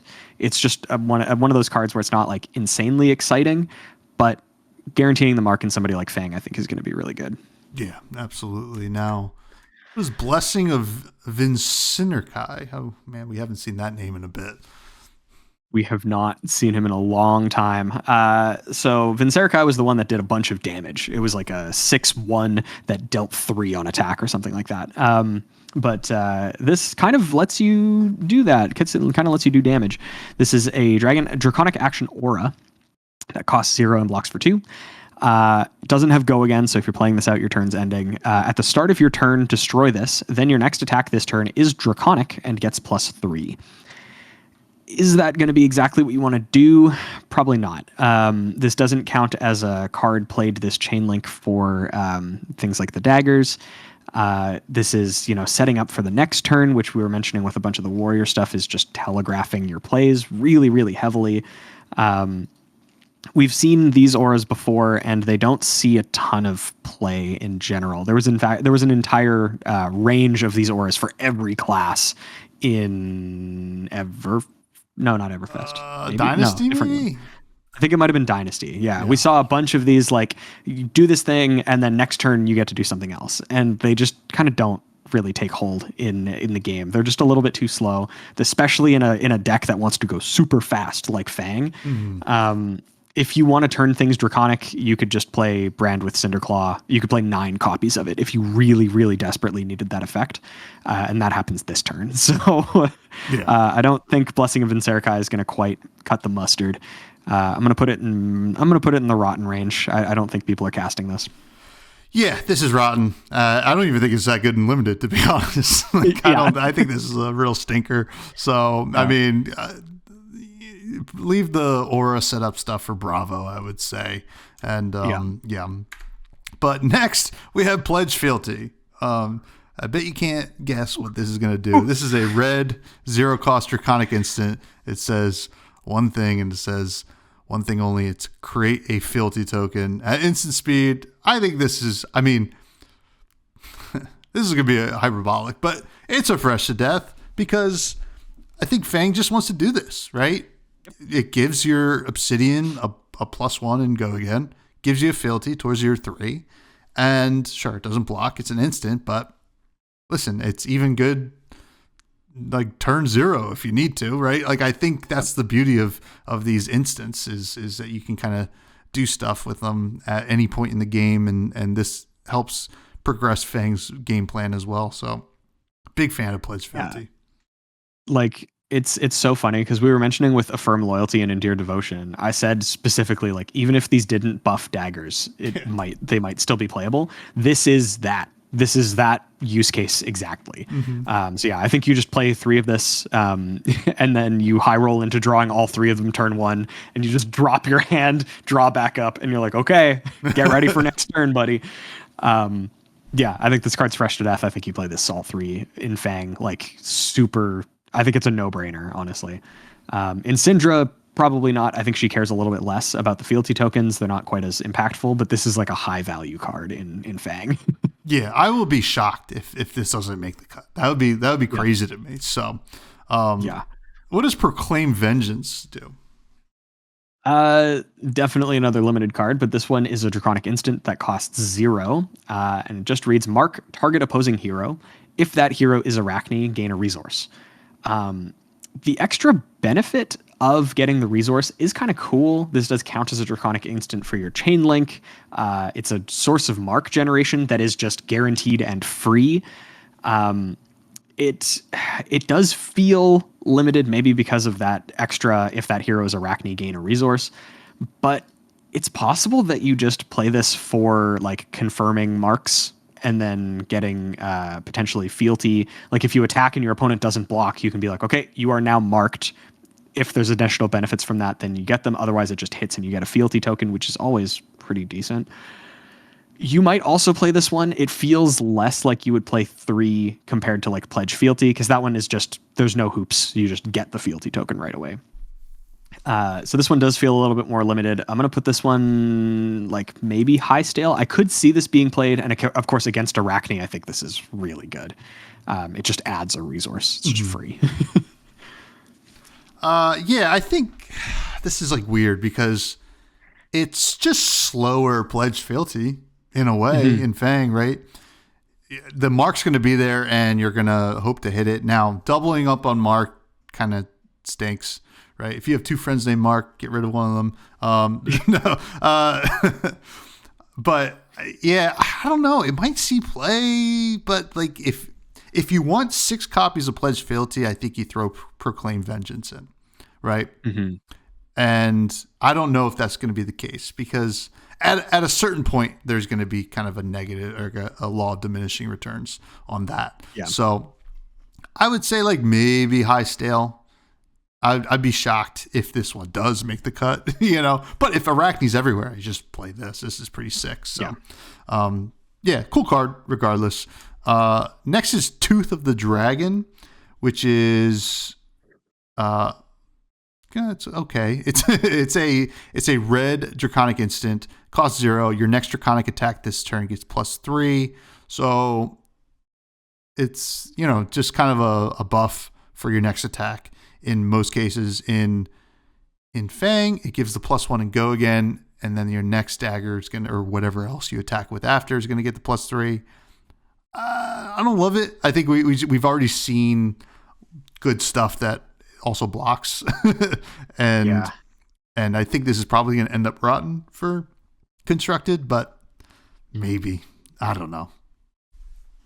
Yeah, I feel the same way. This is like, it's competing in the same space as all of the really, really sick 0 cost attack reactions that we've already seen. It does kind of the same thing, but most of the attack reactions that we've seen do something a little bit more. The thing that's cool with this one is that you're stacking the buff onto your next thing, so it might make that just like a big attack that's harder to block, but I don't know if that necessarily is more upside than some of the other things that we've seen. So in Fang, this is kind of a 0 for +4 total and go again, which is very good, but there may just be better options that are sort of more immediately impactful instead. So yeah, it's hard to say. I think this one's probably like low stale, probably rotten. I don't think that this one makes the cut over the attack reactions. I agree. Now we're out of Draconic and we're into hybrid cards. We have hybrid cards again. What does Blood Splattered Vest do? I think this one is quite good. So this is an Assassin Ninja chest piece. So it lives in the same sort of universe as Flick Knives, where you can play it in either one. This is of course, a legendary chest piece with Blade Break 1. And whenever a dagger you control hits, you may gain a resource and put a stain counter on this. Then if there are 3 or more stain counters on this, destroy it. So this gives you a ton of resources so quickly. Like, it's +3 resources on you. I assume you'll be able to utilize these. Like with Arachne, this makes your daggers essentially cost 1 less if you want to go like dagger into whatever, because you get refunded the resource cost. It only happens the first 3 times, but you can get a lot of like scaling and compounding value over the course of a game by just having like a really good turn. Also, you know, if you're only attacking with this one time, and like or you're attacking with a dagger 1 time per turn, and you're just getting a resource back, this is just a hyper scaling Fiendal Spring Tunic. Obviously the daggers do have to hit, but in somebody like Katsu, your first dagger is usually hitting every single turn. I love this card. I think this card's really strong. I think this is a fresh to death Assassin Ninja chest piece. I think maybe more on the ninja side. But yeah, this feels crazy. Yeah, actually, funny enough, I think maybe I like it better in Assassin, but this card's very sweet. The only issue I have with it for Ninja is like, I think that it gives your opponent some control over being like, All right, well, let's see if you can get use out of all 3 resources this turn. I'll let all 3 hit, or at least 2 of them hit. Let's see what happens. Like you can, I think you can get forced into in Ninja. You can get forced into having to lose this early, where Assassin can kind of really make you like think about it, right? But either way, it is, like you said, 3 resources. Right? You're just like, this is a lot of value on one thing, and if you got to block with it too, right? It's got blade break, but this is so cool, and in the running for some of the best art in the set. That one's beautiful. But yeah, Bloodspatter Vest, I would say like a high fresh, if not fresh to death. I'm just interested at how much is going to be played, because I do feel like some heroes are going to be able to be like, all right, yeah, here's a stain counter. I'll figure it out later, So I'm not sure. Next we have a what do you call it? A cycle of equipment.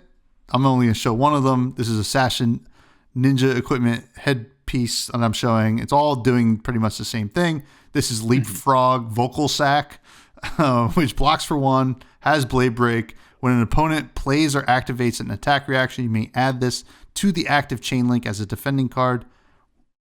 Cool effect that we haven't seen. It's worth talking about. I don't think it's good enough for constructed. It's quite good in limited, though. I think it's going to be really great in this set. But I would say rotten for constructed, but worth noting this cool new effect. Definitely. Yeah. It's kind of tough to see this being played outside of limited, because you can't guarantee that your opponent will have an attack reaction. You kind of want that to be like every chain link for this to really get good value. But yeah, the cool interaction that obviously people should know about this is that blade break only destroys the equipment once the combat chain fully closes. So if they go 4 wide and they activate an attack reaction every single chain, this can block 4. This gains you 4 because it is still not broken until they close the combat chain. So really interesting. Like you said, this is a really cool effect and really well implemented, I think. But the effect is quite narrow. So if this was just whenever your opponent attacks, you could move it over, then obviously it'd be like broken. It'd be really good. Yeah. Pretty neat though. What does Danger Digits do? Danger Digits is basically a one-time use flick knives. It's an Assassin Ninja equipment arms and attack reaction. Destroy this. Target dagger you control that isn't on the active chain link deals 1 damage to the defending hero. If damage is dealt this way, the dagger is hit. Destroy the dagger. So, like I said, that is Flick Knives' text box, except Flick Knives doesn't destroy itself. This is for limited. If you need this effect, you play Flick Knives. Although, like, at this point, if you can't afford Flick Knives, this is a fine budget option for the time being. It does the thing that you want to do only one time. So obviously it will be like not as impactful over the course of the game. But, maybe you need to do that, and maybe you also need to save some money. So yeah. The obviously the optimal constructed thing to say is that you don't play this, but that may not be always the case. Sometimes you can't. But yeah, if you're playing this instead of Flick Knives for no reason other than the fact that you like this card more, then you're doing something wrong. So yeah. I agree. This is limited fodder. Sure, nice budget option, but still probably not gonna win you games. Yeah. Now we're into this is what my parents have always called me. This is pain in the backside. This is Assassin Ninja hybrid attack action majestic. It's a 0-cost red that attacks for 3, blocks for 2. When this hits a hero, target dagger you control deals 1 damage to them. If damage is dealt this way, the dagger has hit. Go again. And the dagger does not get destroyed. Yeah. This is nice. I think that's nice, especially in Assassin, right? You got a lot of cool on hits for your daggers. So this one seems really important for at least Assassin, right? I think this is going to be quite good. I would say even close to fresh to death. You're just like, oh, here's a free on hit on the dagger, and it's good into Enigma and stuff like that as well. Big fan of this. This is just good flesh and blood right here. Oh yeah, I'm gonna say Yeah. fresh to death. Yeah, I think so too. This is the fact that it doesn't destroy. I was just like obviously skimming through it as all of the other ones, and just did not realize that it didn't say destroy the dagger too. Obviously, like with Cindra, you do care about destroying your daggers, but getting an additional damage out of each sort of instance of your daggers, I think is not bad in the slightest. The fact that this is an 0 for 3 with Go Again at its base is really cool. It also doesn't have to be on a chain link, so you could start your turn with this in like Arachne, and you have like Scale Peeler or something like that. Again, with like a relevant on hit, get the on hit right away, then like follow up again, and you can get the effect a second time. Or you could just go like 3 pain in the backsides in a row, just keep dealing damage with that dagger. Yeah, I think this is the fresh to death. This card's sweet. Yeah, jeez. What does Throw Dagger do?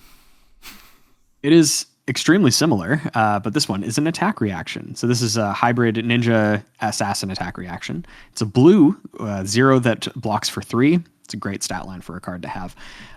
Target dagger you control that isn't on the active chain link deals 1 damage to the defending hero. If damage is dealt this way, the dagger has hit and you draw a card. Destroy the dagger. The fact that this replaces itself in addition to doing the flick knives text is pretty good. I think that's really nice, especially again, this is at blue. I could have seen this as a yellow or a red, honestly. I like this one. I like this one in Cindra a lot, because you're just able to continuously flick your daggers at people. And again, it replaces itself. I kind of skipped past that one too the first time I read this. I think this is quite strong. I'm going to put this one in like fresh. I'm not sure exactly if it's fresh to death status, but especially in Cindra, destroying the dagger is something that was going to happen anyway. So you just get to draw a card for the transaction. Seems nice. I like it. Yeah, I don't. This is probably like one of the blues you're going to play there. And then also, God, I'm thinking about this in new, right? A blue attack reaction that is going to get your on hit going, and then you can transcend. Yeah, this is a good card. New, yeah. yeah. This, I mean, like, I think it's probably good in like even original Arachne too. So like this is just like a really solid card across a lot of different heroes. So I would even like start looking at it like fresh to death, because drawing that card is, as we said, it's harder to do that now. So yeah, huge fan of this. Next is Cut Through, which is a rare which comes in all 3 colors. This is a 0 cost, 3 attack, assassin ninja attack action that blocks for 2. If you've hit with a dagger this combat chain, this gets +1 and Go Again. This is a limited card. We have so many better options. Like Assassin cares more about stealth stuff going on, or even contract, but even Ninja has just better options here, like faster 0 for 4s that have less, kind of things of barrier here. But unless you disagree, I think this is rotten. Yeah, I'm right there with you. We have better 0 for 4s in both sides, things that are more relevant, things that have more relevant keywords. You could just play Scar for a Scar, and it will likely be more active than this. So yeah, exactly. What about this one, though? Up, Sticks, and Run. So for a little bit of context, Zephyr Needle was recently banned, and they referenced this effect, and I see it. I absolutely understand what they were talking about, and I fully agree with the Zephyr Needle ban now. So Up, Sticks, and Run is an assassin ninja action. It comes in all 3 colors and blocks for 2 across all of them. And it's a new keyword. It says you may retrieve a dagger from your graveyard, and then in parentheses it says pay 1 resource to equip it from your graveyard, and then your next dagger attack this turn gets +4 or 3 or 2.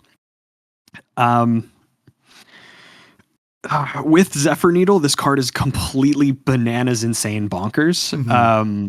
Like the fact that you would be able to, this would basically be a 1 for 6 with Go Again, with Zephyr Needle, and then it doesn't matter if your opponent ever blocks it because you have more copies of this Up, Sticks, and Run.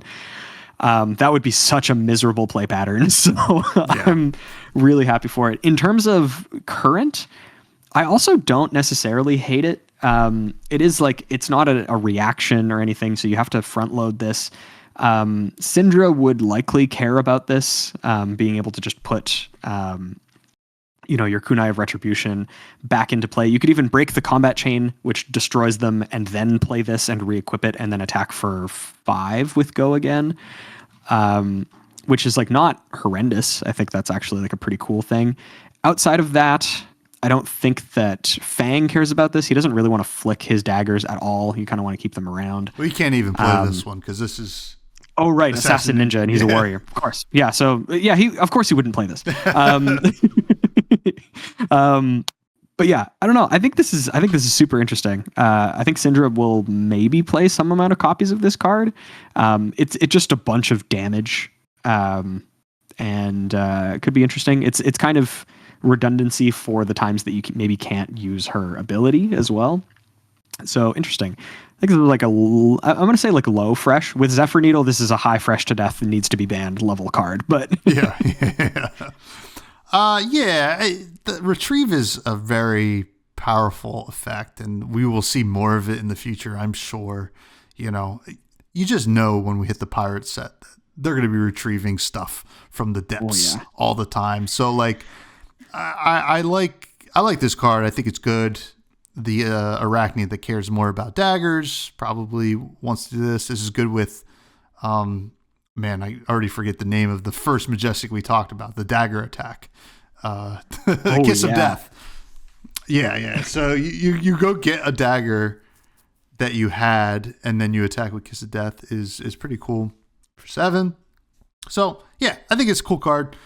Good thing Zephyr Needle got the hammer. Yeah. Oh boy. Next, we have another retrieve card. This is Pick Up the Point. Comes in all 3 colors as a common. 0 cost 3 attack, assassin, ninja, action, attack. Blocks for 2. When this attacks, you may retrieve a dagger from the graveyard. Pay 1 to equip it. Go again. Don't love this as much without the buff. I mean, I guess it's fine. This gives like some agency for like other ninjas to start, flicking a little bit more. And same with, I guess, assassins that want to go wide. But I don't love the power level here. I'm going to say like a stale. I think I'm about the same. The difference between giving your next dagger attack +4 at red versus this essentially being a 3 that then equips the dagger. Like Pick Up the Point is stronger. I mean, it is a rare, so it kind of like should be stronger for this type of effect. But yeah, I don't think that this is going to make any waves. 3 is already like a blockable stat line for just this attack on its own. And then you're equipping a dagger that likely has 1 attack. So it's like, okay, cool. Whereas with the other one, you end up attacking with a dagger for 5, which could be an awkward breakpoint. So yeah, I don't know. I'm not feeling it. I think I'm also stale on Pick Up the Point. Yeah, maybe even low stale, to be honest. But what does Poison Blade do? Poison Blade is interesting. This is an Assassin Ninja attack action, and it costs 1. It comes in all 3 colors, blocks for 2, and attacks for 3, 2, and 1 across the rainbow. Whenever a dagger you own hits a hero this combat chain, they lose 1 life, and then this has Go again. With the amount that you're flicking daggers at people and having them deal essentially 2 instances of damage, this is an additional instance of damage on top of it that also technically scales if you, like, this is Magical Christmas Land, but if you played 2 copies of Poison Blade, they would lose 2 life every time a dagger hits them. This could be, like, potentially kind of a game ender, or just, like, obviously pressure in the mid-game sort of thing. I don't hate this card at all. You're already sort of death by 1,000 cutsing your opponents, and this is just another 1,000 cuts to add. It is probably more like tuned towards limited. I don't know exactly if this will be played outside of... I could see the reds. Actually, no. I could see the blues being played for this one, because the attack itself doesn't matter too much, and the effect of when a dagger you own hits lose a life, that doesn't scale across them. I could see this as like a support blue in the deck. You see it in the late game, and then you just have like a wide, you flick like 6 daggers in a turn, and this deals an extra 6 damage. I kind of like the blue. I'm tempted to put this one at like a low fresh for the blue, maybe even mid. It's at least super intriguing. Yeah, this is for at least Cindra, right? Like, because, it's whatever in Assassin, but like in Cindra, like I'm looking at this, I'm like, yeah, you can get like an extra like 2, maybe 3 points of damage across multiple attacks with Poison Blade. And I think that might be good enough along with attacking itself. And yeah, it should be kind of interesting. And then it's a 1 cost. You can play looking for a scrap in the deck. You can do like this really cool, or not 1 cost, one attack at the blue. Attack, yeah. I don't know. It could be something. Maybe like a low fresh. Like it would be cool if this was a playable card. I think then we're in a really cool spot. I would not fault somebody for registering this card, especially because like even if it does 2-3 damage, it's doing it in a way that's really uninteractive. Like it's the steel blade shunt type deal where they would have to specifically prevent it and then like even flicking daggers at people is already kind of an interactive way as well. So it's just kind of adding on to that. Well, they can't even prevent this because this is loss of life. This is like... It's loss of life, exactly. So yeah, even like Enigma would be... Well, I guess like it would have to hit anyway. But yeah. But no, that's a great point. Now, throw yourself at them is another 1 cost, 3 attack, ninja assassin attack. 2 block, has go again. When this attacks a hero, you may have... Target dagger you control, deal 1 damage to them. If damage is dealt this way, the dagger has hit, destroy the dagger. Now we're getting to a point where are we at the critical mass of this effect? I would say so. This one's a little below rate. So I'm going to say rotten here. I don't think you're really going to play this like unless you're really desperate. But we've seen a lot of stuff so far that do this. Yeah, this at 1 cost. We've already seen a bunch of 0 cost 3 attacks that do this exact effect. I don't think we necessarily need this more. And also, again, like you're saying, at some point we have a critical mass of we have more ways to throw our daggers at people than we do to get them back. So if we play more copies in throw yourself at them, might just be we're attacking with this and we don't have a dagger to destroy. We just like straight up we're out of daggers, we're sold. So yeah, I think this is probably rotten as well. Yeah, for sure. Now, what does Lair of the Spider do? So we have another defense reaction for Assassin and Ninja. So something that can be grabbed with Trapdoor, which is pretty cool. This is a 0 cost Assassin Ninja defense reaction trap that defends for 3. And when this defends an attack with go again, mark the attacking hero.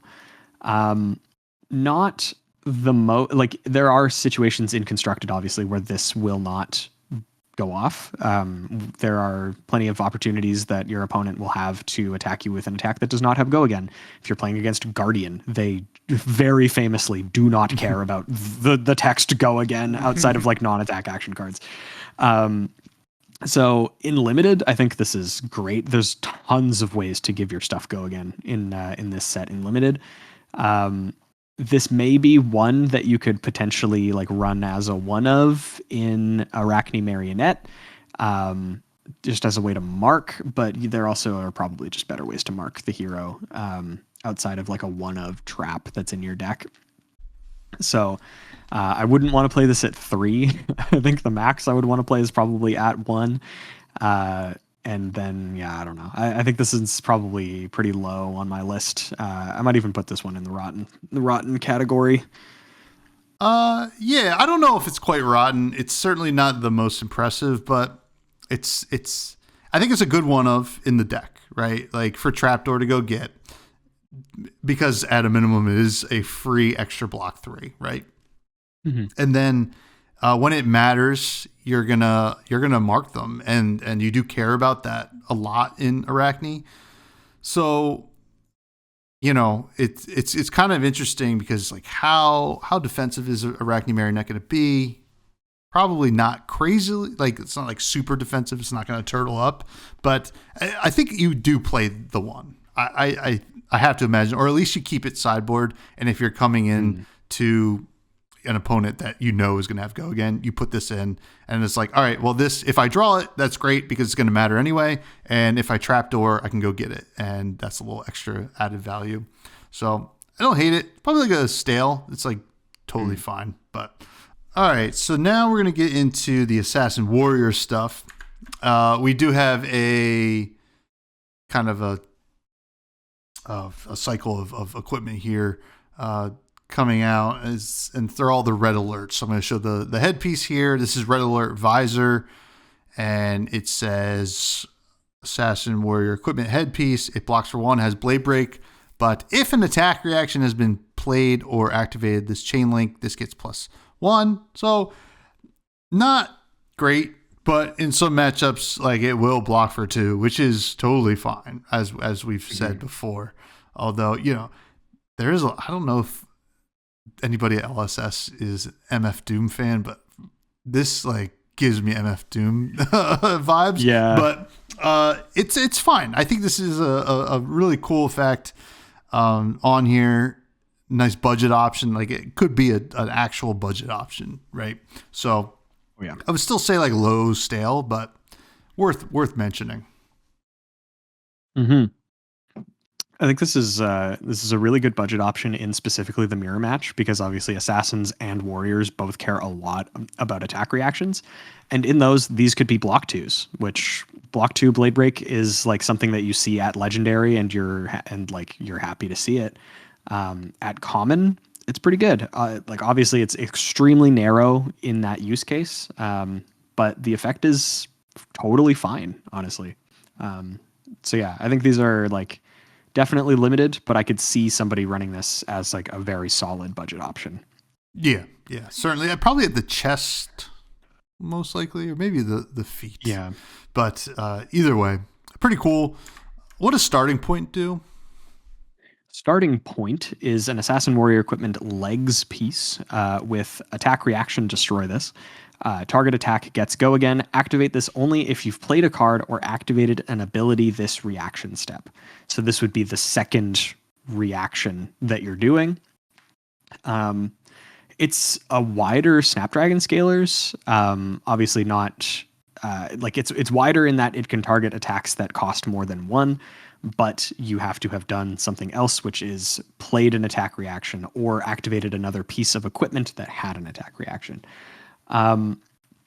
Randomly, this is like kind of cool. I don't think that it's good, but it's kind of cool. Its interaction in specifically Azuri, because she has an attack reaction just built into her hero card. So you could swap something and then give it go again with starting point. Is that better than the Black Tech Whisperers? I think that's the name of her boots. Mm-hmm. Like, I don't know. I don't think so. But it's something interesting. This is good with like Arakni Marionette, because all of the most of the Agents of Chaos do have attack reactions again built into their hero. So could be interesting. I think I've said too many words for this, though. It's kind of just Snapdragon Scalers, but more limited. Yeah. I think you were kind of hitting the nail on the head. Probably with the Zuri, has like this kind of cool thing. Like, if you flip into like a CNC, and then you can give the CNC go again, and then maybe follow up with like a Codex. If you just want to play like the 2 best cards in the game back to back, this is going to help you. But yeah, it's probably like a low stale, but a cool option. Like, this is something that like people will forget about, and then it will show up in a list, and whoever put it in the list will be like, oh, this person's a genius. And yeah. It was like, well, yeah. I was listening to Fresh and Buds again, the set review from 5 years ago. And I was like, that is right. That is a cool card. This is the type of design that I love for these common equipment, where it's like, it's not obvious that this card could have a use case, but it still could. Mm-hmm. It's not just something that you would like immediately throw away and be like, I will never use this card. You could feasibly. There is a universe in which this card is usable. Oh, absolutely. Now, we're into some Majestics here. This is Perforate. This is a yellow Assassin Warrior attack reaction that blocks for 3. It costs 1. You may attack with target dagger an additional time, and it costs you 1 less to activate this turn. Draw a card. So, pretty interesting. I think this is pretty good with assassin, right? You attack with your dagger, you target this, and because they already have go again, so you're going to be able to do it again anyway. It's going to cost one less. So the blue that you pitched to play it, well, I guess actually you had to pay 3 total, but you draw a card and you're doing some stuff. I don't know. Like, this is like fine. I don't know if it's really that good, to be honest. Like, if the dagger stuff is like a dagger assassin like build is the thing, I think you play this no matter what. It does replace itself in a way.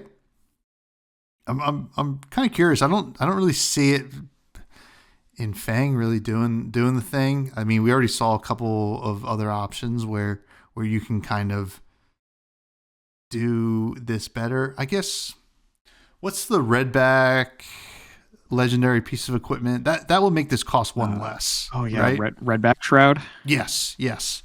So that is probably better for the assassin. I would say this is a better assassin card. So maybe like a low fresh and assassin, and then like I don't think it's really that good. Besides that, Yeah, like in Warrior, it's just so awkward because like the only thing that you're able to use this with is Quicksilver Dagger. They don't have any other daggers other than specifically Fang's dagger, I'm pretty sure. So yeah, the Warrior side of this does not feel real. Discounting your assassin daggers by 1 doesn't make them free, but it makes them half as expensive, which you usually pay the 2 anyway. This would mean that you only have to pay the 1 for an additional attack, which is kind of cool. Yeah, this doesn't feel super impactful. I could see some amount of this being played if you really cared about like a specific on-hit effect for your dagger, and you were like, I need to do this twice. But yeah, I don't know. Like the draw card, I think is absolutely necessary for this, and I don't even think that it like pulls it up from being only okay. So yeah, I think this is like maybe low fresh, maybe even slightly bordering on stale, which is kind of tough to say because most of these Majestics have just been bangers. yeah. This definitely seems like one that eventually will be good, but it is not. I don't think it's really that great right now. Now, what does Savor Bloodshed do? So Savor Bloodshed is an Assassin Warrior action. Costs 0, comes at red, and has go again. Your next dagger attack this turn gets +4. So we saw a bunch of similar things, but this is the Majestic version. And what makes it Majestic is the next time you hit a marked hero with a dagger this turn, draw a card. And then it has go again inherently. It's interesting. In Assassin, obviously, like making your daggers more impactful is quite good. All of these other, like your dagger gets +4 effects, we kind of decided they weren't like super great, like cut deep. They were only in Warrior though, so the fact that this is sort of bleeding over to the assassin side, pun definitely intended, is like maybe I think makes this effect better because there are better daggers to take this effect. Could be interesting. Obviously, it would only be in assassins that care about marking a hero. I could see this in Arachne. I think Arachne will like this card potentially. So for that reason, I think I'm going to say that this is probably like a fresh in Arachne. I don't know about the others. I don't think that warriors care about this effect quite as much right now. Again, because they just don't have very many good warrior actions. Fang would maybe care about this too, actually, because you're wanting to mark heroes. This like replaces itself. The only thing that kind of sucks is that it's not draconic, but I think maybe this is like, unless I'm misinterpreting, I think this is like probably a low fresh in Fang. I think it's a consideration, but I think Arachne likes this more. Yeah, I think it's probably a consideration as well. I mean, you do play some front-loaded stuff in Warrior sometimes, and this is probably one of the better ones, right? Like this is a real payoff if you do hit, and yeah. You know it could lead to a pretty big turn if they're marked.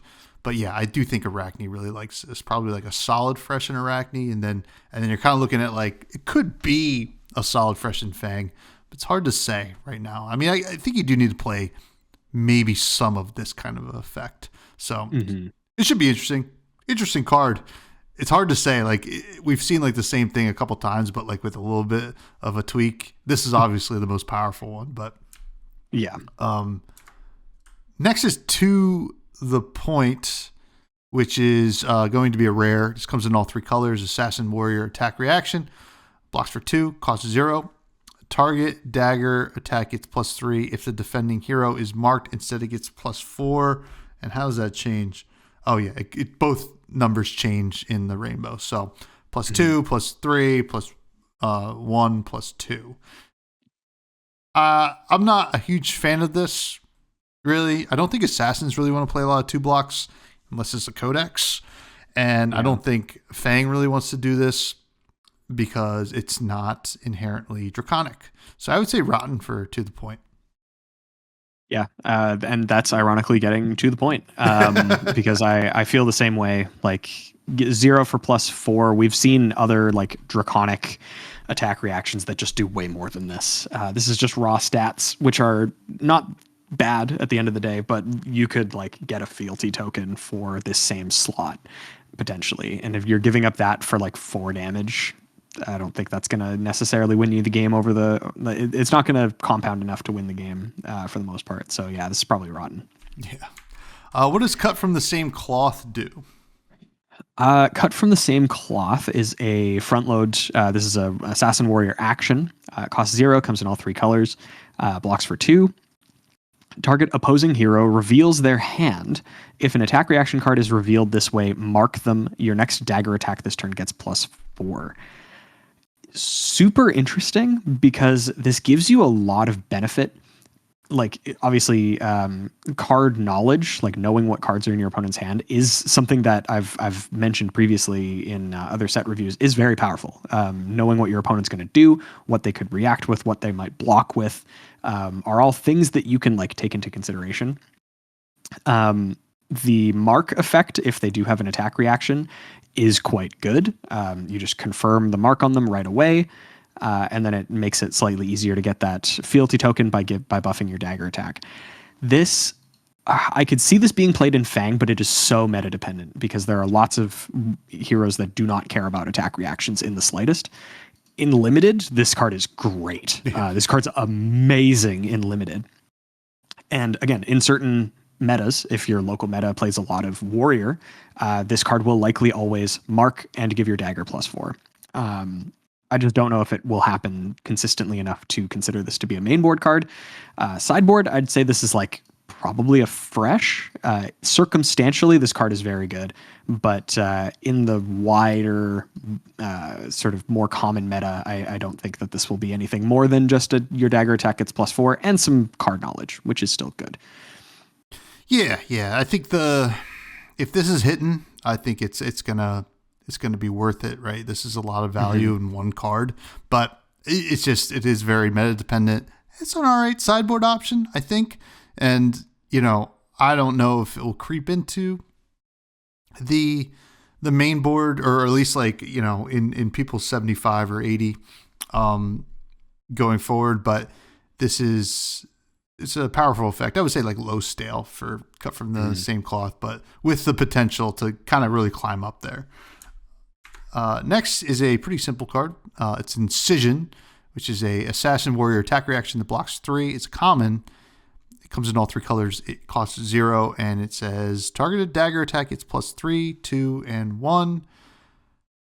We've seen this before in Draconic for Fang, and I guess it's like fine for like the daggers of the assassins, but like really maybe you play the red in that if like this magical dagger matters assassin exists. I think Incision is probably playable there, but still kind of stale and rotten for Warrior, I would say.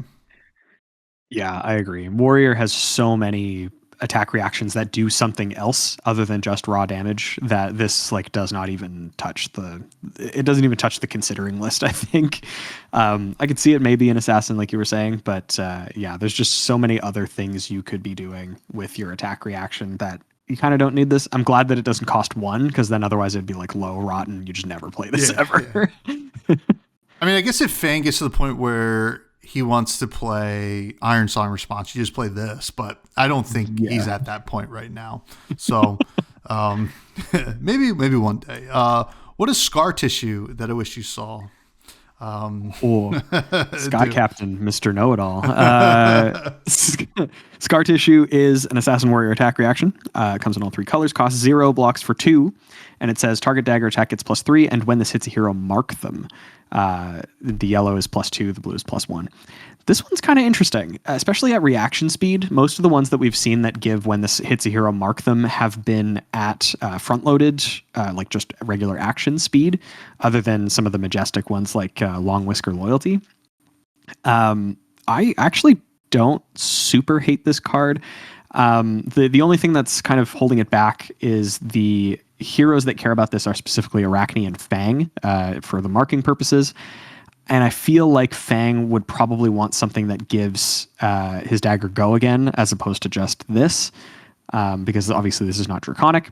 I could maybe see this in Arachne, caring about, getting the mark on so that you can flip into an Agent of Chaos. Yeah, I think in Arachne this is probably good. I think Fang has just better options. I don't hate the mark generation, but I think the fact that it's Draconic is a downside that can't be ignored. So in Arachne, I'll say this is probably like a low fresh and maybe like a low stale for Fang. If you want to play this, it does not feel good. Yeah. Like you do want the marks, and like if you really need it, then you're kind of playing this, and you're like, well, I mean, I don't ever want to block with this. Because it's just not really that good, but it could see play. So maybe like a solid stale, right? Like where you're just like, okay, we gotta throw this in the deck, but not really seeing it. But next, I'm gonna take a stab at this one, which is take a stab. Assassin warrior attack reaction comes in all 3 colors. It's a common, blocks for 2, costs 0. Target dagger attack gets +3, 2, and 1. And when this hits a marked hero, you may attack with it an additional time this turn. Don't like this one. There's too much that needs to go right. I'd rather play Scar Tissue well before I'm playing Take a Stab. So this is pretty rotten to me. Yeah, like it's requesting so much of you. It's giving the dagger attack something and then a specific when it hits. So not only do you have to attack with a dagger and only put this on a dagger, the dagger has to hit, it has to hit a marked hero, and then you have to get a benefit out of attacking with this specific dagger a second time. Like it's for so few lines of text, it actually has so much like pretext to it that there's too many requirements for this card to like be good. So yeah, just play Scar Tissue instead of Take a Stab. This one's pretty rotten. Yeah. What does Den of the Spider do? Den of the Spider is another trap. So this is a red trap, costs 0, blocks for 3, and it is Assassin Warrior defense reaction.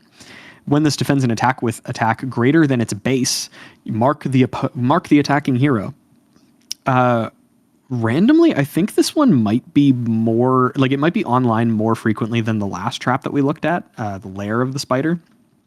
I don't necessarily know that makes it a ton better. This might live in the same like you play one of in Arachne in case you flip into trapdoor.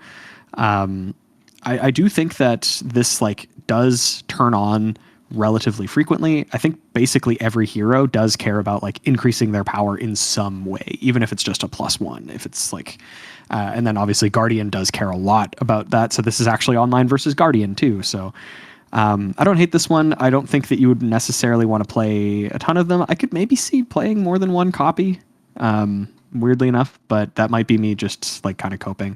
I think I'm going to put this slightly higher than the last one. I think I rated Lair of the Spider as a rotten. It maybe should have been a low stale. So I think I'm going to put this one at like a solid stale. I think you play one and it's a good option to have available.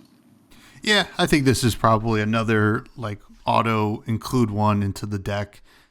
it's just getting the mark, and like honestly, like any trap that you're gonna get with trapdoor is always gonna feel pretty good because you get an extra card to block with, and just marking continually is probably pretty important for Arachne. So yeah, it kind of falls right into that same line, and we are on to the generics with one hell of a banger first. This one did not cause any mayhem online or anything like that, or any kind of, everybody's like, this is great, this is cool, but maybe it's not. Quick Dodge Flexors is a legendary generic equipment leg piece.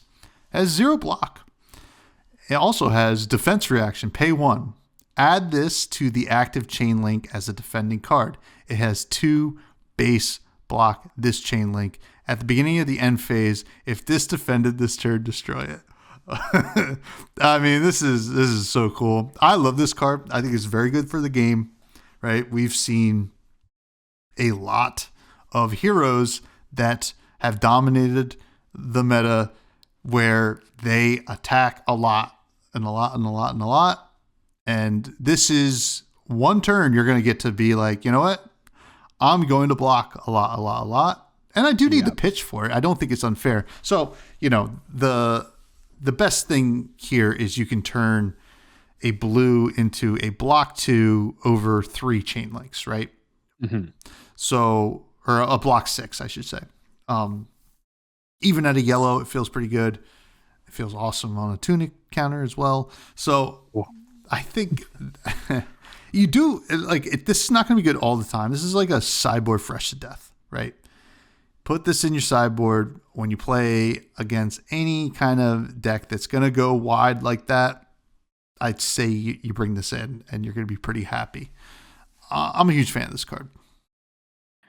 I kind of think it's crazy that this is generic. That to me feels completely wild. Giving this to every single class is crazy. This is, I think, on this. I mean, like, you're right. It is sideboard relevant because not every class will want to go wide. The classic example is Guardian. It's like, okay, cool. If you were just main boarding this as your only piece of legs, and they attack you with like a Terra Sunder, you're like, okay, I'll pay 1 for the privilege of blocking 2, and then the rest of my life is gone. But yeah, against like Enigma, against obviously Rest in Peace Dromai, against Dash, like Pistol Dash or Dash IO, against Fang, against Phi, against whatever. Like, this is just so good. The fact that it turns a blue into a block 6 is wild to me. I think this card is extremely good. It also is one of those things. It's less so than a lot of other pieces of equipment that we've seen, but it is still that sort of thing where your opponent's like, okay, well, I know they're going to have a big block turn. It's kind of like Carrion Husk in that way, where it's like, okay, well, at some point they're going to use this and it's going to be pretty good. I think this has to be sideboard fresh to death, like insanely so. This is like maybe the best piece of leg equipment that they've printed in a long time. Yeah. I mean, you have, as the attacking player, you do have some agency here, right? If you see them activate it, you immediately change your game plan, right? Unless you're like, I think I could still push through, right? Of course. But if you see them do it, you're like, all right, well, let's make them pay for that. So, like, you know, there's always this kind of push and pull, which is kind of neat. Now, we do have some more Guardwell equipment. If you want to talk quickly about the Blade Beckoners. Yeah, so we have all 4 pieces here for the Blade Beckoner set. We'll talk about Blade Beckoner Helm specifically because it's probably the one that you have up right now. Yeah. It is another piece with Guardwell, which is something that we saw in Balance of Justice. So when the combat chain closes, if this defended, put -1 counters on it equal to its defense. And then this also reads, this gets +1 defense while defending a weapon attack. So weirdly, if you block with this against like an attack action, it will have 1 defense, and then at the end of the combat chain, it'll get a -1 defense counter put on it and go to 0. But then next time, if you block a weapon attack, it will gain +1 defense, go back up to 1, and then go down to 0. obviously the other use case is blocking a weapon makes this block for 2, which is pretty cool. So you can kind of make this block for 2 in 2 specific situations. Kind of interesting. Definitely more of like a budget piece for people that care about it, but honestly not bad. You could put this in the leg slot of a decent number of heroes as a budget option and not feel too bad about it. Yeah, I don't know. I think sideboard probably high stale. They're not super exciting, but I do think that they are a good budget option. Yeah, I agree. I think these are gonna perform well on a budget option. It's kind of good to have, right? I think it's just a good kind of. We've seen this with a couple of the equipment slots, and kind of happy to have them. So I probably like a sideboard stale like thing here, but I gotta talk about Bunker Beard. Hell yeah, let's talk about Bunker Beard, baby. Which is a generic equipment headpiece.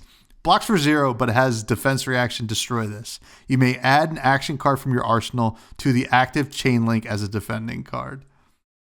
This is cool, right? So this kind of gets around, this is another kind of budget option, right? To get around, like a CNC, because this is not a defense reaction card that you're playing. So you can kind of put this card that was in your arsenal is going to get destroyed anyway, make it block.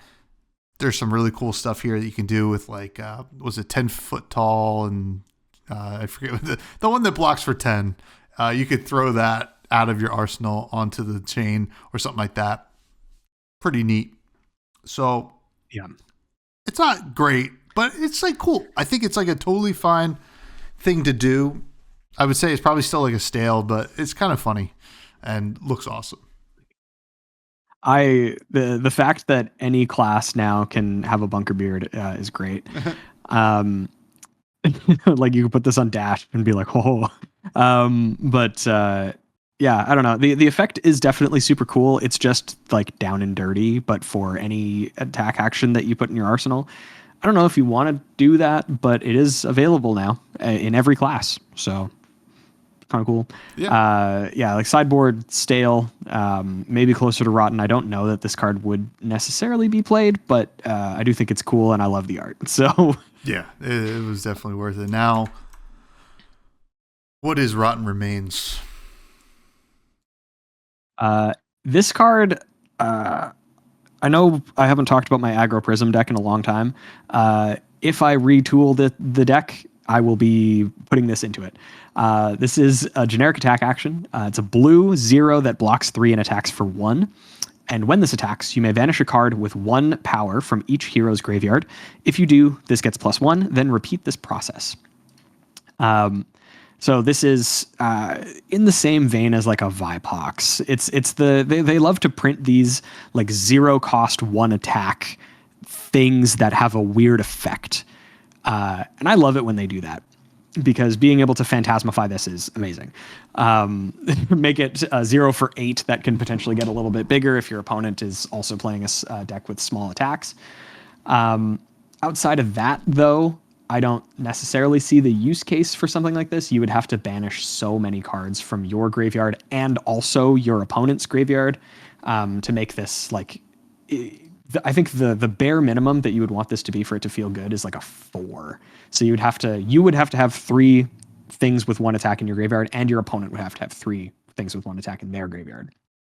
So yeah, I don't see it as a card, but I do like that they keep printing things like this. I think this is likely, as the name suggests, a rotten. Yeah, it's I don't know. This one's weird. This is a sideboard card, right? You have to yourself be playing one attack cards, and you have to care about your opponent doing it. So, you can get some daggers, but Cindra can activate in response to it, unfortunately. So you're going to have to basically just try to target these assassins who do have a decent amount of 1 attacks. So I think this is maybe an assassin card only. It's for the mirror match. You're just well, I'm going to get rid of all my 1 attacks and I'm going to get rid of all yours. And this is at the end of the game attacking for 20 or something like that, right? You can kind of do something crazy, but that being said, I think it's like a sideboard rotten, or not rotten, stale, I would say. It is rotten, and it has, and it still remains. So, cool card though. I think it will be more relevant as the game grows. So, next we have just another D-React that blocks for 4 and costs 0. It is Shelter from the Storm. It's a red that costs 0. Generic defense reaction that blocks for 4. Surely there's a downside. There's no downside. It says instant discard this. The next 3 times you'd be dealt damage this turn, prevent 1 of that damage. So this card is certainly a fresh to death in a lot of ways. And I don't even know, like, I mean, Sink Below is still really good, right? Sink Below is still really good. Fate for Sea is really good. This might have more narrow cases, but like, I don't know. I think you just play Shelter from the Storm, right? Like, this could save you against, I mean, like Cindra and stuff like that, and kind of block 3 damage over the course of 3 attacks, and then also still be a 0 for 4 generic defense reaction. This is a fresh to death. I think this is just, and yeah, it's generic. And pirates. That's cool. I think the public reaction to this card has been, it's been a lot. I've seen the storm that has been created by a Shelter from the Storm, and I don't think that it's unmerited. The fact that this at its base is a Sink Below that obviously, again, doesn't replace itself, but that it's relevant against things that do physical damage and things that do, like, this is great against Rune Chance. It just blocks 3 in case they are attacking with like a small attack. Like, this technically then counts as like a blue pitch in some ways. It also messes with, like you were saying, breakpoints. Like, sometimes +1 really does matter, and this just shaves 1 off. So it is the opposite. This like reintroduces breakpoints. Yeah, I think this card's nuts. I think it's extremely good, and it's defensive on like multiple different axes. So yeah, easy fresh to death defense reaction. This is going to be played like alongside Sink Below. This may even usurp Fate Foreseen as like the second red defense reaction. It might. This is a good one. Majestic, and there's an EA version of it too, which is crazy. Which is going to be infinity dollars. Yeah. What does Dual Threat do? So this one's a weird card. I remember seeing this, I think, a little while ago and just kind of being confused, but we'll figure it out together. So this is a generic action. It's a yellow, costs 0, blocks for 3. If you've attacked with a weapon this turn, the next attack action card you play this turn gets +3. If you've attacked with an attack action card this turn, your next weapon attack this turn gets +3. And then it has go again. So this would be played optimally. This would be played after you've attacked with an attack action and a weapon, and then attack again with a weapon and an attack action, so that you get +6 from it. The other use case for this is that you only get one side, and that means that it's either sharpened steel at generic, or like a Minnowism, essentially. A Minnowism. Obviously, it hits things that are a different cost, but yeah, the optimal use case for this is that you're getting the +6, but there are a lot of hoops to jump through for that one.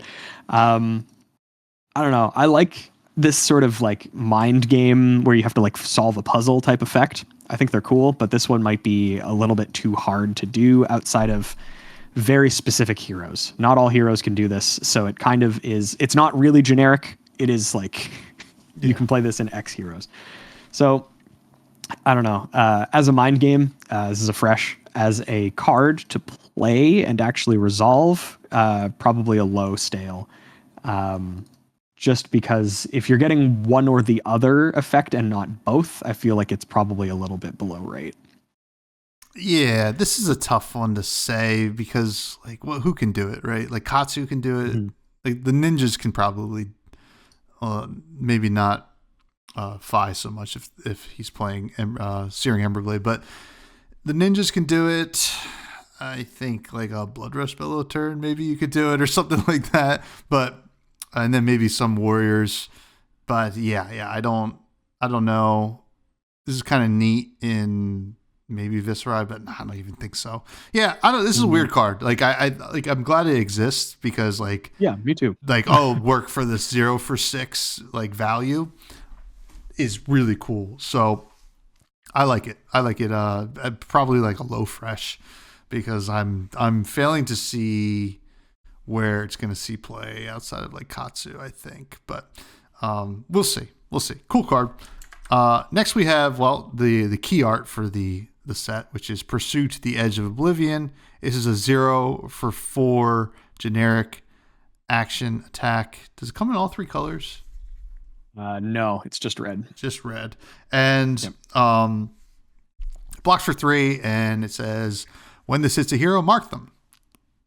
This is fine. Like, I mean, like, it's an actual on hit. I like it at the end of a Fang dagger turn. You send this after the 2 daggers. And you're like, all right, let's see what you can do. And I think you can stack removing a mark and adding a mark, I believe. Potentially. Because, they would both happen at the same time. Yeah.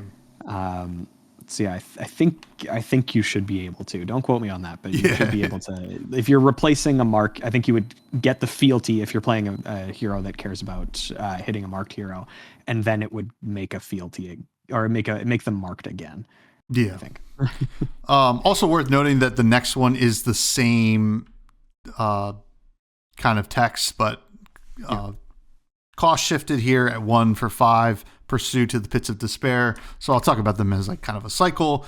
When this hits a hero, mark them. I think that Pursue is probably the more playable, maybe like a high stale where the what the heck is the other one called? The Pits of Despair is definitely in the more rotten range for limited.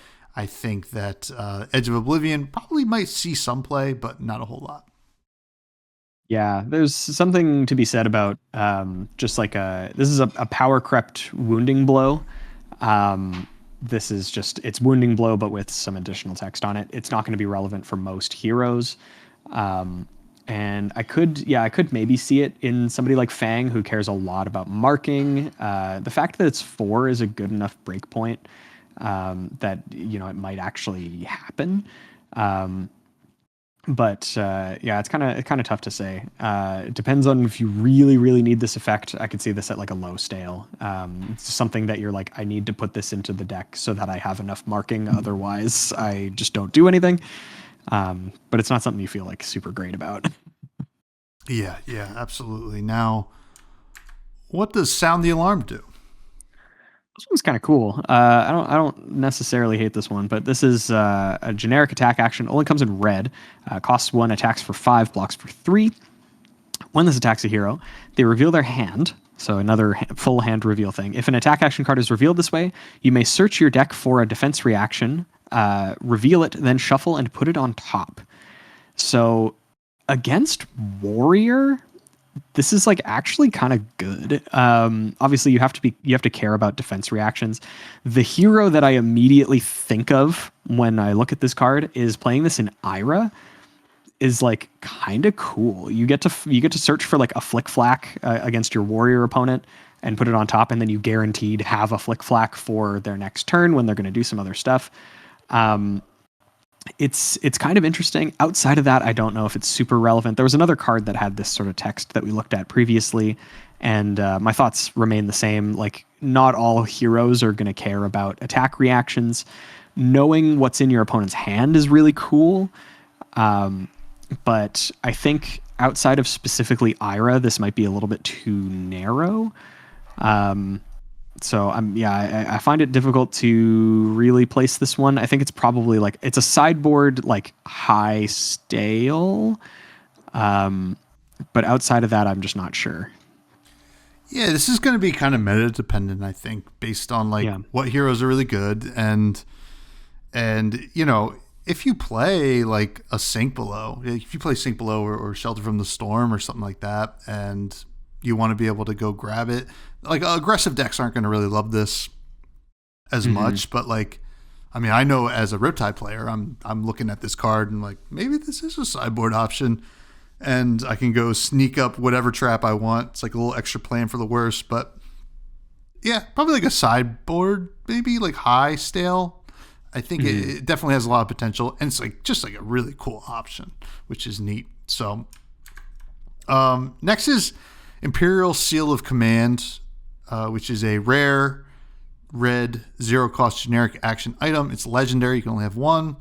Action, destroy this. Defense reaction cards can't be played this turn. If you are royal, the next time you hit a hero this turn, destroy all cards in their arsenal. Go again. Yeah, so this is build your own Command and Conquer. Yeah. I don't love this card. I mean, it's like cool. It's a cool option, right? Like if you can kind of sneak it out there, and you can kind of just sit on the arena for a while, and then you're just like, okay, this is when I try to win or whatever. I don't know. I don't really like it. I mean, it's very flavorful, but I'm not a huge fan. I think it's like a stale. Maybe there's something I'm missing here. Yeah, I think so as well. This is eventually we're probably gonna get, or I don't know. We keep getting these like items that care about like royal stuff, and I don't know. Maybe there's gonna be at some point a deck that cares about playing all of them at the same time, and that'd be really cool. Like just assemble Exodia with all these like weird items. But yeah, I think this is probably a stale. I don't see somebody spinning up a list with this in it and having it matter. Yeah, I don't know. Yeah, it's a weird one.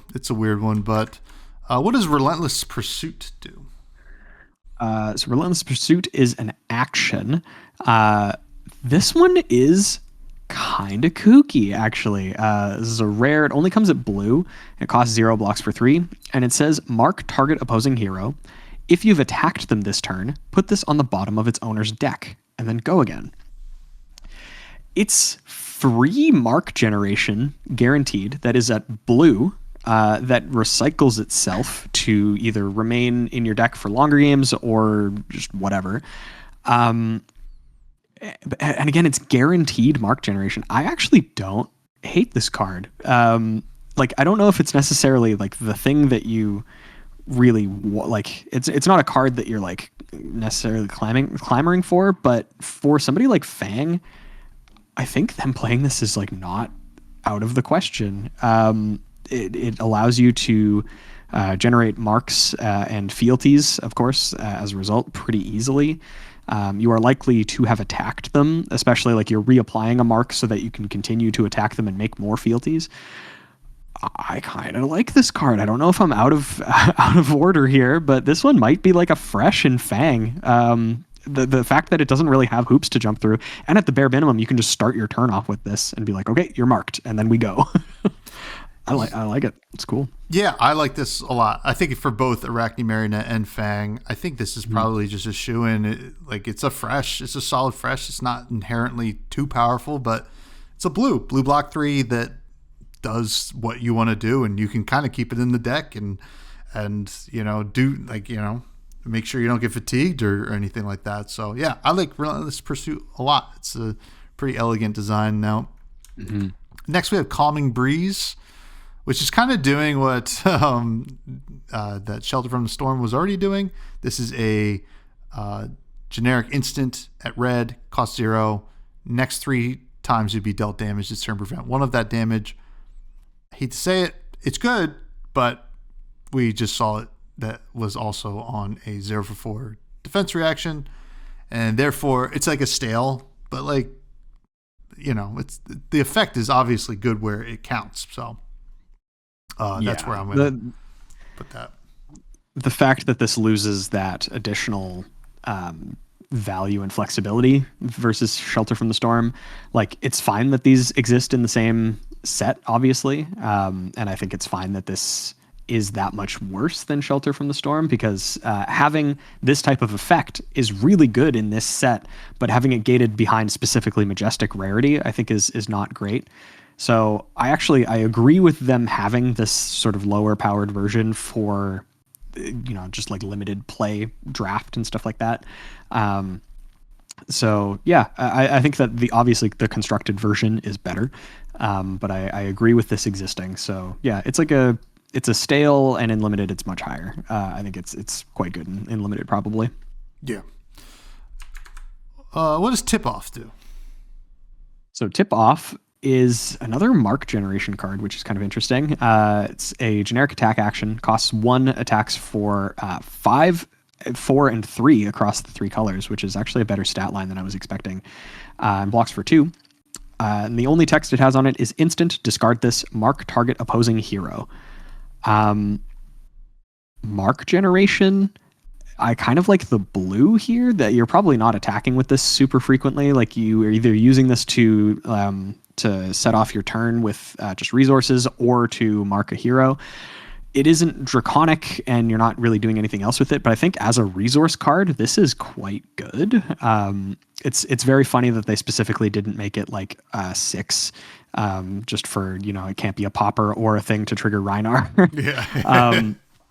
But yeah, I like the blue. I don't know exactly how many instances of mark target opposing hero you'll need, but this, if you're playing like Relentless Pursuit, I think that this also fits in that exact same spot, because it also recycles itself into your deck because you've discarded it. Never mind.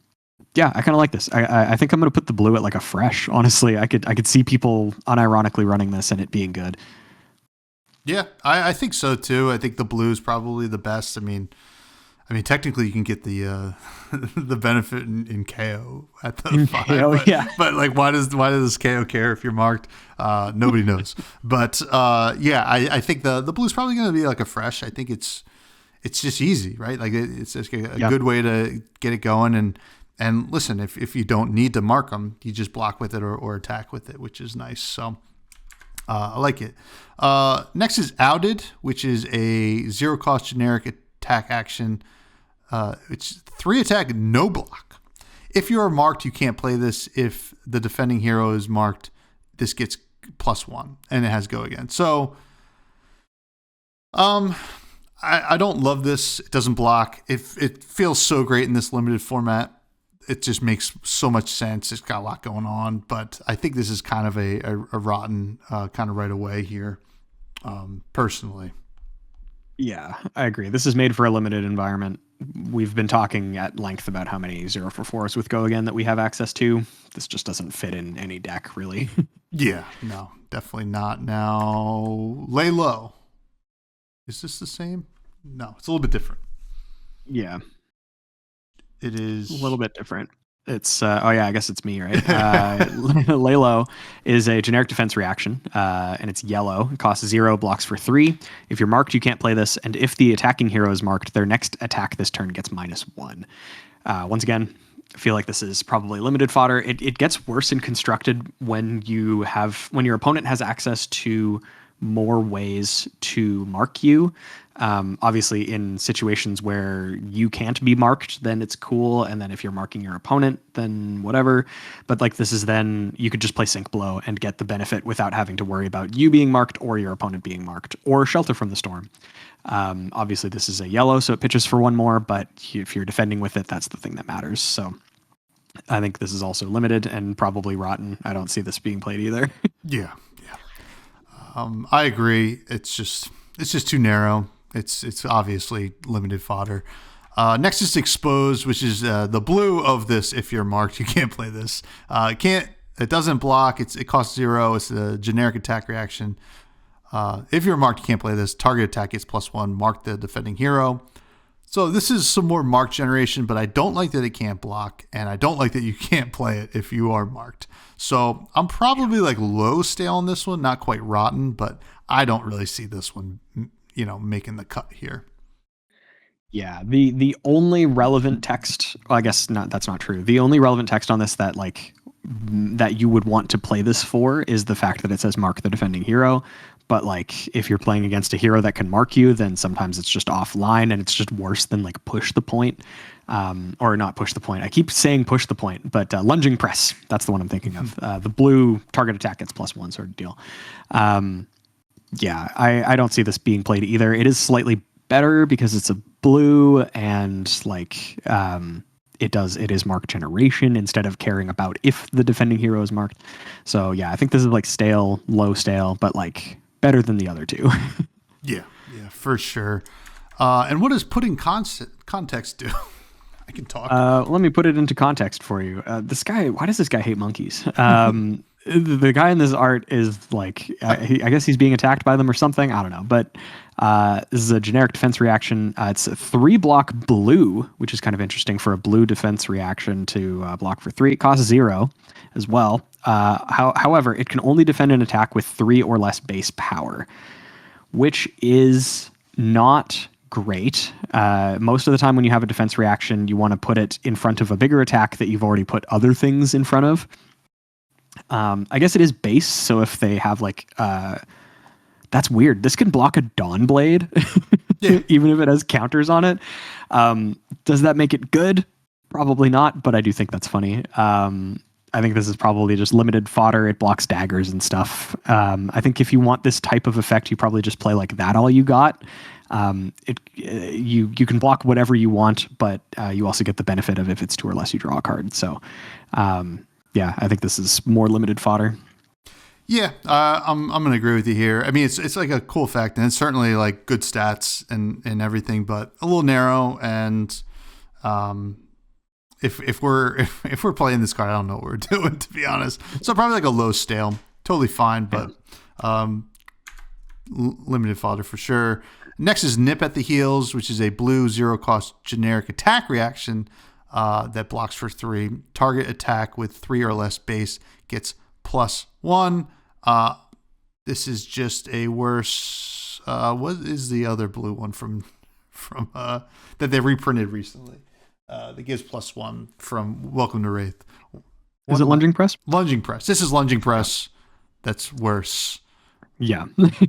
So I would say don't play this one. This one's probably rotten in my opinion. The literal only benefit is I believe Lunging Press is an instant, so it doesn't block, but like it targets anything.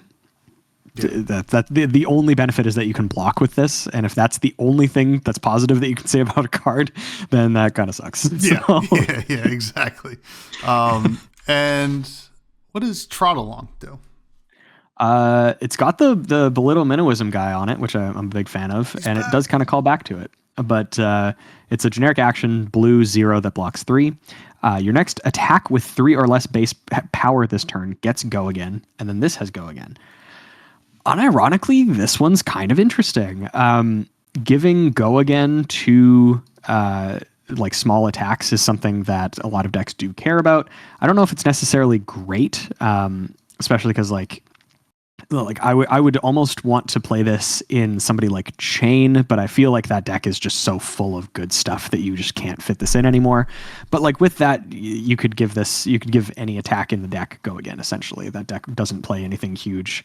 I think this card might genuinely see play at some point, but I think there's also potentially just better options like Captain's Call and a few other things. I mean, this is a blue, so it's a little bit more flexible in that sort of way. But I don't know. I don't hate this card. I just also don't think it's great. I'm gonna put this one in stale. I'm gonna be okay about it, and I think this could see play. Yeah, I think the only thing I'm like maybe that gives me hope for this card is Dawnblade, I guess. So that's true. You know, this is like an automatic Go Again, but Dawnblade, like Dorothea already has like a ton of playable cards, so I don't know if Trial Along's going to make it, but it's not for nothing. So I'm at stale for it too. And then finally in the generics, we have Public Bounty, which comes in all 3 colors. It is a 1-cost generic action that blocks for 2. It says mark target opposing hero. Next time you attack a marked hero this turn, this attack gets +3, 2, or 1, and this has Go Again. This is probably really close to rotten, if not just a really low stale. And I think that it is fine. Like it's a nice. I guess you're getting a lot of value out of it, but I don't really love it too much. So I'm gonna say like low stale on Public Bounty. I think so too. Like the thing that sucks is that we're comparing this to like Relentless Pursuit, and while Relentless Pursuit doesn't give a buff, it is free. Free versus one resource is a world of difference. So I think that the fact that this costs one just for a +3 buff probably doesn't push this over the edge in any case. If it cost 0 and didn't give a buff, or if gave like smaller buffs across the board or something, then like maybe. But yeah, I think at 1, there's just other things that we can do that are better. Just play like one of the 1 cost attack reactions or something, and you're probably having a better time. Yeah, absolutely. Okay, let's get into the expansion slot cards here. And we got a banger to start off with. It is Thick Hide Hunter, which is a brute attack action card. It's yellow. It costs 2. And it attacks for 6. Who's surprised? But blocks for 6. This says, when this attacks or defends, discard a random card. And that's it. So, this is I mean, the stats are great, right? Like, there's no doubt about it. They could have made this a red, to be honest, and they made it a yellow. The unfortunate thing is, like, you will lose a card if you attack or block with this and you have something left in hand, but Brute is good at doing that. So I think this is a pretty good, I don't know if it's really a buff to these decks, but I think Reinhardt really likes this one mostly because it's also not a additional cost. So if it's the last card that you have, you can just send the 6, and then it's also blocking for 6. It's which is still quite good. So I like this. I think it's a solid fresh. It's not like fresh to death. It's not going to really outperform in a lot of ways, but it is just solid. Yeah, I think the fact that this is just like a really good option against decks that maybe go a little bit higher, like this is realistically every other brute card that is a 2-cost 6 attack. Like there's not really that much of a difference outside of the fact that this also blocks for 6. If this is the last remaining card in your hand while your opponent's attacking you, this is a carrion husk, which is kind of cool. And then, yeah, the fact that you can attack with this as the last card in your hand, as opposed to like any of the Welcome to Wraith ones that are additional costs. Like you said, that was like the one thing I was going to point out. But yeah, I think this is like a fine option. It is certainly more defensive than it is aggressive. But in that vein, it's pretty good. I think this is also a fresh. Block 6 is just such a juicy number. Yeah. And like being able to get the discards not for nothing on offense as well. So yeah, interesting card. What are these feet? What are these shoes? The Tremor Shield Sabatons are Guardian leg equipment. Majestic, of course, as the expansion slot is. They have Blade Break 1, but they also have instant destroy this, prevent the next 1 arcane damage that would be dealt to you this turn. So basically Spell Void 1. However, it also says if you've controlled a Seismic Surge token this turn, instead prevent the next 2. I find this very interesting because, again, it's like Spell Void. And I genuinely think that Spell Void is a good thing for the game to have, especially with like wizards being prevalent and even rune blades in some capacity that can do like larger instances of arcane damage. I like these. Guardians very historically have had pretty bad options when it comes to feet. So this would kind of be taking the place of Null Rune Boots, which this may not necessarily actually be better than Null Rune Boots. The cool thing is you could block with this for physical damage and then destroy it to prevent arcane damage. You could double dip on both sides. I think it's at the very least an interesting option. I don't know if it's necessarily like better than what they have access to, but I think it's cool. I think I'm going to put this at like a low fresh. It does 2 things. It doesn't do them particularly well, but it does do both. So yeah. I think it's not flashy. It's just a solid little sideboard option for the Guardians, which, I mean, I know they're going to be probably also playing the quick dodge flexors and stuff like that, but this is a nice little sideboard option for them. Probably like a sideboard low fresh as well. Now, they did get something else, which is Roiling Fissure, which is a blue Guardian action that blocks for 3, and it costs X1.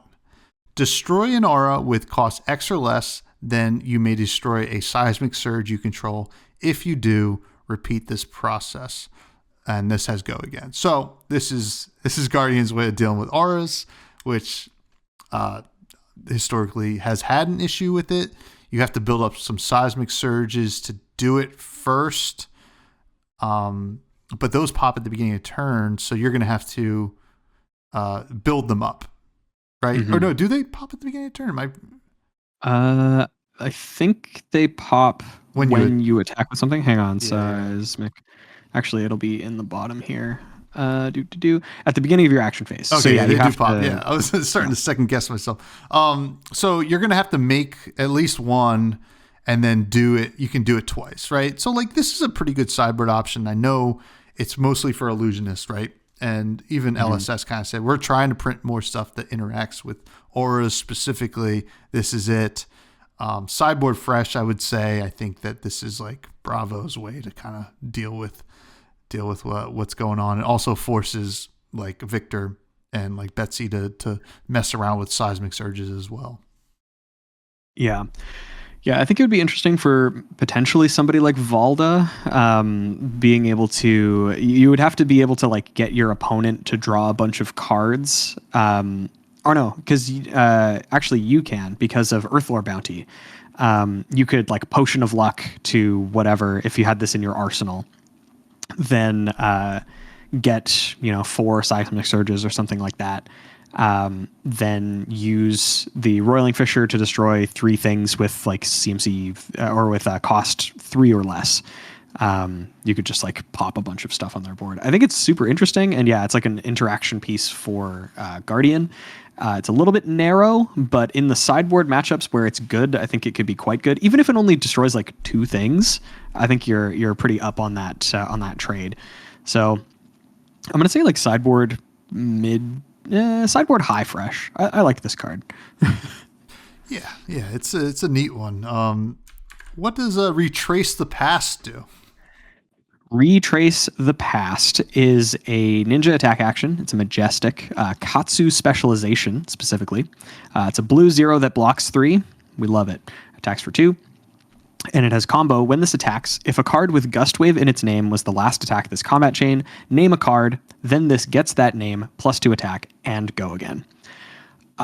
This is LSS's way of apologizing to Katsu for banning Bonds of Ancestry. Like very specifically, because without this, you just cannot dishonor. This is now the only way that Katsu can resolve Dishonor's effect, or at least try to threaten Dishonor's effect. Outside of that, it's like not amazing, because the other thing that you can do is have this become like Mugenshi release for Lord of Wind, but you want Mugenshi release to actually be Mugenshi release so that you can search for multiple copies of Lord of Wind. So like cheating that line isn't great. I guess like technically this can be the second piece of any combo, because it just becomes that, and then it's the last attack this combat chain. So it's really flexible. It's a 0 combo, so it can be either pitched to or searched by Katsu's ability. I think this is not a super interesting card. It's very flexible, and again, I think it's just LSS being like, hey, sorry, we printed a really cool combo line and then banned one piece of it because it was way too good. Yeah. So I could definitely see Katsu playing this, but it's more of just a like, this is now something you have access to, instead of like, this is a card I really want to play. I think it's like probably a fresh, maybe even a low fresh in that regard. I think it could be powerful to just like be the second out of 3 pieces for a combo. You could like maybe Crane, what's it called? Not Crane Dance. The one that makes a Zen State token. I think you might be able to run it with this now, because it just cares about the last attack. But yeah, I don't know. I think this one's it's underwhelming. Yeah. It's a replacement, right? And I think Katsu's going to play it, no doubt. So there's that. And sorry, Katsu fans, this is all you get. Don't complain about it either. So yeah, I would say like probably it's not fresh. You're gonna just play it. That it's not gonna perform better than that though. So pretty interesting. Next we have Misfire Dampener, which is a mechanologist equipment arm piece, blocks for 1, has blade break, instant, destroy this, prevent the next 1 arcane damage that would be dealt to you this turn. If you've boosted this turn, instead prevent the next 2. More interaction with Kano, as we are seeing. It's very cut and dry here. It's not that exciting, but probably necessary for the game as it goes on. This is like a sideboard fresh, I would say. And yeah, not much else to say about it. It's good against arcane damage. Yeah, it's good against arcane damage on your turn. I was actually just doing a quick thing to see if there's anything that I missed that allows you to boost on your opponent's turn, and I don't believe so. I think it is all exclusively on your turn. I mean, that would be gaining action points or attempting to gain action points on your opponent's turn, which you can't do. So yeah, this is active during your turn. The gauntlet slot for Mechanologist has always been a little bit weak. There really isn't much going on outside of like if you're playing Teklevasen and you have Evos and whatever. So you probably play this in some capacity, especially against Kano, where it would be the best. So it's like not super exciting. Sideboard probably like, I think it might perform at like a low fresh. Because again, Spell Void 2 is just like a good line of text, and that's basically what this has. So yeah. Next we have Null Time Zone. What does that do? So Null Time Zone is a mechanologist action item. As mechanologists are known to enjoy, they have items. This is a blue 0 cost item that has Crank, and it enters with 2 steam counters. At the start of your turn, destroy it unless you remove a steam counter from it. And then when this enters the arena, name a card. The named card can't be pitched or played from hand while this is in the arena. You were mentioning how you don't think that Jarl is very good. I think that this potentially makes the Mechanologist matchup with Jarl even worse because you just name Mangle and it can't be played for 2 turns. So you can't do the thing. Yeah, you're not allowed actually. Yeah, like this is like a super, super narrow sideboard card. We've seen cards like this with like Chains of Eminence, like naming very specific cards and being like, you can't do anything with those. I don't necessarily think that this will see play unless there's something very specific going on and you want to like interact with it. This is like another blue item for Dash.io to play, I suppose. I'm not sure. It's the effect is very small, so I think this will be probably at the best a stale. In a matchup, like I said, if you're against Jarl and you have this in your sideboard and you sideboard all of them in and you're just like, Mangle, and you just keep naming Mangle over and over again, then I think they have a bad time, but I don't know. Yeah, this is kind of interesting. I mean, I don't know if like Dash.io can do this at instant speed, which is nice. What happens if they already played it? So you can't like essentially counter it, but you play it against Lumina Ascension and other combo pieces and stuff like that. So there is that. It's kind of interesting. It's like a weird little thing for them. I would say stale as well. So yeah, interesting. I do like this next card, Enchanted Quiver. It's a new quiver. It's a ranger equipment that says instant, destroy this, prevent the next 1 arcane damage that would be dealt to you this turn. If there is a face-up arrow in your arsenal, instead prevent the next 2. More, I mean, like, Kano's already a pretty brutal matchup for some rangers. This kind of helps it a little bit, right? So, I mean, it's good to have, right? This is like a sideboard, like, low fresh, I would say. It's not really ticking the needle, at least for the slower rangers. I don't think, I mean, I guess it's like a nice little perk for like Lexi and Azalea in their respective formats, but I'd say like a sideboard low fresh for Enchanted Quiver. Yeah, I'd say so too. It's, I mean, the quiver slot has always been kind of just a flex spot that's kind of like you have an effect that's maybe a nice to have. And in specific matchups, this could prevent 2 damage, and that might be the difference between getting completely domed by Kano or not. So I think if you have a lot of arcane damage heavy matchups in your meta and you play a ranger, you could just throw Enchanted Quiver in your sideboard, and I think you'll be okay with it. Yeah, absolutely. And what does this next card do? So this one is Chain Reaction. This is a Ranger Trap. We're finally seeing a Ranger Trap after all these years. This is Ranger Defense Reaction. It's a yellow that costs 0 and blocks for 3. And when this defends an attack with Go Again, you may turn a non-attack action card in your arsenal face up. If you do, you may play it this turn as though it were an instant. I think I only need to say 3 words to get my point across here. Codex of Frailty. Yeah, it's a good one. Like, you have a codex in your arsenal, you block with this, you get to play the codex, and then your opponent discards one of the last cards in their hand or whatever. Obviously, then they can get an attack action back, but it's possible that it's like kind of worse, especially like if they only had 1 card in their hand and they don't have anything that costs 0 in their graveyard.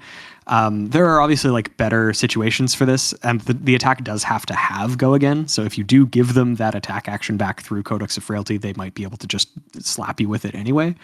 But there are likely other non-attack actions that are also good. That's just the first one that I think of. So this one's hard to evaluate. I actually want to hear your opinion on it first. Oh, I've been thinking about this card quite a bit. So, yeah. I mean, obviously this is a Riptide card, right? Like, I know they want like the trap azalea thing. Reel in, right? Yeah. Okay. Yeah. Well, I mean, not even, so you play this from hand, you trigger your Riptide ability to put something down. So you get to choose, right? Choose whatever you want to put down face up or face down, and then turn it face up to do the thing, right? You block the thing, we Go Again. You get to deal 1 damage, obviously. All of this is the Riptide stuff. Then you get to flip the thing. So you mentioned Codex of Frailty. It's a good one. I think all 3 codexes are actually good now. Like if you're planning on doing Chain Reaction, the Inertia is a little bit risky, right? Like that's the most risky one, but it can also be like pretty devastating. Codex of Bloodrot is insane with this card, right? You kind of like really can do it. And the nice thing is you can flip it face up and you can wait till end of turn to do it or whatever, right? So you can say, all right, like you can play around it. I'll choose when to play it. But plan for the worst is my favorite thing to do.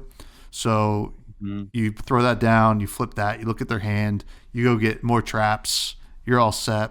You can also do 3 of a kind. You can't play more traps if you do the 3 of a kind, but if you get more stuff to block with, yeah, it's pretty wild. So this is, I think, is like a high fresh. I think this is like the potential here to do some crazy stuff is really, really cool. So huge fan of Chain Reaction, obviously. Yeah, I forgot about some of the crazy actions that Riptide has access to. Yeah, Plan for the Worst is super funny because you just you also get to destroy their hand and arsenal if they don't use up everything. That's super cool. Yeah, I like this card a lot, actually. This is like for sure a fresh. I definitely agree. Yeah, it's super neat. Now, next we have Douse in Runeblood, which just kind of looks like I imagine Douse in Runeblood is meeting, the art is meeting the Yu-Gi-Oh looking one from Everfest. Oh, yeah. Why am I blanking on cards? I don't know. Me too, man. It's no, not Revel in Runeblood. Is it? No, it's not Revel. Where are you? Oh my God. We're gonna look it up because we're already so far into the pod. We're so far in. Yeah, you're in for a penny, in for a pound, dear viewer at home. So yeah, you've made it this far. You're probably desperately messaging. Yeah. Desperately commenting what we're thinking of. Come on. Looking up just Rune Chant, and it should be good enough. No, I don't think that one makes a Rune Chant. It cares. Oh no, it cares about auras. That's what it is. That's why it's not coming up. Because it's if you've played or created auras. All the Runeblade fans are screaming at the screen. They're screaming at us. And I'm going to feel so stupid. Runeblade. I just try to block it out because it always Everfest. kills me. Yeah, it's from Everfest, and it's Runeblade, and it has 0 pitch. It's a red, and it has 3 attack. Swarming 0 pitch. Gloomveil. Oh my god, we did it. It's not just like some random card. It's like one of the most playable Runeblade cards of all time. Anyway, it kind of looks so like the good. art in Douse of Runeblood is walking towards the Swarming Gloomveil art, but here we go. So this is a red 1-cost Runeblade attack action. The attacks for 4, blocks for 3. When this attacks, create runechant tokens equal to the number of non-attack action cards you've played this turn. If 3 or more runechants are created this way, this gets go again. So if you're playing a bunch of non-attack actions, especially with Malefic Incantations, which I can remember that one, of course, these Runeblades are playing a lot of now, this can very easily get the go again. But it also is just like a nice little like turn ender too. You send like 1 for 4 and create some extra rune chance. So I'm a big fan of this. I don't know if it's not on the level of Swarming Gloomveil, I would say, but I would say it's still like probably like a low fresh to mid fresh. I'm very glad that this isn't another Swarming Gloomveil situation because, God, you were mentioning how that card kills you. Yeah, it kills everybody. But yeah, Douse and Runeblood I think is quite good. I think it's kind of funny that if you're playing a deck, maybe like Viscerai that will play like Mordred Tide, you only have to play 2 non-attack actions for this to make 3 rune chance. At least I think that's how the effect will see it, because the event gets augmented by adding 1 additional rune chant and then whatever. So you need to play Swarming Gloomveil and then another non-attack, and then this will get go again. Or Mordred Tide. Mordred Tide is what I meant. I think I said the other one. But yeah, I think this card's interesting. It could be really good, especially because it's just making rune chants. If you were able to string together a bunch of non-attack actions and then this makes like 4 or 5, I don't think that's going to like happen, but then you're getting a huge return on this card. So I think it's cool. I think this is like a consideration fresh. It's a cool option for decks to have. Yeah, not really sure if it's really making the cut because Viscera is really good right now, so it's hard to say. What's Spurlock do? This one is a chaos action, so this can only be played in Arachne Slipped Through the Cracks, as far as I'm aware. And Marionette. And Arachne Marionette, yeah. I couldn't remember if they were also a chaos hero. Okay, so there's 2 heroes that this can be played in. Both of them are Arachne. But Spurlocked, shout out to Brody Spurlock, very, very talented professional player. His likeness is on the card, and I'm pretty sure he designed it in some capacity. It might have been, I think it was like his, like an invitational sort of deal. Like Magic the Gathering has invitational cards, and when people won them, they would design a card. I think this is the same idea. But Spurlocked is a chaos action. It's a non-attack action. It's blue, costs 0, blocks for 3. And it reads, each hero secretly chooses a number between 1 and 6, and then those numbers are revealed. The hero that chose the highest number loses that much life, searches their deck for a card with less than or equal to the chosen number, reveals it, puts it into their hand, then shuffles. So you kind of play a game with your opponent.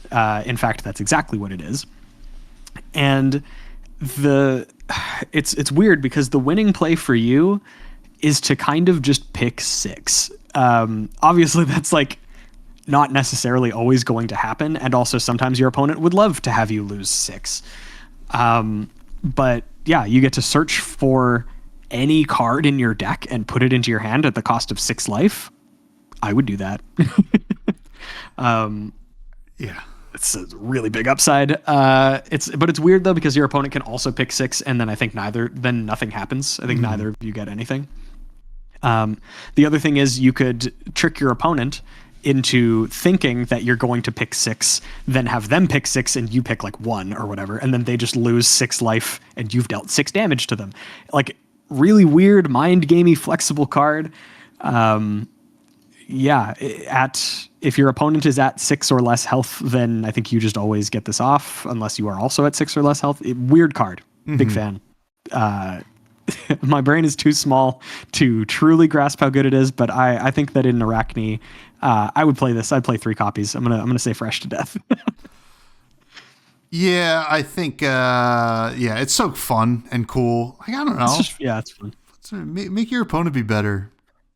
You know, whatever. Like, I don't have time to think. You pick the number that's right here, and we'll see if I also pick the number that's right. I think that's a lot of fun. So, cheers to Brody for coming up with this pretty sweet.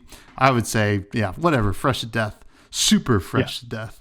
I like it quite a bit. Next is Ring of Roses, which is a yellow 0-cost Earth Wizard action aura that blocks for 3. Legendary Verdant specialization. Verdants only can play one of it. The first time you deal arcane damage each turn, gain 1 life. So it's just like hey, your hair's not good. Here's a flower. It's kind of interesting. So you just get to basically do a little extra once this is out. Like, every turn you're kind of getting incremental life gain and damage output just by a little bit. It's not like the most. So I don't know. This is like weird. So you let's say you gained 1, deal 1, gain 1, deal 1. So it felt weird that they didn't let it stack, but like, I think they're being really careful about life gain here. I think you play it. I think you play this in the deck. So it's just like, I guess it's automatically a fresh. Yeah, I'm right there too. I think that this is just a card that you play if you are Verdants. I think potentially if you were able to have access to 3 of these, and then every time you deal arcane damage, you gain 3, may have just been like too much long game that they didn't want to introduce. I think this is like a fresh to death in that there are I think there's absolutely at least 1 slot that you can dedicate to just this, because if you get this early, you get a lot of value out of this over the course of the game. Just gaining at least 1 additional life every turn, especially when she kind of wants to go a little bit longer. This could be, gain 10, and I think that's a good card. And also it deals extra arcane as well, so it kind of does everything. I think if you're playing Verdants, you just jam this in there and you don't think about it too much. Yeah, for sure. What does Warcry of Themis do? Warcry of Themis is an illusionist, a light illusionist action. So this can be played in Original Prism and the Advent of Thrones Prism. Your next angel attack this turn gets +4. Oh, sorry. This is an action that costs 0, is a yellow, and blocks for 3. And it says your next angel attack this turn gets +4 and has go again. It also has another ability, which I think is very funny. Instant discard this. Banish X cards from your soul. Turn X target cards in a banished zone face down. This hoses Chain in LL like a lot. It's like, oh cool, I have like 6 cards that I shackled this turn. I'm gonna play my first one, and you're like, okay, I'm gonna banish 5 cards from my soul, banish the rest, or flip the rest of them face down so you can't play them. It's like, oh, okay. I attacked with like a ghostly visit, and now my turn's over. I think this card is crazy in specifically LL. I don't think that this is super relevant right now in Classic Constructed. I guess like it's pretty good against Levia for sure. Yeah, Levia and Vincent. Vincent, you only have to do like 1 or 2. I think maybe like a maximum of 2 potentially for the discard effect to be like good against Vincent. It's good against Levia as well. Just being able to get rid of stuff. It does like turn off potentially blood debt that's ticking down, but there's probably more upside to that. So I think this is like an insanely good sideboard option for a deck that I assume is already still very strong. in Living Legend.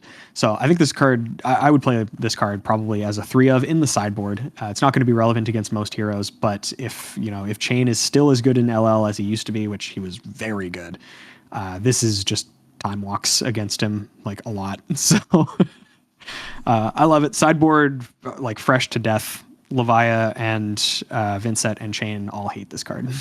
Yeah. This is and there's going to be more stuff, I think, probably later in the game that this is going to continue to be good and continue to be relevant. So it's like a sideboard fresh to death. It's like a nice little buff for all versions of Prism. I mean, I think that the top side of the text is still better for the new Prism, but still being able to have this like discard effect be relevant all the time is very nice. So next is Warcry Bologna. So this is a yellow light warrior attack reaction that blocks for 3, costs 0. Target Raiden gets +2 this turn. Cool. Instant discard this, banish X cards from your soul the next time target weapon deals X or less damage to you this turn. Deal that much damage to its controller and that damage can't be prevented. So kind of interesting. So it's a nice little defensive maneuver that you can do, but also still buff your Raiden. It's not flashy, that's for sure. I think it's a fresh, like, again, I think if you're playing Raiden, you just kind of play this, right? And then you also have the ability to kind of throw back some damage at an opponent, which is kind of cool. Yeah, like I think this card is absolutely like a fresh. You just play this in the list because it's at the very bare minimum. It's a yellow that deals 2 damage, blocks for 3. Like those are all things that Bolton cares about.